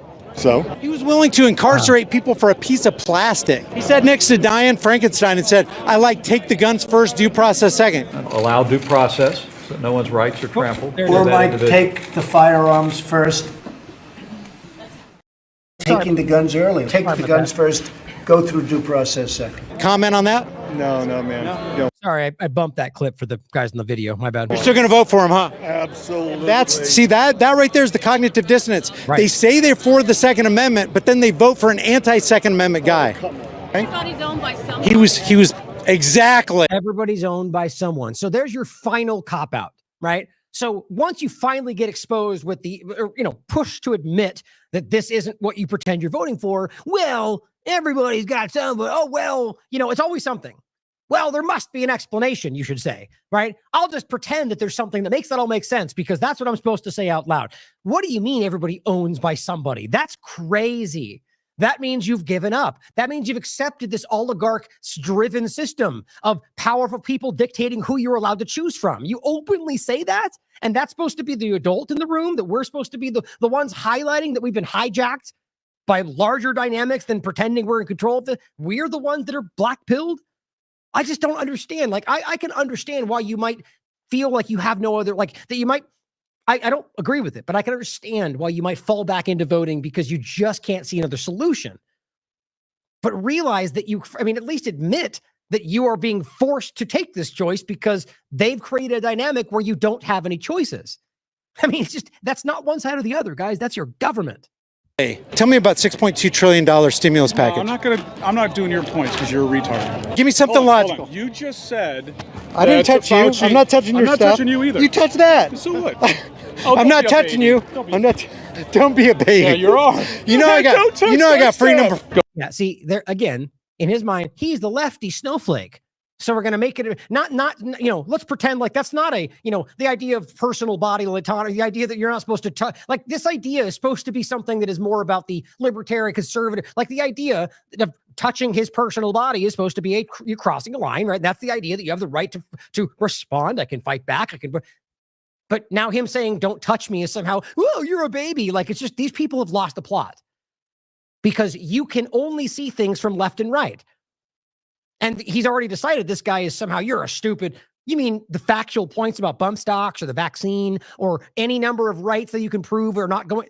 And that's what he's somehow deceiving people.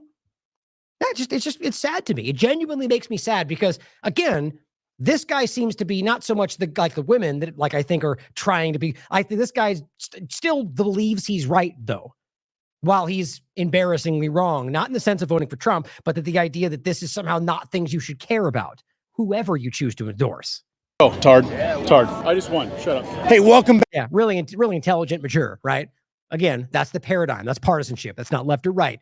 It's the obvious reality of people that have chosen something that you can't intellectually defend. And then when you get pushed to talk about it, you lash out like a child. That's the left and the right, guys. Partisanship. Back to another episode of Here's the Deal / The Disturbing Illusion. I'm Brian Young, your host.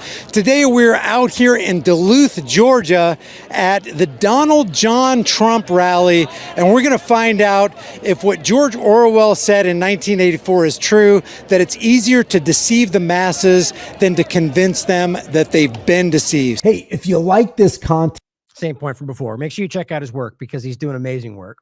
Here's the main channel, High Impact Flicks. Make sure you check it out. Now, this I find to be especially important. Here's the article we already highlighted from Derek Brose. Came out yesterday. Election 2024, Zionist Technocrats versus Zionist Technocrats. Now, he does a great job. First, breaking down for you what technocracy is, going back to Elon Musk's father and the reality of Technocracy Inc. and why that's not an alarming reality for people in the right calling out technocracy. I have no idea. But overall showing you the problematic issue around this and how this is really just a new shift in power to control you in the same way, but goes over Kamala Harris and the technocrats, Eric Schmidt, Bill Gates, George Soros, or rather specifically Alex Soros through that whole persona, Alex Karp. And on the image, actually, that's why I show, I kind of break it down that way, right? So the left and the right. And then he goes over the other side, showing you Peter Thiel and Elon Musk. And by the way, here's Alex Karp alongside Peter Thiel with Palantir for Israel. So just make sure to see the intersection there. Or here's Peter Thiel, being asked about the issue of funding Israel. And he just kind of stutters through some ridiculous. We've played it for you before, just showing you that there is a weak point there. And they're not used to having to defend that. Elon Musk, obviously, Miriam Adelson, and generally Silicon Valley, showing you all these different, tech billionaire aspects that are funding through lots of different mechanisms. Timothy Mellon, Nicole Shanahan, the very, very, very wealthy former vice president of RFK Jr., and just the illusion of choice. It is an outstanding article. Make sure you check that out. Again, he just pointed this out saying, tomorrow the article will be coming out, 4 reasons not to vote for Kamala Harris. Now, I just want to point this out. I wrote this down so I don't forget. One of the main objectives. Now, this is hypothetical. I pointed this to put this in there so I didn't want to forget to just bring this thought up. That I think we should consider. I don't necessarily think this is the case, but just simply like the idea that there's always multifaceted agendas. And I think it's always entertaining, if not insightful, to consider, kind of reshuffle how things might have gone. Like right now, I think it's obvious we kind of have a map of what we think COVID-19 was about, right? Simply pointing out that we should consider that one of the main objectives of COVID, if not the main point entirely, was simply to drive us to call for technical experts to run things.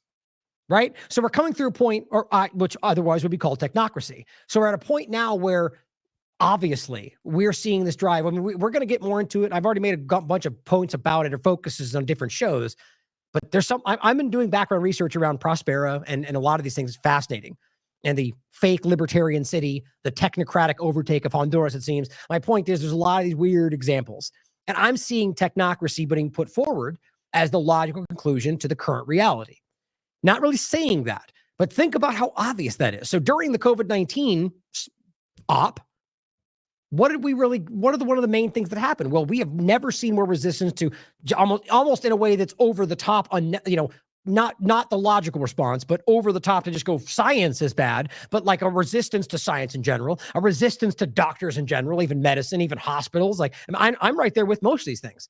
Even if it's like an irrational thing, I just can't trust that they'll act with good intention or logically.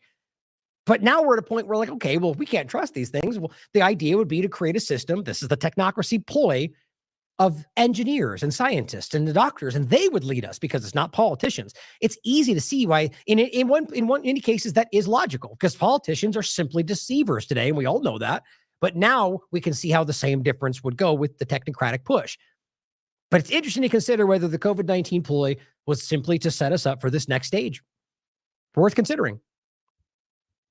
Again, I mean, I'm not even saying that would be where I would land, but it's something that does fascinate me and does line up.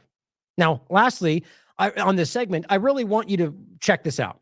Now, this is Derek's here's his actual page from the Conscious Resistance, which is Derek's own platform. Is Donald Trump the lesser of evils? With Derek Broze and Ian Carroll. Now, I wanted to make sure we got this as much reach as possible because this is fantastic. It really is something special. And this, I just simply titled it, Derek Broze debates Ian Carroll, is Donald Trump the lesser of two evils? Now, some really, really ridiculous person online was already assuming after clearly he hadn't watched it yet because there wasn't enough time for him to even watch it after I posted it. But the point being is this is not advocating for not voting for Trump, but voting for Kamala. If you read only the title and assumed, I can see how you'd ignorantly make that assumption. But if you read it, I'm speaking to that person, by the way. If you actually watch it, rather, you can see that it's really well done, actually, from both of them. This is really about trying to understand the position that we're coming from, and whether from basically, if you want to get into debate format, like Derek Broze's premise is the idea that they're the same. They're both evil, and voting for both of them brings you to the same position, like we're talking about. Ian Carroll's point is ultimately that Donald Trump is the lesser of evils, and therefore the one you should vote for. And it's a good conversation because, I mean, it really cuts to the quick of the whole point. It's really well done. Now, I want to make sure to shout out is Derek did an amazing job. Like, I'm honored to be working with him in this context because it's something that set a new tone for me, or really just should for everybody. This is how debate should go. This is what debates are supposed to look like, right? I mean, even heated debates can still be cordial, can still be amicable, because the whole point of a debate is to try to find some kind of a, whether it's a common ground, maybe that's not always possible, is simply trying to understand. I mean, really, you can't be a good debater if you don't fully understand why they're making the arguments they are, even if that's defending and hiding genocide. You have to understand where they're coming from to be able to debate. In fact, try to fight for their side of the argument. Not that you mean that or believe in it, but it opens your mind to seeing from their perspective. And that really applies more to things that are more benign, obviously. But so my point is, the way that both of them did this was very well done, very level-headed, calm, let people speak while challenging these points. And I really, again, Ian Carroll himself, the way they did this. I want to praise Ian for the amount of the way that they did this in a very amicable way that I think is going to inform a lot more people, really from both perspectives. But of course, I argue that what Derek did really highlighted that there was no lesser of evil. And then ultimately it comes to the point where Ian decides he's going to vote for Trump anyway. And that's what he believes. And again, I get the sense that that's what he believes. Now, of course, you could argue he's a shill or he's a liar. I mean, I don't think that anything is possible, and there's plenty of reasons to consider that. But nonetheless, my impression on this is that he is, I mean, even there's a lot of points where he's saying, hasn't been doing this as long as you have, Derek, and that I think, he praises his work and says, and that's not to say that that's necessary every time, but it's showing you a level of just maturity on both people's sides of this. Now, again, enough on that. I just think I really want people to watch this and kind of know that there's a better way to go about this, even when you aggressively disagree on a certain point. But my point is to end again, that I can respect somebody who even if I think they're wrong, stands by what they believe in, what they think is the right choice, and, you know, whatever it is. If you think that's what he did, and I think that's what the video does demonstrate. So I pointed this out on both the Substack and on TLAV, and I think it's worth watching. I argue again that I think it demonstrated our point. I think Derek did an amazing job breaking this stuff down, and ultimately comes to the point where you just kind of hope that Trump will be the better choice. And again, I get that, but if we're realizing that it's like we've been saying, that it leads you to the same point, and all it is hope, it's a very dangerous thing to lean into. We need to start seeing how we can change this for the future, not just hope for something a little better from the scraps of the table of our authority, our rulers, our dictators. Which I know is not how everyone views that, but at the end of the day, when you know it's dishonest or lesser of evils and you're still partaking, that's simply consent. That's all it is. Now, here's what Jimmy had to say. This is a clip going into the two-party illusion point of this, right? Where we are. Oh, wait. Make sure I didn't. Oh, that's right. Okay. I was making sure I didn't have this out of order.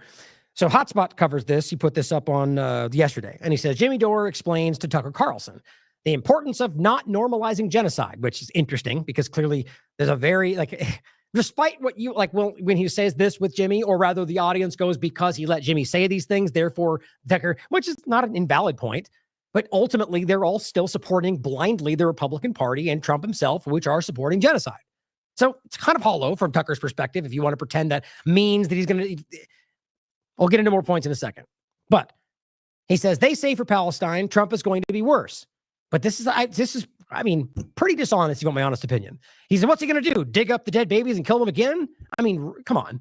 That's just simply ridiculous.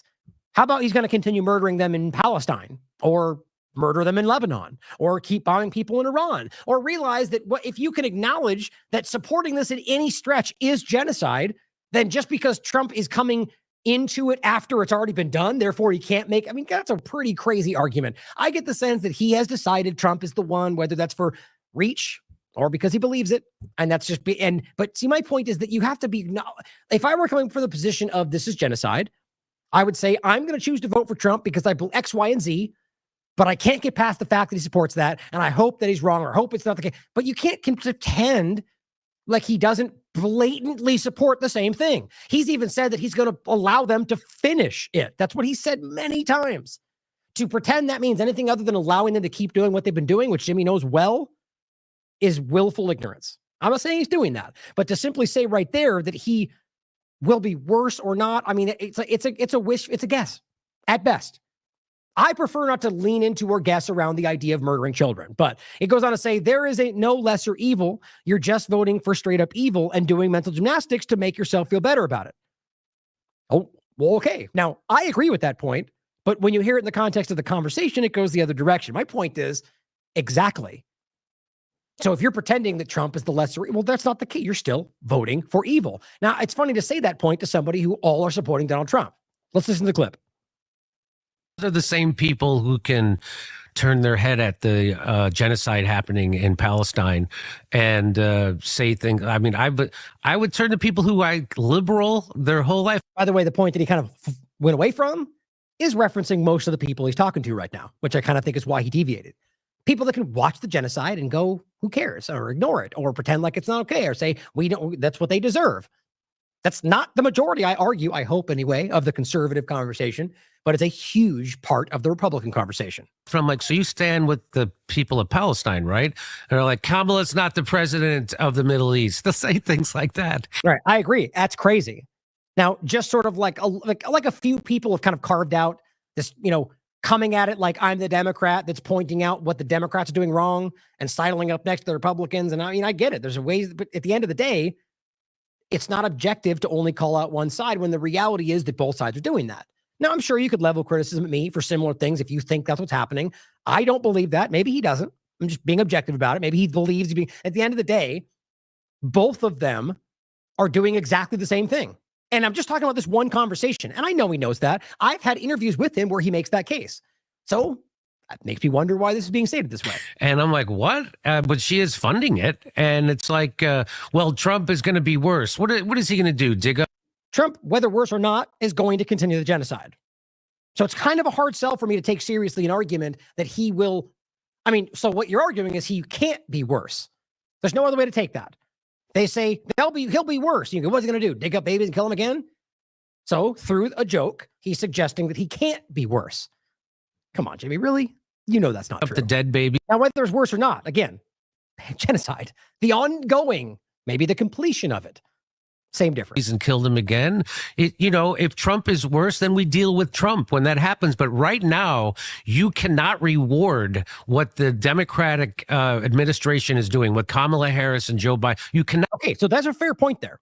Right. So the idea that this is, interestingly enough, one of the only points in this entire time frame, not just this interview, but like the entire 2024 election. I'm like, okay, there's an actual valid point.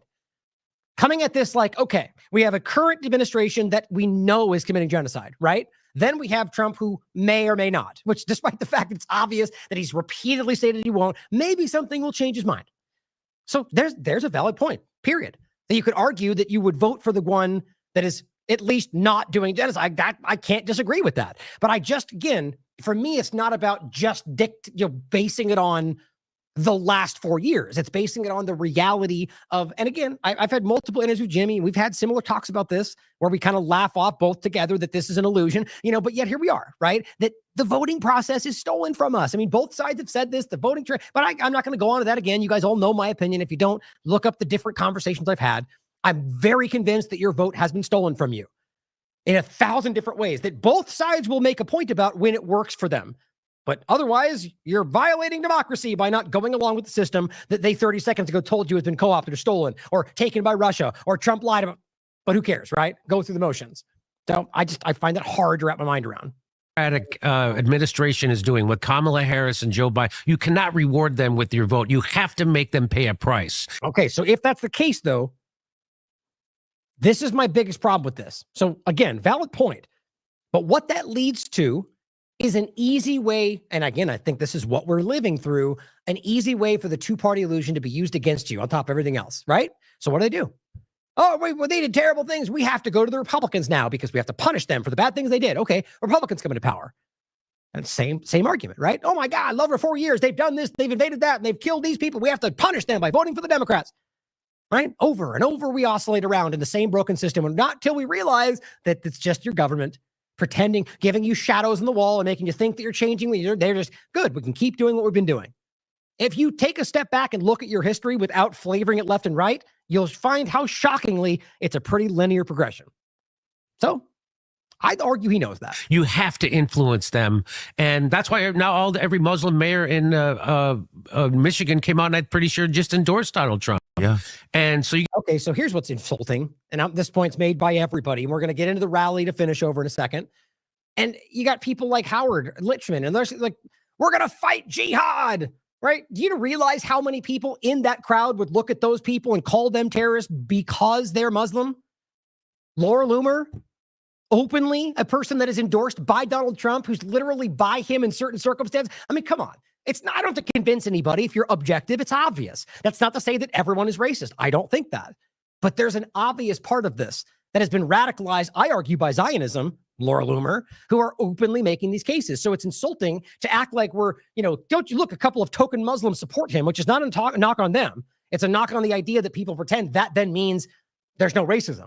Or the idea that everyone at this rally, who I thought it was supposed to be about America, screaming about fighting for Israel, are talking about fighting jihad and fighting terrorism, and realize when they say all the foreign invader, they're talking about people that support Palestine. It's easy to prove. So I just find this to be hollow. You're gonna wag your finger at those people. I've seen people they go, well, Trump's going to go house to house. I work with immigrants, and Trump's going to go house to house and kick them out. And I'm like, so your which is ridiculous. I mean, it's obviously possible, but I don't think it's the same thing we've talked about this morning about Whoopi Goldberg and the, separating families. I mean, guys, this is hyperbolic assumption. It's ridiculous. It's certainly possible, and it wouldn't surprise me, but from either side of your government. But at the end of the day, nothing suggests that that's going to happen. Did the mass deportation? Yeah, that's terrifying. Whether it actually happens, I kind of think it's all a big hype. But I do believe they're going to go after people that are anti-Israel or simply pro-Palestine, which could then mean that they're going to try to, he's talking about Americans when he says get rid of the Jew haters. He says that very clearly. So how do we misunderstand that? right? But in this case, to take that to the extent that he's going to separate black and white married, or it's just these are all being stated. I argue this is the ridiculous extension of what is happening from whether they know they're playing this role or not, to hide the truth of it all, which is pretty alarming in its own right. But they extend it out to absurdity to make you miss the point. Sort of like, turn the frogs gay and whatever else. It's all from either side, guys. Every time you find something like that, one of these people to drive you away from the obvious truth. Prioritizing the immigration status of migrants over the literal slaughter of Palestinian children. That's morally repugnant. That's a fair point too, right? But again, this is the same thing the right would say, that you don't get to dictate what I care about. I care more about this than I do about the foreign genocide. What he's doing there is to say that they care more about the immigration issue than they do about the genocide. It's kind of the same point. But of course, Tucker's not going to make that point. He's going to let it. This to me is Jimmy playing the role of the pro, like if this was in a different conversation, let's say with a left-leaning candidate, I argue he would have a little bit different slant. It's not really, it is kind of an insult. I'm just being honest. But I do think that Jimmy does good work in many contexts, but I think at the end of the day, this comes down to, pandering. And as Thomas Frank said in Listen Liberal, that when you listen to these people moralize, it's stomach churning, and that is stomach. It's like you're just bending yourself in a press. There's no red line. I have a red line. My red line is genocide. Oh, a lot of the Republican Party would disagree with you, bud.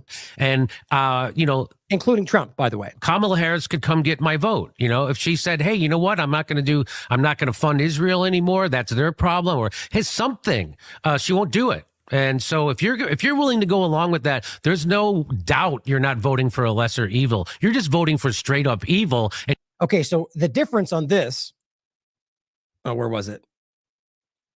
So that's not even what he actually says, right? So Hotspot, I guess, misquotes that, but he's saying ultimately that there's no doubt you're not voting for the lesser evil. So playing into the lesser evil, right? The idea being that you're voting, let me just play it again to get it clear. You're just voting for straight up evil, and you're doing mental gymnastics to make yourself feel better about it. Okay, so the point ends up being that Kamala's worse. That's the original point, that she's worse. He at least might not, or whatever. And so you're voting for evil when he's the lesser evil. So again, it just falls back into the same comfortable dynamic that he's a little bit less bad. America! It just blows my mind that anybody thinks that's something we should lean into.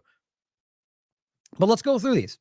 Again, pretending like these Muslim mayors endorsed him, which is interesting. I'm going to make a point at the end of this too about the whole ridiculousness of claiming he's a Nazi because of the rally. And what all the Republicans are doing is going, look, here's a black guy. Here's this person speaking. How is that supposed to be Nazis? Funny how that point was made when we're talking about the Palestinian supporters. Look, here's a Jewish person. Look, here's a Christian. How are they terrorists? Oh, they're all part of the same thing. It's always entertaining for me to highlight the embedded hypocrisy of the partisan arguments.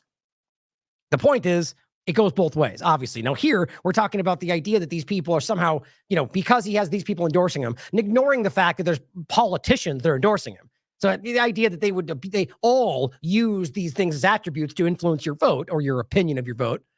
The point is that at the end of the day, these people have stood up and screamed about stopping jihad and fighting terrorism and working for Israel and all these different things that are literally ramping up the idea that everybody, and again, they're conflating all Palestinian with terrorism. So when you're pointing at them, your own people that you're trying to radicalize would look at them like they're terrorists. And again, it's not hard to see. The Loomers and the rest of the world are brazen about that openly. So here's what Michael Tracy said, highlighting Howard Lutnick, and he's saying U.S. political coalitions are always compromised by factions with contradictory interests in pursuit of power. But Trump standing on stage with Muslims, that's what he's pointing out, Muslim imams who opposed Israel. And again, I think this is different than the one they were referencing. Either way, the point is he's clearly trying to give the impression that because as politicians do, you want the votes, or you at least want the perception of those votes.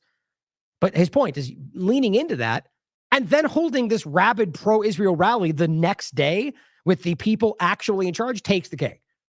These people that are literally standing up and claiming that these people who oppose Israel are terrorists because they oppose Israel. That's what Israel would say. So here's Howard Lutnick, head of the Trump transition team, screaming that we must elect Trump because we must crush jihad in like the most, as he says, is this the same rally where everyone claims to despise Bush and Cheney? This guys, we're back in square one. You have been pulled right back around.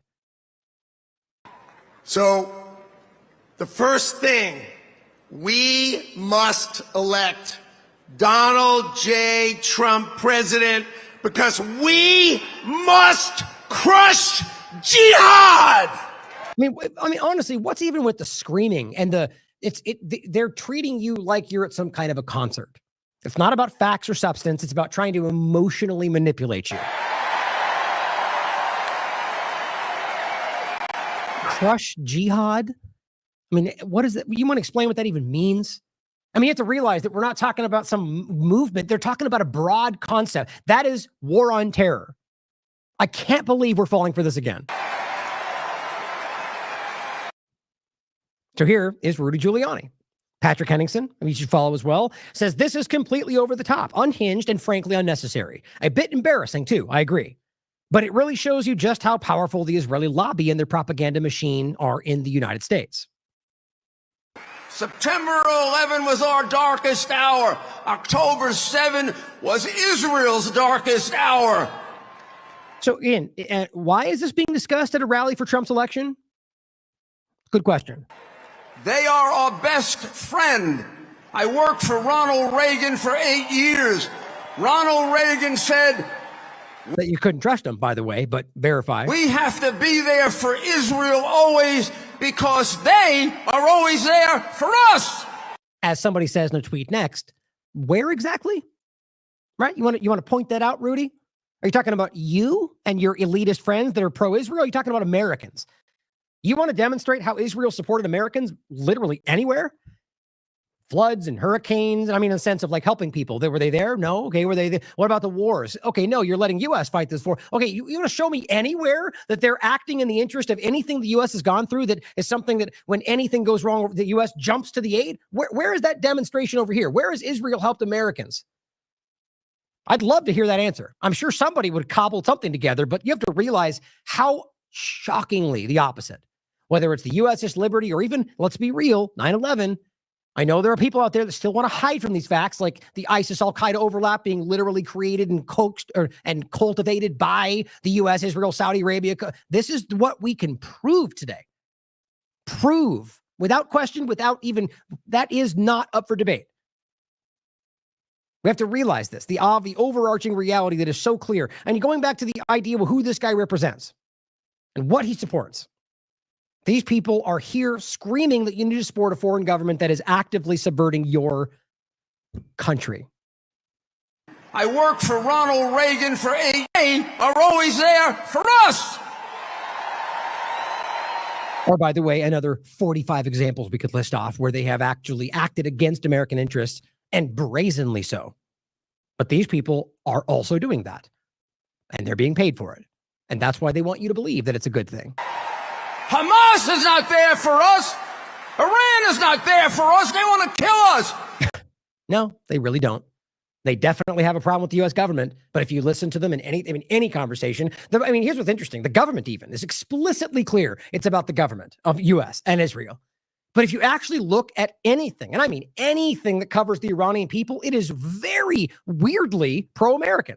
I don't mean in the sense of like, fighting for a better life in America, this lie they tell you about on. No, just the idea that American people, largely, like myself and the rest, are aware of these illusions. And they very clearly, there's a guy I interviewed in the past who did amazing work. He used to go around and kind of tour these places. And at the peak, the height of the paranoia being pushed by Israel from Iran, he goes and travels through there and shows these places are amazing and they're so welcoming and come have dinner with my family. And I want a perfect way to pause it. Look at this maniac.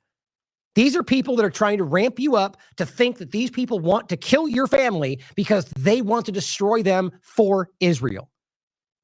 I don't know why how long these kind of people have been guiding, driving, forcing this country against its own interests. And the Palestinians are taught to kill us at 2 years old. They won't let a Palestinian in Jordan. They won't let a Palestinian in Egypt. God, it's just such a disgusting lie across the board. They won't let a Palestinian in? Are you actually saying that? You realize there are Palestinians in all of these places. He's simply trying to make it sound like that because what's happening is the idea, whether or not they support the Palestinians, they refuse to allow them, Israel, to force these populations into their countries for obvious reasons that have nothing to do whether or not they like Palestinians. This guy is a rabid Zionist maniac who is pushing you to hurt your country for another country. And really multiple peoples around the world trying to make you hate them for false reasons. This is just like with Bush and I mean everything. The turning into they all want to hate you for your freedom. Are we still pretending like that ever made sense? And Harris wants to bring them to you. That's all that's all they have. They want to desperately drive you into the position where you think that she's going to force the immigration and well, guess what, guys? This same dynamic's been going on as far back as you can look through Trump's administration before and after. It's just about how they cover what's going on. All of it being driven by belligerent foreign policy of the United States. Where do you think these people are coming from, these Palestinians? Do you think they just magically popped up and want to steal your front yard? We can't be this stupid. I think most people can see through this. They may have good people. I'm sorry I don't take a risk with people that are taught to kill Americans at 2. That's completely out of nowhere. Now, what's funny about that, sickeningly enough, is that you can prove that happens in Israel. Now, look, I can guarantee you there's hatred at an early age for a lot of reasons, especially when you watch your family get blown up in front of you, God forbid. But either way, there is not some structured idea that they're teaching them to hate Americans. Like at best, you're talking about Israelis, and you could argue that in the sense of a Jewish person, 100%. That exists all over the world in the context of people that irrationally hate. This isn't even irrational in the context of focusing on Israeli Zionist conversation. But of course, because the Israeli conversation conflates those two things, is it really that hard to see why they would think the same in some cases? But either way, to argue that they hate Americans, it's completely hollow. You realize there are American Palestinians that live in these areas, in Gaza. So if we're to believe that they're trained to hate Americans, why is there over 600 Palestinian Americans that were trapped in Gaza when this started? You want to explain that, Rudy? I don't think they care to explain it because they're lazy with their arguments. Try to find that real quick. Let's do. There it is. Just to show you. I'll play this clip first, but I want you to see that, so 600 Palestinian Americans were trapped, according to NPR, in Gaza after October 7th. I don't know how you reconcile those 2 points. I'm on the side of Israel. You're on the side of Israel. Donald Trump's on the side of Israel. Pretty hollow cheer, guys. I think even they're getting tired of this because it doesn't make sense. And they're on the side of the terrorists. God, this is cartoonish. As Patrick said, this is embarrassing. The side of the terror. We're going right back to war on terror level.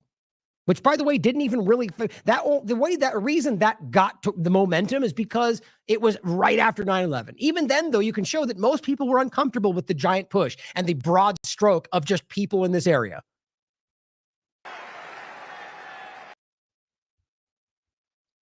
So here. Oh, wait. I knew that. See, I don't know. I don't even want to explain it. It's something so weird about that. It happens every time.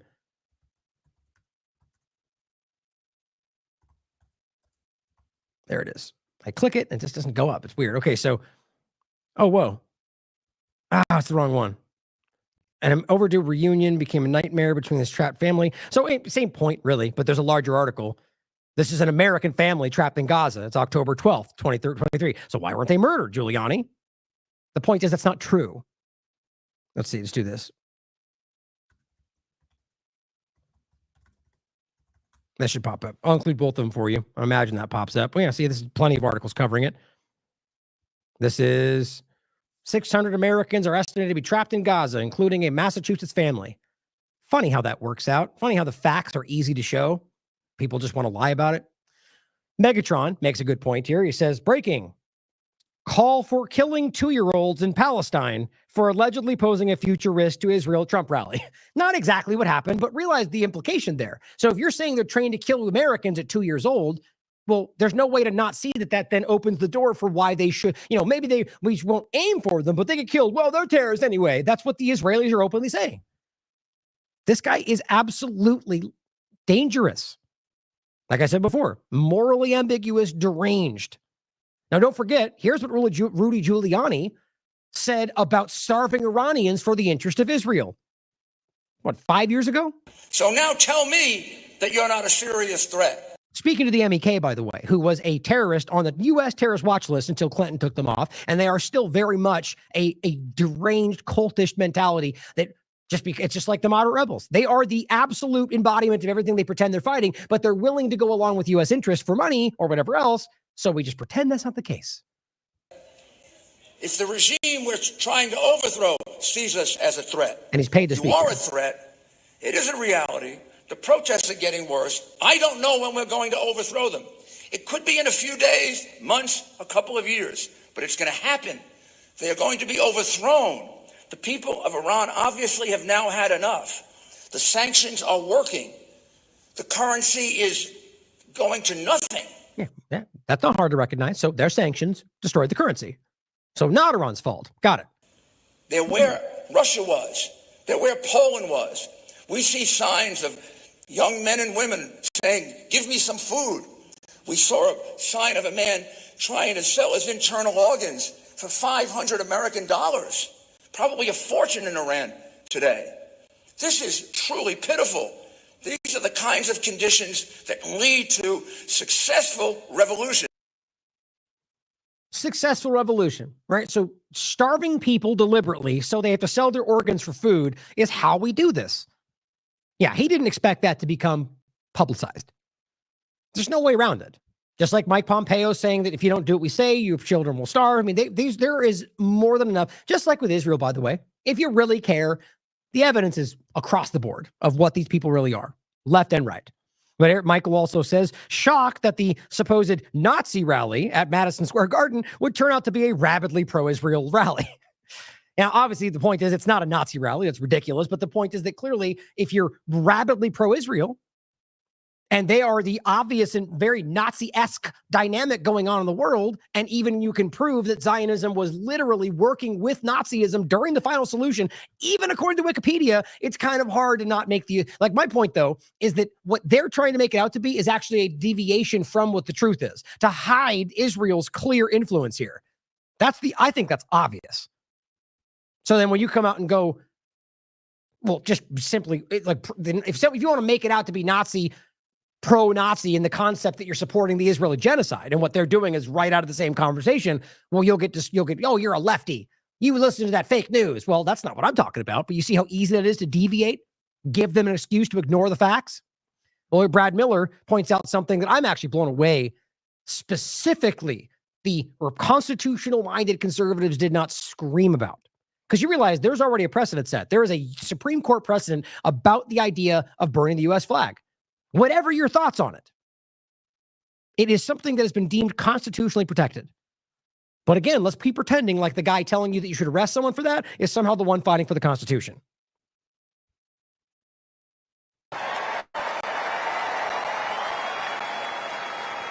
And as long as the Speaker of the House of Representatives is here, I would like to put forward a bill because I watched 2 months ago as some very bad people, radical left people, but... Okay, so again, bad people. We're talking about Americans that on the left who supported the Palestinian resistance and through so burn the American flag. Now, you can read into that whatever you want. All of it's constitutionally protected. Whether they want communism, whether they want... it doesn't matter. It doesn't matter in the context of whether or not it's protected. It is protected under free speech. So if you don't believe that, then you want limited speech. Own it. But what he's doing is telling you that they're very bad people. So just recognize this game of unity and the idea they're attacking Americans acting within their rights. Now, who would that be for exactly? I'm sure you can connect the dots. By the way, nothing happened to them. In Washington, D.C., burned our American flags. They were burning flags. And I would like to suggest that we put in a bill. If you burn the American flag, 1 year in jail. Wow. Everybody cheering against their own rights. Now, just like with free speech, if you don't understand why you have to protect that, then you don't understand your rights. Free speech, you protect. If you don't protect the worst of speech, then you don't believe in free speech. That's the whole point. When you start carving out loopholes, governments take control. I mean, we're already there, guys. It kills me. Now, as Brad Miller, I highly respect, he said, and again, here's Benny Johnson, 1 year in jail, fire. God, it's just sad. And now, again, these people are not dumb. I guarantee you they understand that that's a violation of the Constitution. They don't care because it's pro-Republican narrative agenda, Trump, election, team sport politics. Brad says, why aren't more people alarmed at this statement? It's not even the first time he's made this remark because they agree with it. That's it. Now, it says Trump's comments show that he wants to censor certain types of free speech and cancel those who engage in it. This is dangerous ground. And again, here's where this is the kind of argument you get. Emotional. Now, this is a random guy on Twitter, but he says, you burn the flag, you show your true feelings about this country. You hate it. That's your interpretation. You could argue those people are fighting for the country, and they recognize that that has been used against them. That's not what I'm saying I believe in. I have a certain reverence for certain things, but I also recognize that that is something that has been used against us. You realize that that flag is being flown while they commit genocide. That flag is being flown while they occupy foreign countries under your name. Now, that doesn't mean that the flag as it originated is necessarily bad, but you have to realize that that does change the interpretation of it today, and we can fight to change that back. I wouldn't burn an American flag because I just don't believe with the mixed conversation there about what it could be. But I also recognize, and again, to be quite honest, if you bring it back to my true my belief about that none of these things should ultimately exist, right? That's important to understand. But you don't get to dictate, real Don Paleo, what they do and how they feel about those things because it is their right. Now, just because you don't like it, somebody could make the same argument for why you shouldn't have to, you're not allowed to wear a red hat. That means Nazi. Didn't they already do that? Oh, you'd be outraged. You're suppressing my rights. But of course, you're completely unwilling to look at how those are the same thing. But it goes, you never see a lover of freedom and liberty burning our flag. These are just childish arguments. It is the leftist, Marxist, Islamist. And there you go. You've fallen right into it. No, these are people I can prove to you in many cases who are simply fighting for Palestinian rights and recognize the imperialism of the United States. I'm not, those are, I can show you some that aren't even on the left. But who cares? Because it's not going to connect with them because they don't want to hear it. And they'll just go, they're probably a secret lefty then. It's just blind assumption and wishful thinking. Brad says, not the point. You're reacting emotionally, which is the problem. We're talking about free speech and the law. Go cry elsewhere. And he goes, projecting again? I mean, these people, you're literally highlighting what you're doing while you're projecting onto Brad. That's what's funny. I am. It kills me, guys. It does. And again, you have to also consider that half of this conversation is not even real. That it's being, Israeli bots and whatever else. Now here's Stefanik, who's just one of the worst people. Just so from the beginning of those like fake anti-Semitism hearings, where I think they wanted it to be another Red Scare kind of dynamic, where they just didn't get it going because they were lying about everything, and even the police in the middle of it said, "You're wrong, it didn't happen." And she was like, her hands were shaking. She was like, she was emotionally driven, but I think by something bigger than just political interests. But it's Michael Tracy says, it appears a key theme of this allegedly Nazi rally at Madison Square Garden is that Kamala has turned her back on Israel. You don't realize how alarming it is that this is the central point of a rally for this upcoming election? It's crazy. Stand with Israel. They're screaming. And then take a look around the world. What is happening? You had the catastrophic withdrawal from Afghanistan. Kamala Harris was the last person in the room advising Joe Biden of that horrific mistake. You had Putin invading. Isn't it such a ridiculous killer that they're going to say removing ourselves from Afghanistan was the mistake, as opposed to the objective of deliberately leaving all of that, which both sides, your government, were okay with for a larger agenda that I clearly see playing out, or the simple idea that it was an ongoing 20-plus year catastrophe of an illegal occupation. Right? I mean, I'm not praising any side of it. I think we're still being played there. I think we still have people there. But either way, it's just funny that ending an illegal occupation can be framed as a bad thing, however it goes. But again, be clear, I don't think that's what they were trying to accomplish, but that's the framing. So lying from within their narrative, like in the COVID era. But think about that for a second. They want you to be outraged that they stopped an illegal war, which again, they didn't do, just be clear. Ukraine, and then just over 1 year ago, we had our most precious ally, Israel, under attack from a precious ally, Iranian-backed Hamas terrorists. Nope. And incorrect. In fact, they're funded by Israel. But since we already went to that point earlier, I'll skip it. But it's incredible to me that people still pretend like this is not the most obvious thing in the world. There. So are you saying Benjamin Netanyahu deliberately boosted Hamas to try to prevent a Palestinian state? Yeah, sure. He deliberately and systematically even told, is on record, whoever wants to avoid the threat of a two-state solution has to support my policy of paying protection money to the Hamas. So what we did, with the permission of our Prime Minister, is to let Qatar to transfer a huge amount of money in cash, probably more than $1.4 billion. By doing it, we increased the power of Hamas. We did everything in order to make... Oop, wrong one. Well, let's see this quickly. So bottom line is, as I said before, billions of dollars in suitcases, and they still pretend that's to buy aid. Think about that. The only way aid came in was from international agencies. Why? Because there's no aid to go around. So they're lying to you. Simple. It's so transparent. They were funding, as we showed you the tweet from before, as Netanyahu's quoted in saying, to divide the Palestinian people. By funding the group that is now, and even Haaretz wrote this stuff on October, like right after this, that he funded this group, and that's why it blew up in their face. They've written about this. And again, this is in 2020. They funded him right up until this. Now, in no way is that to undermine the act of resistance, like some people think I'm trying to do. My point is that I don't know why we can't factor this in. We have to realize that they could have funded them and they could have lost control of it, and they now are fighting for resistance, or there's been both sides. I think both things are possible. I think we're dealing with a situation where they have been funding this group forever, but because of ongoing atrocities, the fight didn't get what they wanted. Over time, the group has changed. That's why the charter changed. That's why the different younger generations grew up and became willing to fight for resistance against Israel. The bottom line is you can still argue that there might be influence at some level. Obviously.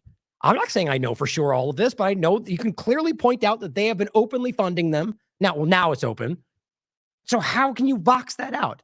The act of resistance, whether it was done by this or not, is still a legal act of armed resistance. That's a fact. But this is 2020, Mossad chief urging them to continue funding them. Right? So it's pretty pathetic that someone like Stefanik would make these arguments. And mistake. You had Putin invading Ukraine, and then just over 1 year ago, we had our most precious ally, Israel, under attack from Iranian-backed Hamas terrorists. And Kamala Harris has turned her back on Israel. Think about how dumb that is. I mean, right now, the entire point is that, as Jimmy just pointed out, she's the one clearly committing genocide, so we can lean in with Trump because he might not. But here, in that rally from Trump, they're telling you she's the one that won't support Israel. We're going to keep doing that. You don't think he sees that? You don't think other people do? I don't know why people can't allow themselves to digest this real conversation. Why so many people act like it's the adult thing to do to fall in line. I just don't get it. And what did we see?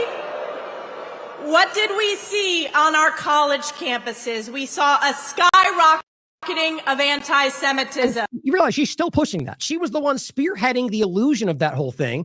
It's been proven by even Israeli media that they've been lying about these things, even corporate media. Even in front of her, one of the police officers was like, that didn't happen. We investigated it. That wasn't true. And you know what? She still says that today. There's no way to misunderstand that. She got told and proved it in front of her by the police officer that investigated it, that it wasn't real. Then marching through that school hallway saying, kill all the Jews or whatever she claimed. He's like, that didn't happen. Then a week later, she says it in an interview. Oh, okay. So you weren't trying to find the truth. You were projecting propaganda from somebody. Oh, don't forget, she's funded by AIPAC, in case that matters. Let me ask you all, did you see that committee hearing with those college presidents, now former college presidents? It's just so sad. These are people that I don't support because of their clear agenda to inform children in a way that makes me uncomfortable, at least in some of their cases. I can't speak to all of them. But nonetheless, what they said was that there's context. There is. Not for these brazen, rabid Zionists that really want you to think that no matter what, if you say Israel with a weird face, you're a racist, right? Doesn't matter. The point is that people were saying things like Palestine, river to the sea, and you guys made it out to be rabid anti-Semitism, and they simply said, well, that's not true in every case. And you flipped out. Just like we saw Josh Hawley saying, you can't condemn intifada. Well, it means resistance. And you know that. You liar, you dishonest person, you absolute mindless anti-American person. What they're doing is fighting against American interests because they're trying to censor your speech. And you guys want to point to Kamala that she's doing it too. But how do you not see the reality here? These are some of the most obvious, like that's the problem for me in this conversation. There's far, far more right on the surface examples of how they want to remove your speech in real time. Now, yes, we've got out the Clintons and other parts of this that are speaking up about removing the First Amendment, but I'm not seeing that come from the administration. Now, to be clear, I agree that's the case. I agree from either side, they want to do that. But think about how crazy it is that we've got them standing up and screaming, we want to remove your right for this. Well, they're not saying it exactly like that, but that's what this is. Where are they saying that on the left? Show me that. I mean, the administration of Kamala. Now, if you find an example, it would surprise me. I agree, but I find it clear that it's very slanted. But they just agree with this censorship, just like we've seen this in Congress. That's the woke right. If you're on the conservative side, don't fall for it. They're lying to you. That's right. I asked the presidents of Penn, MIT, and Harvard, does calling for the genocide of Jews... Which is not what they did. That's the lazy overlap. When they said river to the sea means calling for the genocide of Jews, despite that very statement being in the Likud charter for Netanyahu's political party. But of course, when they say it, it's okay, because you are on that side. You're a hypocrite. And it means simply, in all of these contexts, that you want these people to be free from their oppression. Now, yes, I guarantee at some level somebody wants that to be the case, but that's not what it means inherently. And at the end of the day, all of these examples, the Palestinian flag by her has been called a symbol of terror. You can't take these people seriously. Your university's code of conduct, and one after the other said it depends on the context and the... Because that's, I mean, think how crazy it is that you're talking about the lefties as if they want to remove free speech, when what you described is them actually engaging with free speech. Not the one screaming about how we'll protect it, though. The one screaming about how we'll protect your free speech is outlining why they'll take it away. This is wild. World heard. You're fired. 5 have been fired. So many to go. I wonder why. Because Israel's influence on all these things is overwhelming. But they've lost the influence over the average people, though, which is really what matters. And you know, compare that with President Trump. He brought us the most secure border in our nation's history. He brought us the strongest economy. Despite the swinging open fences of Texas that we don't want to point at when that doesn't work for us, though, right? Or the reality that we're all being deceived by playing this game, how they're literally manufacturing these things to justify their agendas, and Israel's playing a central role in the weaponization of immigration. But who cares? We won't talk about it when we don't want you to see it. He proudly supports our law enforcement, and he has and always will stand with Israel. Hey, end of your speech. Sammy, you're going to end on the note of supporting a foreign country while you're there to get them to participate in an election here? Doesn't that scare anybody? Sure as hell scares me, even though I see through the idea of the election in general. It still worries me how on the surface this is, and we're not pointing it out. Here's RFK Jr. Michael also says, I've never seen such a ludicrous propaganda. He says there's not a single scintilla of evidence that Trump would end the warfare state. There's a massive body of evidence that Trump would expand the warfare state, including that he boasts of doing exactly that during his first term. But they'd love to paint you this picture of what they want you to think he is with no evidence, though. You know, the same guy that RFK Jr. told you was going to ruin the country before he weighed in with him. Don't you think that we deserve a president in this country who's going to restore the moral authority of the United States of America?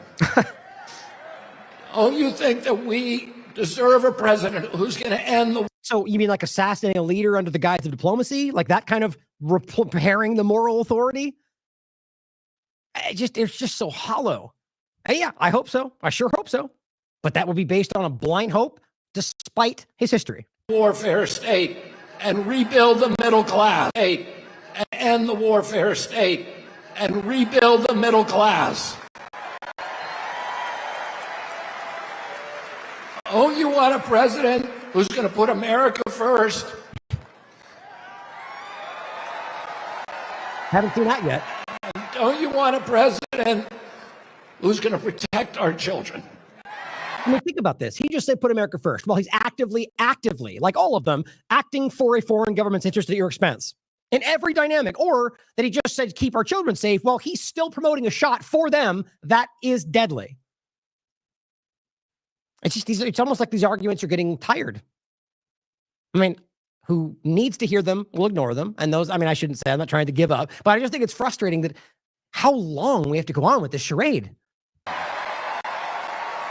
And who's going to protect women's sports? And who's going to stop dividing this country along racial lines?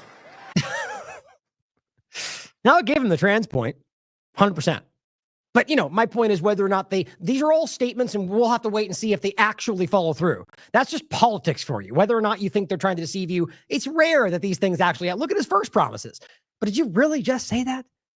Did you really just, that he's going to remove that? He is actively driving that against Palestinians. You just heard 7 people before you. Kill, I mean, Stefanik just actively conflated Palestinians at large with any, but here he is. We're going to remove those things. I mean, this is fantasy land, guys. Now, again, maybe it'll happen. And I would love to say that's the case and I was wrong. But everything on the table points otherwise, other than saying these things. Don't you think? Let me include that for you real quick. Okay, moving on to the next point. Truth Seeker showed us this. And again, this is my point about peak idiocracy. Now, they already brought Hogan out once, Hulk Hogan. But it just, and even then, it just felt ridiculous. And the way, the music, it's like we're watching the WWF. But again, guys, I kind of think that's the point. They're aiming at the lowest common denominator. This is how low they think you are. I have a much higher opinion of the American population. I'd like to think you do too. Even the song, you know, everything about it. It's almost like they're making fun of you. Or it's a movie.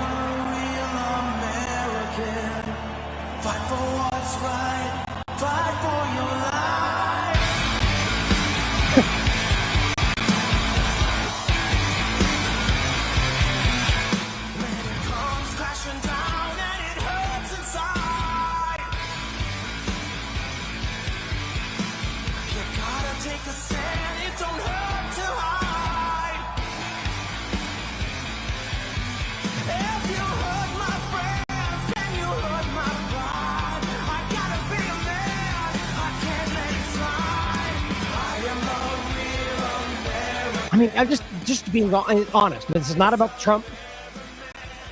This is kind of sad, right? This is cringy. It is low, bottom barrel, childish. You know, we're at the point where we're past any kind of substance, right? It's all about flash and show and demonstration and narrative, right? And the point is, why not? Seems like most everybody in the conversation is like, yeah, we're going to vote for him anyway, just like the left is doing. As Quentin Tarantino said, I don't care what she does. I'm voting for her anyway. That's where we are in this conversation. And that's supposed to be the pinnacle of elections, right? The pinnacle of political dynamics. It's pretty sad. Oh, here we're doing the same thing again. Oh, yeah. Tearing the shirt off because that's cool.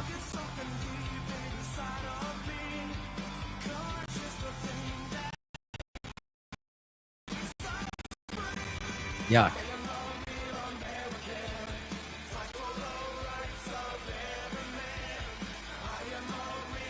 Am I wrong, guys? Am I wrong? I mean, I'm not trying to be belittling or diminishing. This just feels ridiculous.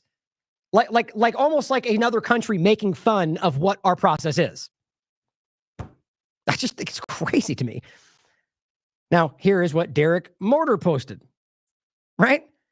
What's his name now? Camacho Slice or whatever it was, the guy from Idiocracy. It's kind of hard to see the weird overlap there. Now, of course, here's the Vigilant Fox saying, unforgettable scenes unfold at the historic rally, which seems to be like everyone now. Like, it's not like breathless reporting about how this changed the world after everything they do, no matter what. That's politics for you. But if you read through this, you're going to look at half of the same things we already showed you. And apparently it's a good thing if you look at it from a different angle, right? But as Sal the Agris points out, which I love, it's that meme with Joe Rogan and the UFC report podcast or commentators where they're like that famous one where they're like, oh my God, leaning back, right? If you don't know the meme, look it up. He writes, politician does nothing for years. Politician during re-election. I'm going to do stuff. Their followers. It's just so perfect.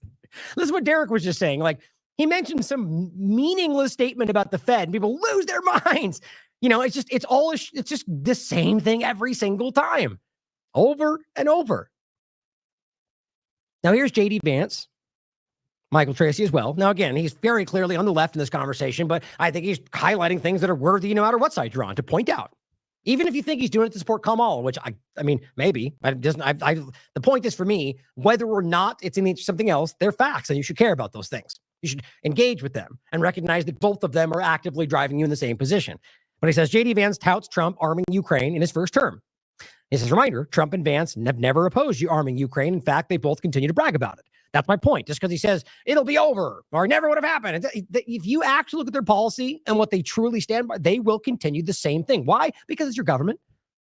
That's what the government wants. They're going to continue the operation. That's the point. And he goes, this is J.D. Vance heralding the fruits of a successful lobbying campaign by Lindsey Graham and John McCain. Remember that clip we play where they simply standing there helping we're going to help you fight against Russia. This weird, creepy video where Lindsey Graham is like rubbing his hands together like a villain. Remember that?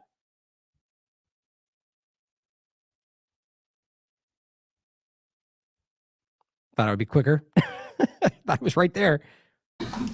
Нашого народу і нашої держави. І я, як президент, і як верховний головнокомандувач, хочу подякувати кожного з вас. I admire the fact that you will fight for your homeland. Я захоплююсь тим, що ви боретеся за свою батьківщину. Your fight is our fight. Ваша боротьба – це наша боротьба. 2017 will be the year of offense. Рік 2017 рік буде ріком pretending like this was some organic thing because Russia bad guy, right? Totally weren't funding and driving them to go against them the entire time, right? Transparent, lazy for not to pretend otherwise is simply willful ignorance. But the point is, he's praising their efforts to persuade Trump to arm Ukraine. But nowadays, we're endlessly assured that the neocons have flushed out the Trump-led GOP. Here's RFK Jr. Same point. Michael's pointing this out. He says, as usual, RFK is spewing absolute BS. Trump's 2016 transition operation. Also, we'll read this first, I guess, makes more sense. He's simply saying that he's saying that Donald Trump is breaking tradition by privately funding his transition team and has already started it 3 months early.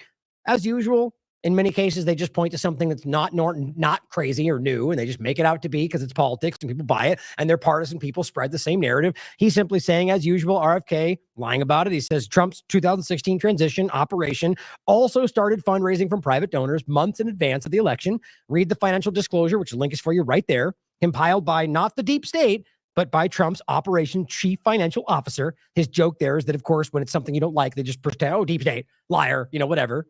He says there is nothing remotely unprecedented about Trump soliciting private contributions to fund his transition team in advance. He literally did the same thing last time. One of those early 2016 transition donors, Linda McMahon, is now running the 2024 transition. He says, presumably, if the current Trump transition operation was so revolutionary, there would be no need to brazenly lie about it, as usual. But he also points out that Linda McMahon, one of the first donors to the 2016 transition, is now running this transition. Lobbyists donated out the wazoo. The donors to the 2024 operation have not been disclosed. But if RFK is already lying about the most basic details, why take his word for it? Now, if they haven't been disclosed, how do we know they're telling the truth? There won't be any lobbyists. Well, my point stands from before. Why care about the lobbyists when you've already packed it full of your pharma defense leaders, which is what Howard said on the record? Because that's what the lobbyists would fight for. Or maybe they are there and we're just not being shown. But it doesn't matter because you already blindly trust it, which applies both ways. Now, on the other side of this, realize that there's similar things happening. This is interesting. Here's Alternate. Here's a lifelong conservative saying, I'm voting for Kamala, even though it makes my skin crawl. I just want to point out how all of that's stupid. These idea that you think that just voting for the lesser of evil, whether you're going towards Kamala or towards Trump, is that somehow going to bet? It's ridiculous. You need to recognize how you are the one being played if you're falling into that line. Now, Elon Musk points this out. I've seen this circulating. This is the top donor contributions to Donald Trump, which are completely disconnected from reality, omitting all of the obvious ones for real, clear reasons. But it simply says, showing you, look, Google and Microsoft are funding and, trying to make it look like he's the small guy, even though FedEx, Wells Fargo, Johnson & Johnson, Southwest Airlines, Northrop Grumman, Raytheon, these are all supporters of Trump, right? It's funny to show you. And by the way, you see overlap, which shows you the whole point as usual, that it's really just about funding both sides. And it's not really, it's an illusion. But he says Google and Microsoft control almost 100% of the web search market. Fair point. I agree.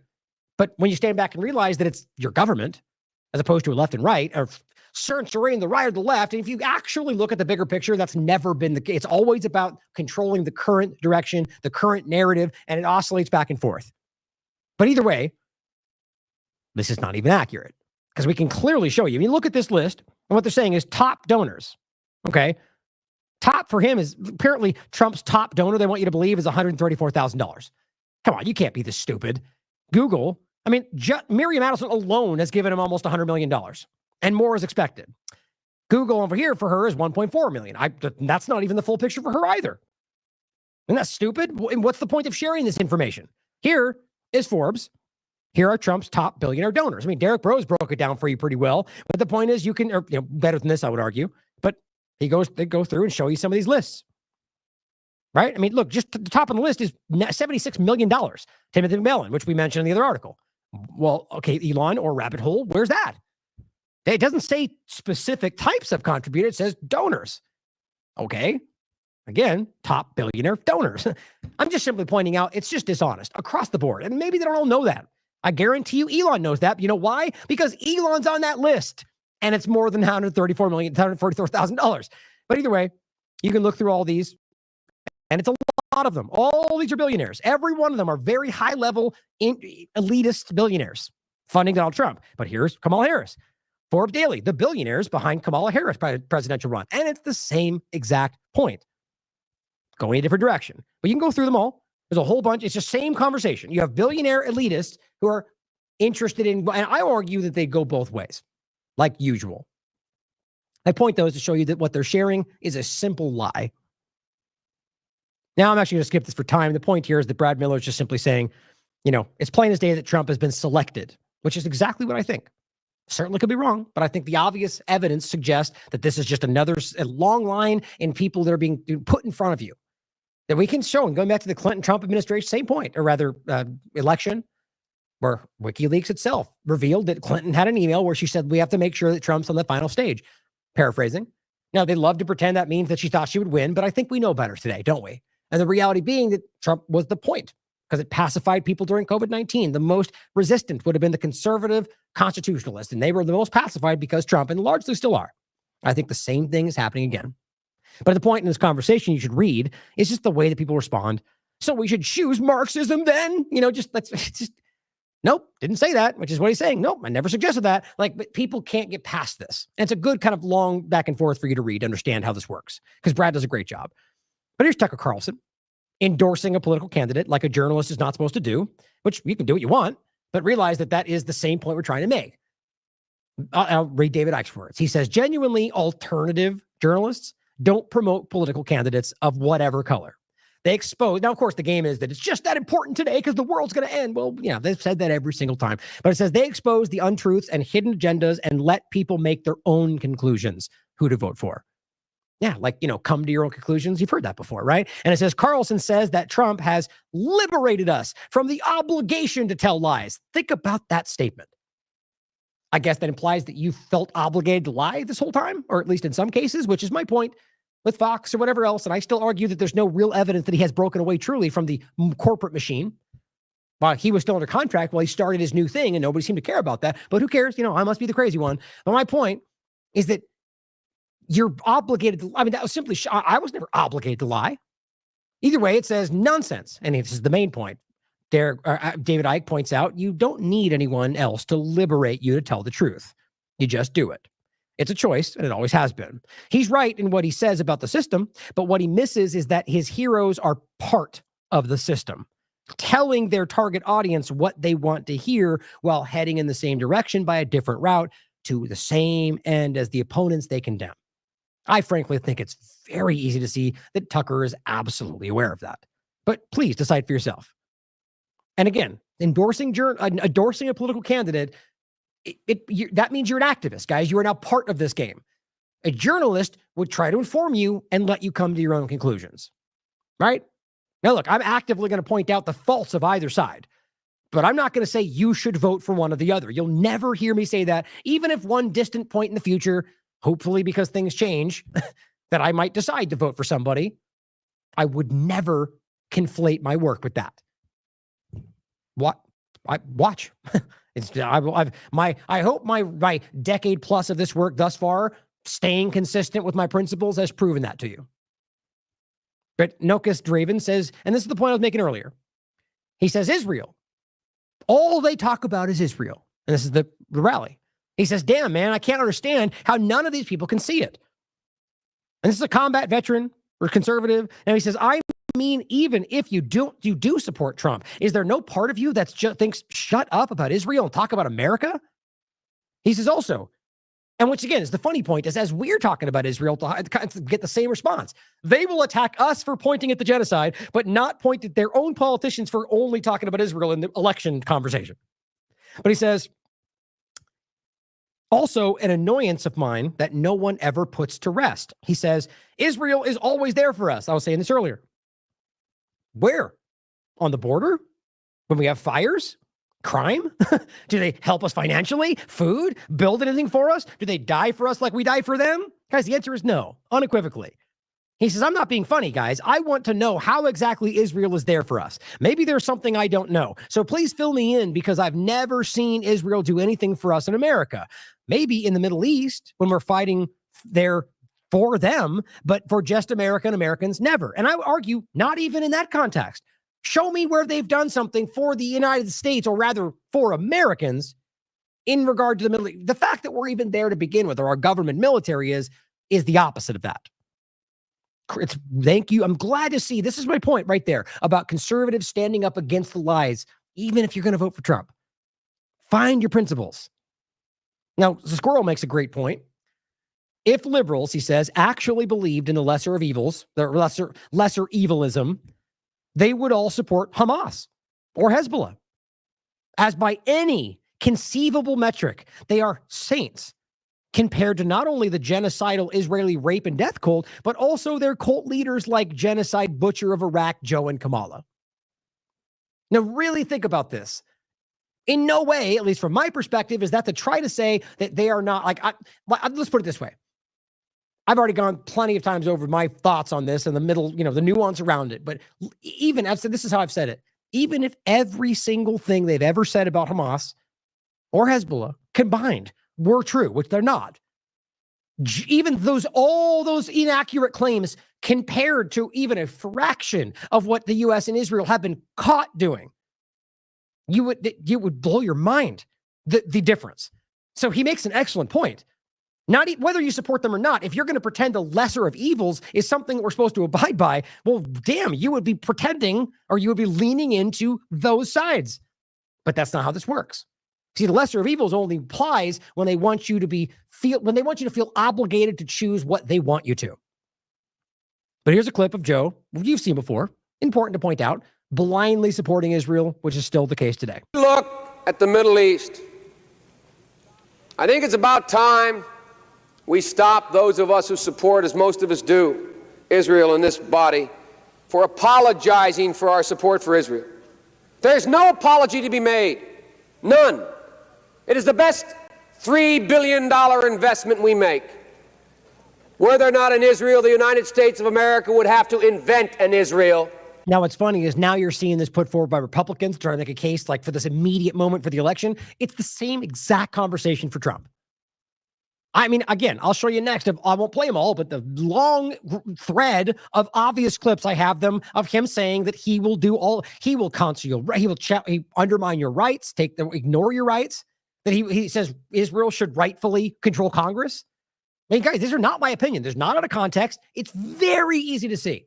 or remove the Jew haters from the country, or the idea that he will do all these things for Israel because because Miriam Adelson asked him to, because they were always at the White House. I mean, he just can't stop pointing these things out. So realize that this is not unique. To protect her interest in the region, the United States would have to go out and invent an Israel. Exactly, which is ultimately the point. Now I'm going to leave it there for the Biden point, but let's check this out.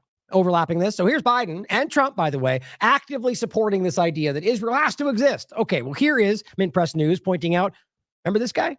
Weinstein? Former American film producer and convicted sex offender, Harvey Weinstein, stated his deep support for Israel. And it goes on to say he hired, which we've talked about, the Israeli intelligence firm Black Cube to spy on his accusers. And as I understand it, to harass them. Those are, in some cases, current and former Unit 8200 Israeli Mossad or overlap intelligence. Now, I don't think, I forget whether it's specifically 8200. The point is that these are ex-intelligence assets or current that were working for a group called Black Cube. It's BlackRock, Blackstone, all these different overlaps. The point is clearly that this is there's a reason that he's that adamant. Does Israel advocacy play any role in your life, supporting it at all? I'm an Israeli in my heart and mind. Okay, I love that country. I love what it stands for. I'm proud to be Jewish. When people see me 18, they can subtitle it Jews with Guns. Now, here's just a thought. In other news, this article from Haaretz from 2016, Israel becoming a refuge for pedophiles, warns advocate for child sex abuse victims from Israel. Israeli media, Israeli advocate, Israeli conversation, telling you that they're becoming a refuge for pedophiles. Gee, must be racist then, right? It's pretty desperate to pretend everything, even coming from their own coverage, is somehow racist. The truth is, this is something that needs to be discussed that is being ignored. Now, lastly, on a couple points on this bigger two-party illusion conversation, I don't know if you've noticed, but these people really do still exist. This guy simply says in response to this clip from Patrick, he goes, "It's funny that you people think that Israel won't be dealt with. They're saving Israel for last. Oh my God, we're still doing that?" He goes, "Why? Because it has to be this way." I guess because some chat board told him. But he goes, "Now pop a fresh batch of popcorn and shut up and watch the movie unfold." These are real people. That's weird. But it simply says, yep, these morons still exist. Just wait, do nothing, sit back, trust the plan, said no warrior for freedom and liberty ever. Hashtag Q. That's me. This is the account here. The one and only. Confirmed Q. It's just sad. And of course, why is it doing that? But it's, of course, the point is that ultimately this could be a fake person. Maybe the entire Q thing is driven by some Israeli apparatus. Who knows? But nonetheless, what's hilarious to me is that we still pretend this makes sense. Do you realize they were saying that back in his last presidency, his past administration? Or the idea that anybody would pretend that sitting back and letting things happen is somehow the logic of today? I mean, but my point is this is still a huge undercurrent within the current administration of Trump. Like right now, it is a huge undercurrent of their current drive, despite them not really pointing at it. I find that crazy. Now, here's another point from Elon that I think just screams the opposite of what it says. He goes, it says Elon Musk says the real threat to democracy are the people who accuse Trump of being a threat to democracy. So you're the one. Okay. The point is, it's just a lazy argument saying they're the one. The point is both of them are projecting at each other when the point is they're all doing the same thing. They're all supporting genocide. They all want to suppress your speech. They all want to control your life. But you're the one that's doing it. Vote for me. I just think it's pathetic, quite frankly. And then lastly, I just include this. This is some voter drop box that somebody's lit on fire. And it's just, to me, it could be anything. I mean, realistically, we all know that today. This could be Republicans doing it to frame Democrats. It could be Democrats doing it to frame. It could be the fact that there's Democrats trying to hide the ballot. Who knows? But my point is simply that what you're being shown is the idea that you can't trust anything. They're out to get you. Now, of course, Republicans are going to see this as Democrats trying to do this just to unsubvert the election because Trump's a shoo-in. Maybe. I don't believe your vote translated at all. But my point is this is about trying to undermine all of it. We're in a position now where it is about chaos. It's about trying to argue that they stole this and they cheated that and that, whichever. They've already told you. They've already set the table that they're both going to accuse each other of whatever they need to get what they want. So this is just about undermine, which, by the way, in a way, good. It should be. This is a flawed, broken, deliberately dishonest theft of a system. So the fact that they need to try to get you in, they're losing control. if only people could recognize that and we could stand together as the American people, we could change everything. But this person, the Black Truther, actually says, no effing way. I believe there's going to be a cyber attack on election day. This person saying, check in on the elections. And this person highlights it saying, I don't think there's anything more certain. Of course, they're going, Iran linked hackers broke into the election, cyber jar. All about the narrative. Black Truther then highlights my clip here, which you should check out, about 2 cyber attack simulations, apparently one that's been canceled now, or at least they claim, by an ex-Israeli intel firm, Cybereason. Just like last time, literally saying we're going to conduct. Cybereason is still ongoing, by the way. They're going to conduct a election simulation on the day of the election. I really don't think we can be this naive. As I said before, as I say in the clip, the only reason you would do this is to prepare yourself for responses for when it really happened. No way you can do that when it's actually the same day. So let's wait and see what happens. And if you pretend this is anything but Israel because this is being an Israeli intelligence entity, then you're lying to yourself. Now, lastly, quickly, this is the Guardian. Trump fills Madison Square Garden with anger, vitriol, and racist threats. Now, look, I'm not calling them Nazis. I think it's a silly argument in this context. I think it's the height of the things. But you have to be honest about there's plenty of elements there. Even, look, I'm Puerto Rican. My father was literally born in San Juan. And I've said that many times in the past. I don't know if the newer viewers knew that, but my father was born in San Juan. So he's 50% I think about. My grandmother on his side was actually Menominee Indian. So there's part of that. And then my mother's side of it's pretty kind of muddled, white European, whatever else. But at the end of the day, I could argue that I'm outraged because the Puerto Rican background. Who cares? I'm so tired of this selective outrage, or even if it insults you, get over it. He can say he's an idiot and he said a dumb thing, or he said it's a joke, or whatever you want to say. The point is, you can have every right to say that you're a disgusting person because you think he meant this or he did that, and maybe he did. But why do you let it dictate your life? Move on.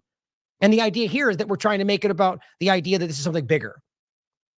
What he said was about something, the trash and the point about Puerto Rico, which, okay, if we're going to actually get into it, we have to acknowledge why that place is the way it is, and that has to do with foreign policy of the U.S. government. But either way, it's about distraction. Instead of caring about the obvious genocide and the obvious racist, diabolical interest that both sides are driving through that, we pretend that we're outraged about some stupid joke about Puerto Rico. Of course, that's how this works. And both sides get pulled into a two-party division tactic. Now, here's the funny part for me to end. I'm actually going to do this last part later just because it has to do with that image. I'll go through it later. It's just a good point. Well, no, I guess I did say we're so far along today. We're about 5 hours. But this is funny to me. So this person goes, Jews for Trump have arrived to the rally in Madison Square Garden. We still calling this a Nazi gathering? Well, yeah, only dumb people would, because I think it's pretty stupid to argue it's a Nazi gathering. That's just completely inaccurate, whether or not there's racist overtones. But you realize how this is funny to me, that you have these. So this is a Zionist Jewish person. Was she the same one calling it those? We just saw Stefanik do it. Was she the same one calling those rallies anti-Semitic rallies? Right? You mean the rallies that? Oh, it's going for the wrong spot. You mean the rallies that were hosting? Let me grab it real quick. People like this? A Holocaust survivor. My message to the brave student protesters in America is just keep doing it. Don't give up. We are doing exactly the same. And in the long term, we are going to prevail. Or about this? Come have some matzah. Come have some matzo ball soup. We're having a great time. We got plenty to go for everyone. And we'll be out here having a really lovely holiday. Columbia University has been at the center of pro-Palestinian protests for more than a week. A podcast that says Jews for Palestine behind it, right? Okay, what about this one? This is the first time I am using my full real name to stand in solidarity with Palestinians. And I don't deserve applause because I am too late. Because every single day that we don't speak out as Jews in support of Palestinian liberation is another day too late. Okay. Now you get the point. right? So it's amazing that these Zionists are willing to make the same point and say, look at these Jews that are there. They can't be Nazis, but all of those people are all so even the Jews, as people like Ben Shapiro said, are trash and they're not real. They're not real Jews. That's what they've said. So you're able to make the logical point here, but you can't apply it there. So you're a disgusting hypocrite. But we know this already, right? It's just embarrassing. The point is that neither of them are what they made them out to be. The left wants you to think he's some rabid Nazi, which is ridiculous. But if you fascist, I might agree with, but same with the left, which is the same point. It's your government driving in the same direction. But the idea that you could pretend that these Palestinian protests, like Stefanik screaming the same thing at his rally, is anything other than people fighting for Palestinians, and you making that out to be racist, or as I've shown you in the other clips, the same protest led, most of them put on even by groups like Jewish Voices for Peace.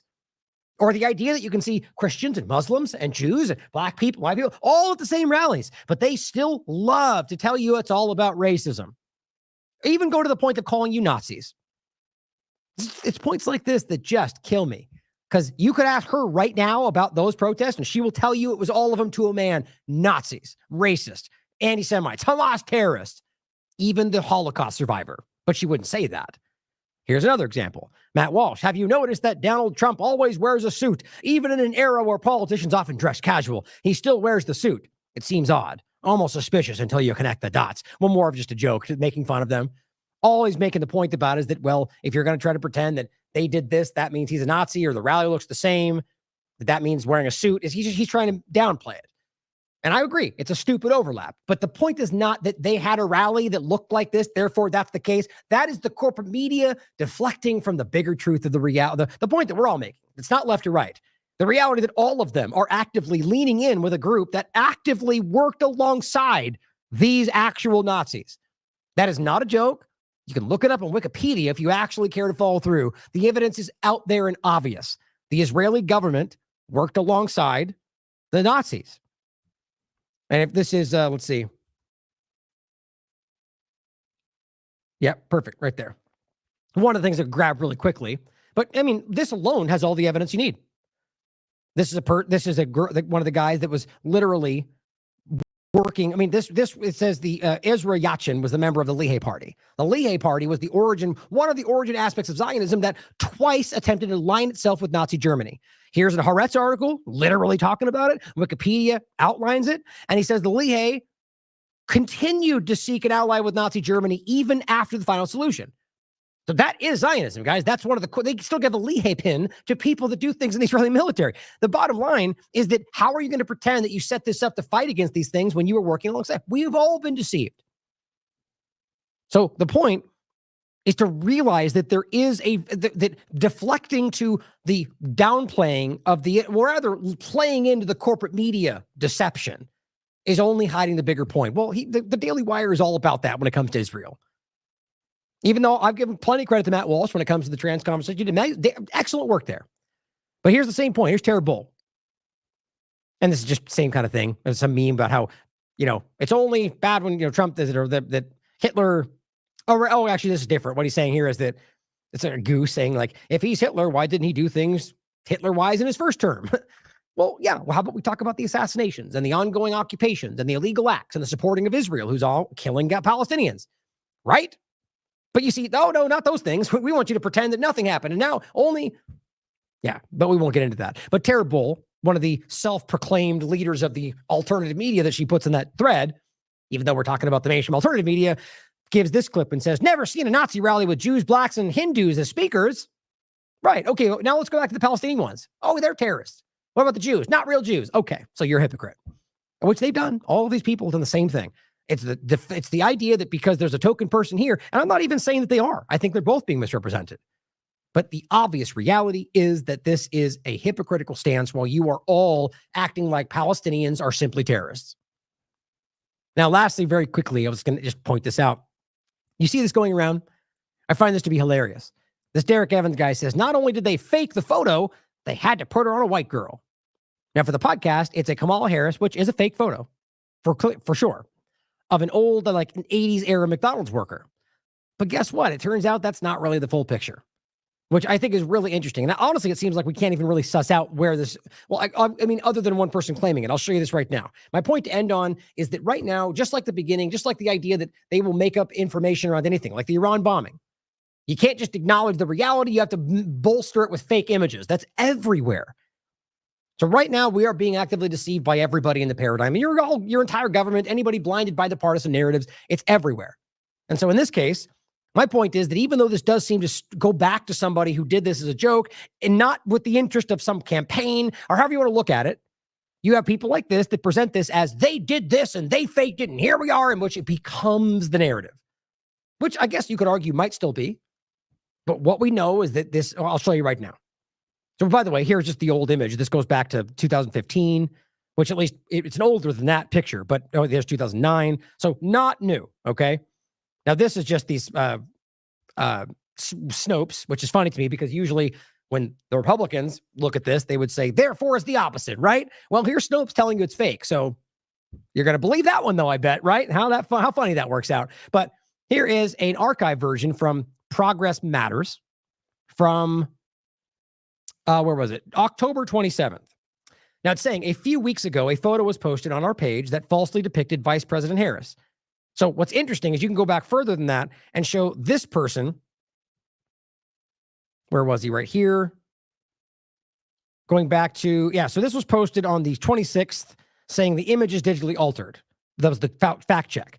And this is somebody saying, here's Kamala in her McDonald's uniform. And this guy is the one saying that basically this guy posted it saying that he altered it, 24th, which then sort of cascaded around, right? And it looks and again, the timing, it's hard to tell.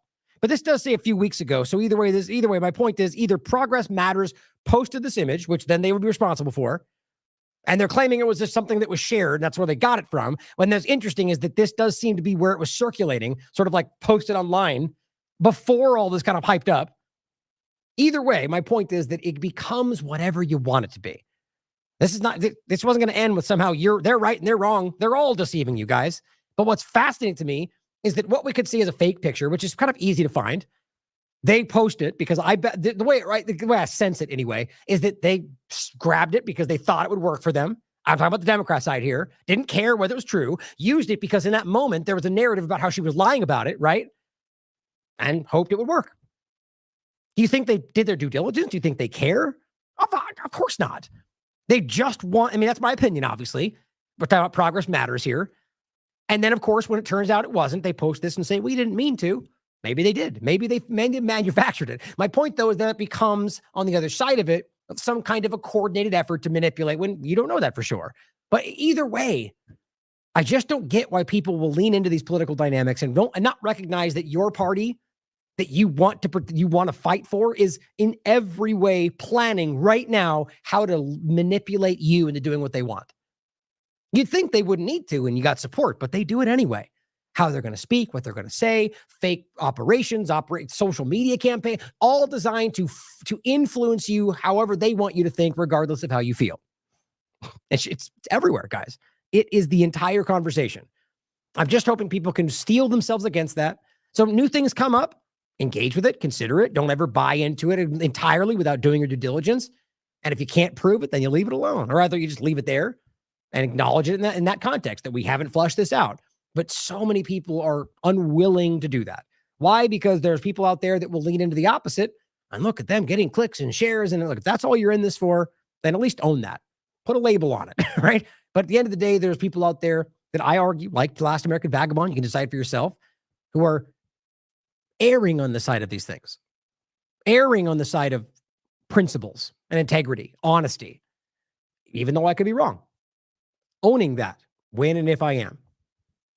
I think these are not just important, but paramount today, more so than they've ever been. And I believe that's why you're here. So thank you for supporting us and continuing to tune into 5-hour shows and get this information out there, break the clips out, inform people. Now, I'm going to try to get to another show before I have to leave. That's my plan anyway. But remember, I'm going to be leaving on the 1st. I'll be gone for a few days. I'll be streaming on the 2nd for all day, 8-hour stream, which will be including some follow-ups and information, but largely pertaining to the event. Again, I'm going to try to get some more content out before then. I have an interview coming out tomorrow, but I just want you guys to be heads up that this is going to be the focus over the next couple of days, if not the week, because travel and whatever else going on. But continue to push this out, guys. Continue to fight. Okay. It's never been more important. If I urge you to, whether it's this show or whatever else, or Derek's interview or the clips, break this stuff out, make the clips of it, share it on your platforms, post it on your video stream, and have conversations about this. Gather with people break this stuff down, debate these things. And emulate what they're doing there. Have an amicable conversation. End up okay disagreeing, as long as you can respect that you're coming at it from an honest place. Because honestly, if you're debating with someone from a dishonest place, well, there's reason to be outraged about that. If you're going to debate, it should be about debating from something that you're trying to, whether you agreed or not, debating from an honest place is the point. Because I can actively try to debate from something that I don't agree with, but I would do it in a way that I think is honest from what I genuinely believe that, where it would come from. It's all about the honesty. And it's amazing that in and of itself is sort of like derided today, like childish, if you will. And that's coming from this whole might is right, which weirdly enough is not a unique to the right thing anymore.